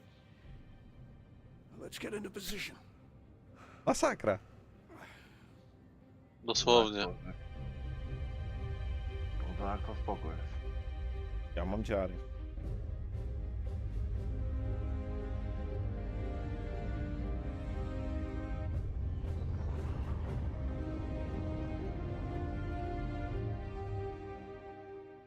Throughout No the Polish co phase, ty? our team is taking every opportunity to push things to the next Nie wiedziałeś, że on gra? Nie. This is not good. The Cine team is To focused widziałem on finalizing edit lock on all Zwany of our chyba big action as well 4 as lata all temu. smaller character sequences. No, tak mamy... No jest różnica. Yeah, probably, but I think their solar mass calculations are wrong, though. This is ridiculous. How so? We are now able to adjust our shot composition to final cameras thanks to recently crafted space vistas and level My na bieżąco technologię wprowadzają, bo tak jak kiedyś pokazywali, tak obecnie wtedy engine technologię mieli, teraz już coraz lepiej, nie? Wizualnie. Obity koleś. I hadn't seen another ship that wasn't trying to kill me in days, let alone a hauler, let alone a Jean. So you can imagine my surprise. Detailed lighting passes can be done on hero sequences so we can show our cast and convey their emotions in the best light possible. And we're making sure our cinematics are triggering as fluid as we can craft them. Wrzucam ten filmik na YouTube, to go przynajmniej jeszcze z 2 razy obejrzę. Of the player's narrative experience. Ojej, boy. I to jest ten właśnie, którego nazwiska nie pamiętam, że on też jest I jest jednym z najlepszych aktorów, jakich kojarzę. Zawsze to idealnie Wiecie, gra kogo Badasa. on grał? On grał w tym. Tego Aliena, kurczę, jak to się nazywało? O, ta? Samuel L. Jacksona. Kurczę, zapomniałem jak się... Okej. Różnica. Była przepaść. Ale ta nasza postać tak chyba nie wygląda wizualnie zbytnio. No bo ktoś zrobił jakiegoś przychlasta. No zobacz na niego. Bo ktoś zrobił przychlasta, no. Nie będę mówił, bo zaraz... Nie, bo my jesteśmy before, a oni są after. A. For the animation teams, polish phase means refining the social aspects of Squadron 42 that occur between the various missions and getting the behaviors implemented across all of its chapters. O, Dek Idrisa? O, tak, Idris. Jak przeszedł przez to? No bo to ma utrzymywać hermetyczność, nie? Żeby ludziki się tu nie udusiły. O, to tu się tankuje Gladiusa? No, to ciekawe. Taki... Pyci, coś tam. Podobkę.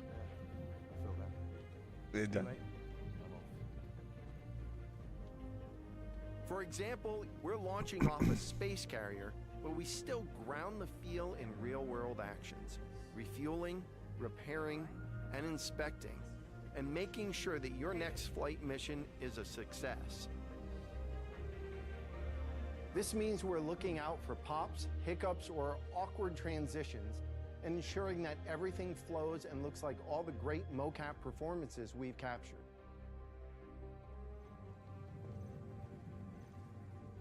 Let's ready some extra ice packs out of storage. Whenever gunners are on full rotation, you can always count on at least one of them getting hurt. We also have you covered in everyday life. The medical staff work Bez komentarza zostawiam, masakra. Whether they're players or crew. Dużo osób olewało tak tego składrona. We really want you to feel part of an authentic crew. Zagrać. An important part of the UEE Wow. in an enormous universe of people going about their everyday lives.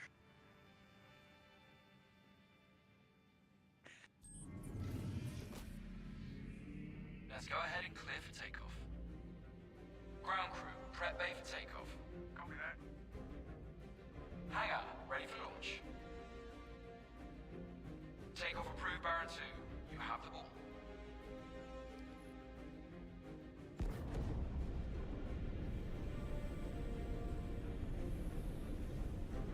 I znowu ściary.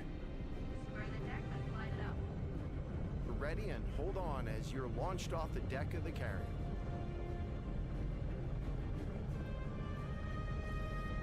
Baron 2, you are cleared for launch. Have a safe flight, Baron 2. I się rozjebie na wylocie. Takie rzeczy tylko ja mogę robić.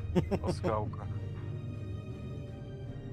We want you to not only decide how you play the game, but to feel as if the people you interact with are in that world. Projownia. Tu by się przydał ten aktor, który był w Johnem Wicku. Oj tak. Like a lot of other Zbrojownia. weapons in Bellini. Gemini's arsenal, it has a higher rate of fire than most guns of its type. Gemini? Nie, wolałbym coś innego. Fajny Akurat check. dobry shotgun jest. Fajny check. We're working to support a feel of authenticity through O. world traversals, running, jumping and climbing, Pewnie znając życie 2 razy się tam spierdol. interactions with objects and the environment. Zdaję sobie ojciec sprawę z tego, że w momencie kiedy wychodzi ta gra, to na Lynxach będzie miesięczna po prostu posocha. Tu nikogo nie będzie. Domyślam się, że wszyscy w singla będą grali. As well as combat realities. Żebyśmy później wzbogaceni o doświadczenie mogli wrócić do PU i stwierdzić, że Squadron jest dużo lepszą grą, bo nie ma tyle bugów. Lethal kind. Jakby nie patrzeć, dzięki Squadronowi będą mieli darmowego lightinga. That's gonna hurt in the morning. As we continue to Ja focus on the pierdolę. quality experience, No. we've been Co tu się working dzieje? closely with our art teams, and it's been exciting to see their environments come to life alongside us. Dużo zmian klimatów w trakcie gry. Frajerze. Łatwiej to zaimplementować, nie trzeba potem wymiany tych pakietów danych między serwerami SQL. No, dokładnie. Łatwiej i szybciej się robi taki produkt po prostu na single playera, bo pod multiplayer to jest masakra takie coś kurwa zaimplementować to wszystko. To jest hardcore. No, dali czadu z jakością. The story of Squadron 42 takes you through a variety of diverse locations of varying scales and styles. To jest... We shared glimpses of several environments before, and there's still plenty out there for you to discover. Nie. One of Masakra. the main challenges the art team Masakra, has to zaraz face zobacz, during the patrz. development of Squadron 42 is ensuring the visuals are complementary to the narrative of the script. The mood and feeling of a space is just as important to us as it is making sure we hit the visual quality that CIG has become known for. To jest jak z Matrixa, kurwa, w ulu czy gdzieś. Ciekawe ile z tych lokacji będzie dostępnych później w SC. No, I'm afraid that's a negative, Steve. I would have to add you to our system to give you override Ale klimat to jest pierwsza klasa. Jeśli ten klimat się utrzyma przez całą grę, to kurwa to im się to będzie sprzedawać, jak bułki. Wygląda na zróżnicowaną grę, a nie tylko... Och, chusteczka. O, jeszcze większa chusteczka. Ja pier... Ja nie wiem, czy jestem chory, złapało mnie przeziębienie, że mam takie ciary? Czy o chuj chodzi? Ja pierdzielę. Nie no, po prostu klimat, kurwa, ujo. Powiem wam, że to najładniejszy skam, jaki widziałem. Zaś się łezka wokół kręci, to prawda. Ej, podobno za miesiąc, półtorej wychodzi The Day Before. To jest duży skam. Na to czekaliśmy. Dzień przed premierą przełożą premierę. We need to pay close attention What to the detail, fuck? whether we're working in a dirty engineering event or navigating the debris Everspace masz dying podobne star, widoki, wondering stary. what may be around that next corner, or even who may live there, how would they have survived, and what state Brałem, of mind ale- may they be in. Kokpit możesz wejść? To jest kokpit Javelina chyba. Tego co? Idris. Zaraz zobaczymy. Idris. To jest Idris.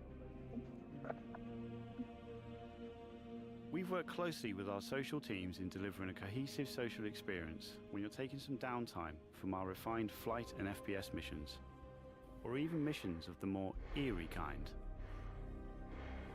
Freelancer. O, masakra. Nie, nie jest. Zamarznięte. Freelancer. We'll be introducing new A teraz space atak na gwiazdę stations on a śmierci. massive scale, Atak na gwiazdę. all brought together and designed to be as tangible as possible. We've thought about their function, their age, and tried to O ensure there's kurde. progression in artistic Parka. style with each station as you progress through the game.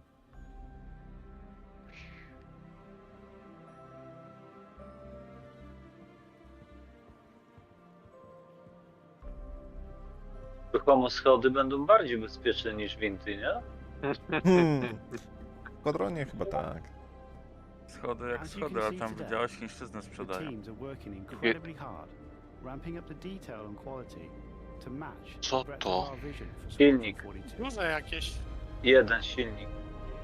Możliwe, że budują tutaj te stacje górnicze. Jared. When we have the locked release date, you will be the first to know. O. Now we're in polishing phase on Squadron 42. You will start to see a lot more things coming to Star Citizen, as well as overall progress on the persistent universe. The polish phase can take some time. We have come this far, and we want to make sure Squadron 42 delivers on the promise of being this generation's wing commander. Now, even though there's only a few of us in this video, I'd like to extend a big thank you to all our staff around the globe who have been putting their heart and soul into bringing Squadron 42 to life. And I would like to thank everyone in the community for your patience. Krzysiu, nie wychujaj nas, a naprawdę. Możliwe, że dobiję do kolejnego dyplomu debila. Teraz pytanie, ile będzie teraz kosztowało składra? Czekaj. Bandule. What the fuck? Bandule. No, fajni są. O kurde. Ale śliczoty. O ja pierdolę. Śliczoty. Prosty napisał, no ja kupuję tego eye trackera i CCU do Zeusa. O, fuck. Ale mnie rozwaliło teraz. Czadziar. I hate the line. Na filmie zawsze to najlepsze rzucają takie naciary, nie? Ja pierdolę. Ale bandulki fajne. No to panowie de facto mamy składrona w becie, tak? Tak. Powiem wam tak. Do tej pory przy żadnym filmiku prezentującym grę nie miałem tyle ciar. Ładnie to wygląda. Jak to się przełoży 1 do 1. A, racja nastojąca. Bo teraz AI pracuje nad reklamą. Stają na krzesłach. I post. A widziałeś już ten wcześniejszy gameplay godzinny z tego, ze składrona? On też robił wrażenie. Ale to ile to było? W 2016 jeszcze na starych tych. Dobra, tak? gotować karty kredytowe, chłopaki. No, tak myślę. Teraz Krzysiu platynową kartę O, wyciągnie. Krzysiu się trochę wzruszył. Czekaj. Concierge mają za darmo. No. Obłędnie jak to nie zabrzmiało. Ale dla niego to jest naprawdę duży kamień milowy. Jeśli rzeczywiście to jest to, co nas czekaliśmy. Masakra. Ale się wzruszył, popatrz. Normalnie na samą myśl o dolarach, nie? Już normalnie ten... A, łezki poleciały, kurwa, ale to się sprzeda, kurwa. Sandy już liczy zyski. On już słyszy ten dźwięk monet. Kind of spent the time to craft something that's that beautiful with as much attention to detail and love without your guys' support. Just like we couldn't be building the universe of Star Citizen without your guys' support. So I am, on my side, incredibly grateful, as is everybody at CIG, for your continued support, because we're building, a universe of dreams and stories of dreams, and it's a really wonderful thing to be able to do as a creative. So thank you, everyone here, and everyone watching, and everyone that supports Star Citizen and Squadron 42. So thank you guys very, very much. Babka prawie się posikała. Nie prawie, na pewno poszło. Po lewej nodze. Ciekawe czy buty związała, żeby nogawki, żeby tak nie kłopotały. And then I'd like to call out everyone that's put the show together here. It's been an amazing job. Tyler Whitkin headed up, but there's a lot of other people. I mean, obviously Jared's been doing his great job emceeing. Leah has been organizing the show, and there's thousands other people that are part of our community and marketing. Ale jeśli ta gra rzeczywiście będzie w takim stylu, jak nam pokazali, no to ma prawo do tego, by widzieć te miliony dolarów. Ja myślę, że oni już jakiś czas temu mieli tą fazę osiągniętą, tylko czekali na ogłoszenie na Citizencona. No to tak, bo już były pobąkiwania na Lynxach. think you could feel that they Feature really love what completed. they do and Wcześniej they're very to gdzieś passionate about wyleciało. what they do and they're really excited to get it into your guys' hands.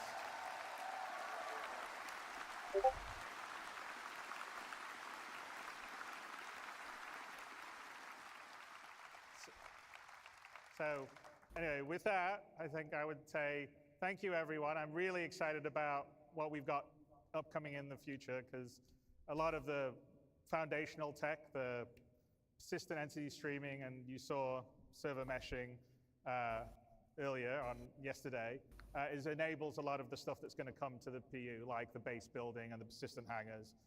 So I am incredibly excited by 24 Czyli and bazy beyond. i hangary są związane z meshem. Anyway, thank you guys for supporting. I will see you in the verse. And thank you so much for coming out to share this with us.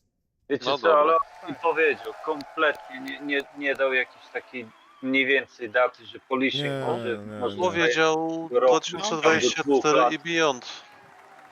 Tak. To znaczy, wiesz, on nie ma nad sobą bata wydawcy, tak? Który mówi z tego, w tej dacie musisz wydać, tak? On ma tyle czasu, ile potrzebuje. Wiesz co, my jesteśmy batem, bo jakby kasa przestała wpływać, to by zaczęli coś z tym robić. No niby ale tak, dzięki niby naszej kasie ta gra wygląda tak jak wygląda, a nie tak jak było obiecywane w 2000. Ja wam mówię, to co żeśmy widzieli wygląda zajebiście, nie? To nawet nie ma dwóch zdań. Ale ja już widziałem taki podobny filmik lata temu.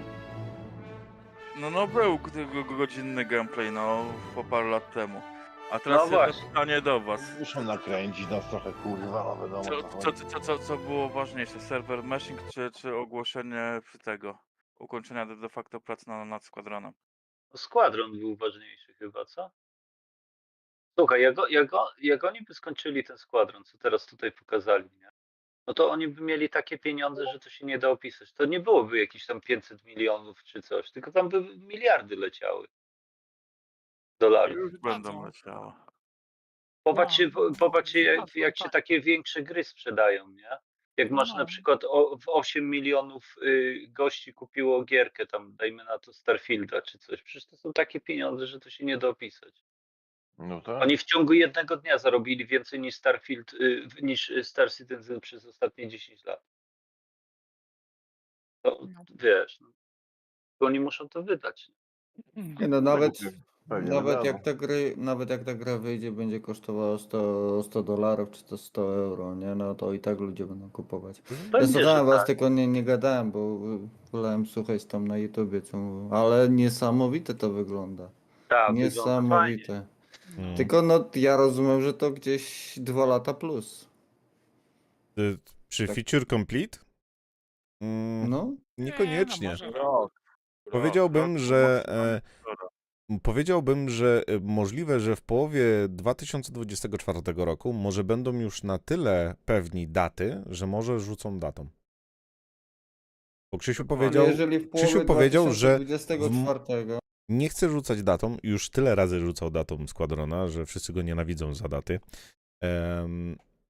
Powiedział, że jak już będą pewni, że ogarnęli najważniejsze rzeczy i nic nie naruszy terminu, to rzucą datą. Więc nie spodziewałbym się ewentualnie 2 lat, bo nie kojarzę żadnej gry, która by w fazie polishingu przy takiej ilości ludzi, bo teraz mają ile? 1000 devsów? Żeby przy takiej ilości ludzi polishing trwał 2 lata. Nie.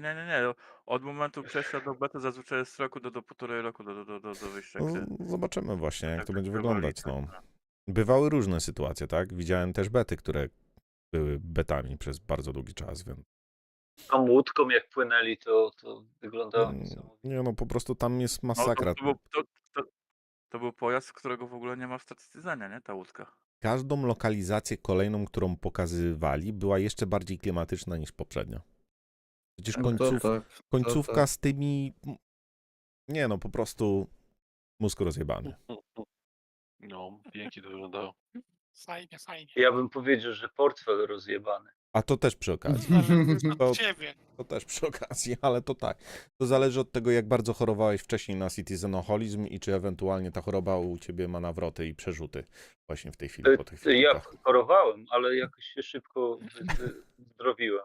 Dobra, dobra, tam swoje dołożyłem. zobaczymy za pół roku na EA. To co? To kto? Angry. To kto? Angry. Dobra, Teraz przerzuty idą. to kto na EA poluje ze mną na Pioneera? Ja mam w kolejce Galaxy, to wystarczy moduł kupię. Ja też. Jeżeli kosztuje to maksimum $400, to ja. O nie, to Został kredyty. niestety muszę cię zmartwić. Nie, ja będę kupował kolejne nowe statki, które wychodzą za Star A Credit. co, tego już. nie można Nie, CC? ani CCU i jest to statek, który jest w grupie w tej chwili statków unikalnych, czyli jest transza rzucona na sprzedaż. I jak się skończy pula, to... Ja go sam kupię, jak ta gra będzie działać. No ja już zbuduję jakiś szałas raczej. Ja będę polował. W sumie mogę... A właśnie jestem ciekaw, czy będzie można te bazy na asteroidach budować. To byłoby fajne. To znaczy, z tego co widziałem po bazach, będzie ciężko ze względu na brak atmosfery. Bo większość modułów była dziwna. Wyglądało Ale to wiesz, tak, on jakbyś... mówił o blueprintach. On mówił o blueprintach, że zależy co znajdziesz, jak znajdziesz, co uzbierasz. No. Także może te bazy mogą zupełnie inaczej jeszcze wyglądać. Zobaczymy, no. Ja, ja mam pytanie takie. No. Widzieliście tą, nie wiem, deskę rozdzielczą, bo tak powiem. No. Tą nową, nie? Teraz. No. Ten kokpit cały. No, prawda? Gladiusa. No, nowy. Tak samo jest w Składronie 42 pokazany. Kiedy Identyczny. myśmy grali akurat w tego, w koda z Urixem, a widziałam w tle na drugim monitorze, że właśnie pokazywali to. Mówili mniej więcej, kiedy to wrzucą na PU? Wszystko do roku czasu. Czyli z końcem 2024 roku powinni dostarczyć to, co pokazywali. No bo ten kokpit wygląda niesamowicie, czytelnie. Genialnie. W końcu widać wszystko na nim. A jeszcze jakbyś pod wiarkę to podłączył. Wydaje mi się, że aktualizacje akurat UI będą w pierwszej kolejności, bo to nie będzie aż... Ergi, widziałeś to wszystko? Okej. Powergar będzie musiał powtórkę obejrzeć. Ja Masakra. lecę. Na razie. No, tymczasem, hej. Dzięki. Dzięki za dzisiaj.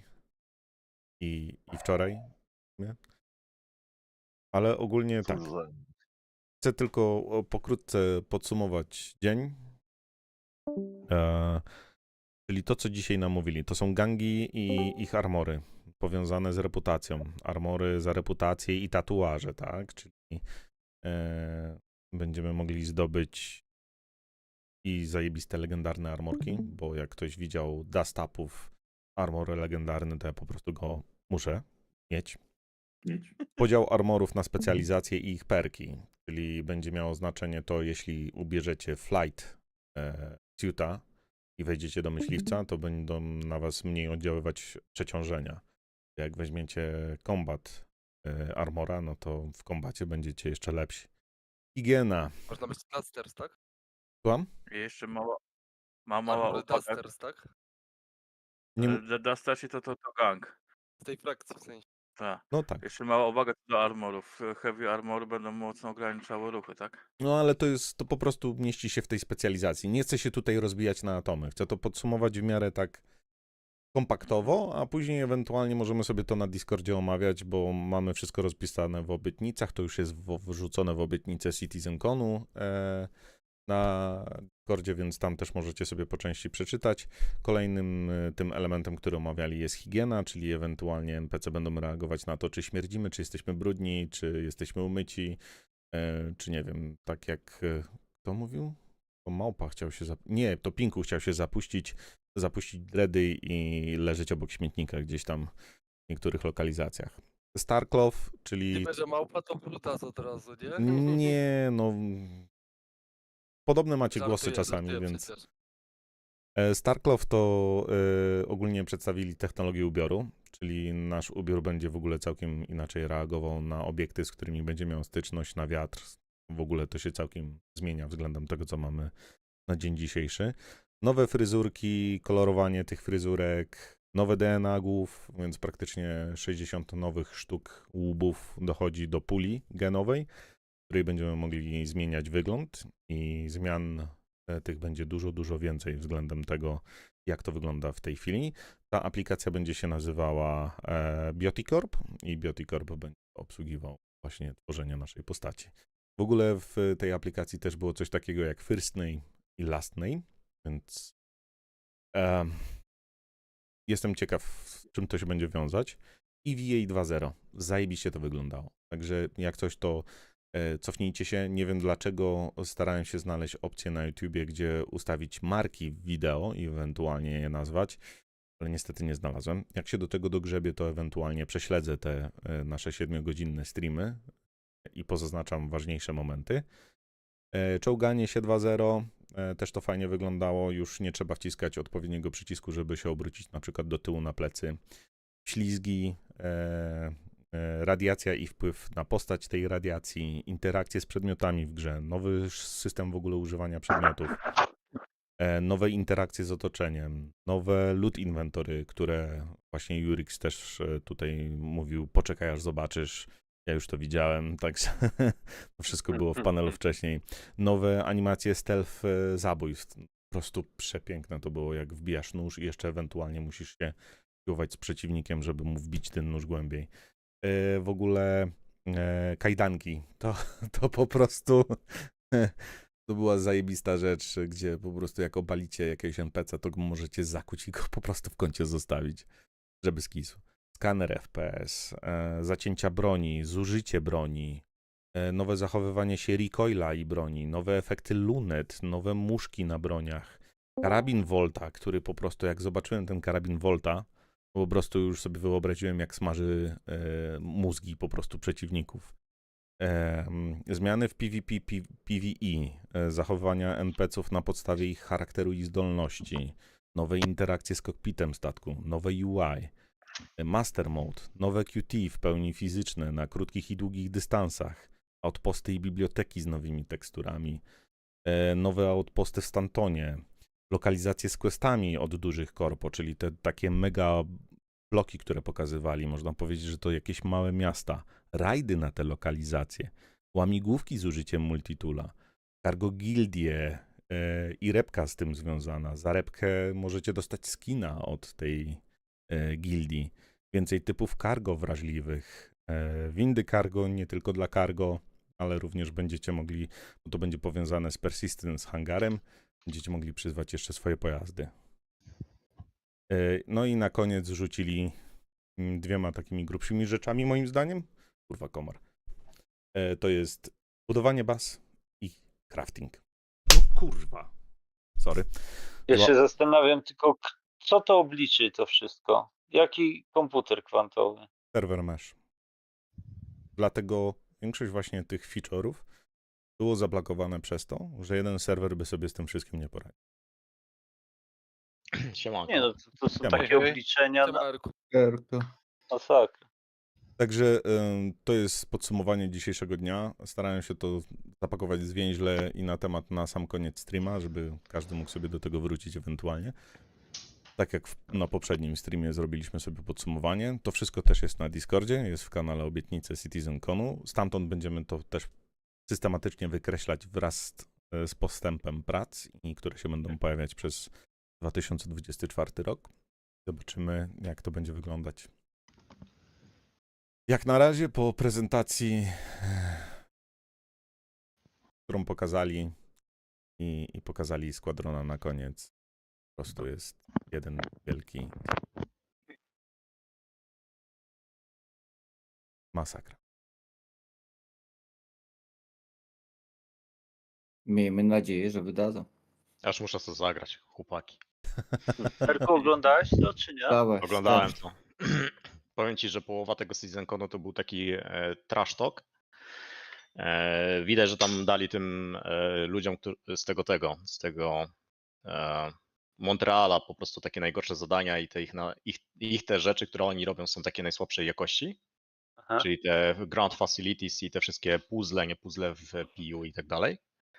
A ta część, którą się zajmowali ci, którzy byli przy składranie, czyli ten stary team, to jest mega dużo dobrej roboty, nie? I widać po prostu mega różnice pomiędzy ten poziom, nie? Jak na przykład oglądacie te filmiki i te rzeczy, które pokazywali ci ze Stanów, którzy pracują tam długo, a to ci, co tam na Montrealu siedzą, nie? I są nową ekipą. To jest taka przepaść między nimi. To To jest wygląda niesamowite. niesamowicie, to trzeba przyznać. Kurwa, powiem wam, ja się bałem, że to będzie, że to jest piramida finansowa i że to zostanie rozpieprzone, sorry, nie? Bo tam na streama masz, nie? Że to jest już skok na kasę, że tego się nie da, wiesz, uratować, ale po tym, co dzisiaj zobaczyłem i po tej reakcji tego Chrisa Robertsa, nie? Jak on tam się prawie rozpłakał na tej scenie, jak ludzie mu tam No skandowali. bo on już widział dolary, człowieku, do tego. Wiesz, pokazał naprawdę kawał niesamowitego teka i jeszcze do tego wszystkiego wokół tego obudowaną gierkę, nie? Która może nie będzie jakimś gameplayowym, nie wiadomo jakim wysokim sukcesem, bardziej taki Call of Duty, no ale kurde, nie? Jak to wygląda? Przecież ja nie wiem, czy widziałem ładniejszą grę od tego, co tutaj pokazali. Halo? Nie? Siema, siema. Siema. Ej, słyszeliście mnie wcześniej, kurwa, bo ja gadałem nie. chyba W do ogóle. siebie. W ogóle. No, kurwa, wszystko jasne. Nie W domu bądź jestem. twój, żeby cię wyciszyć. No, ja muszę sobie No. przyciszyć, To tak bo jest, mam łatwo. 200 W domu jestem. Co miałeś do powiedzenia ciekawego? Masakra. Kurwa, że jestem w swoim pokoju. Myślałem, że oglądałeś końcówkę Citizenconu, to jak obejrzysz, to jest dla cię. Pierdolę. Znaczy dla mnie najlepszy... No, sorry.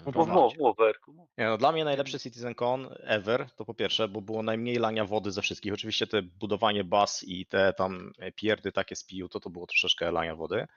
No, zwłaszcza na tych drugich panelach, drugi dzień. Ale pierwszy dzień moim zdaniem zaorał, jeśli chodzi o tą technologię, bo ona mega fajnie pokazuje, jak oni ten silnik po prostu przerobili całkowicie pod swoje potrzeby. No i to, co pokazali ze składronem, też pozamiatało, nie? Także nawet jak popatrzycie, jak wygląda Pyro, jak wyglądają te nowe mapy ze składrona, jak wygląda na przykład nasze PIU, to co my mamy na starym silniku jeszcze, a to co oni pokazali na tym nowym, update'owanym silniku, to jest taka graficzna przepaść, że to jakbyśmy porównywali, kurde, nie wiem, dwie inne gry do siebie, nie?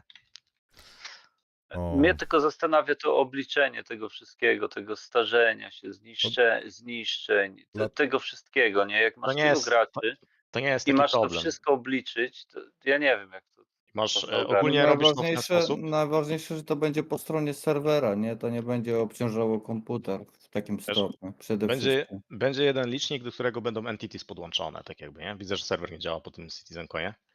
No i jeżeli będziesz miał broń, to broń będzie miała pewnego razu będzie miała bazę danych, nie? Jeżeli ona będzie w bazie danych, ta broń zapisana, ona będzie miała pewnego rodzaju parametry, które zawsze są zapisane jako parametr. I starzenie się to jest nic innego jak tylko jeden jakiś tam float albo jeden int, nie? Czyli to jest po prostu cyfra jakaś zmiennoprzecinkowa albo po prostu liczba całkowita, nie? Czyli int to jest liczba całkowita, float to są liczby zmiennoprzecinkowe, nie?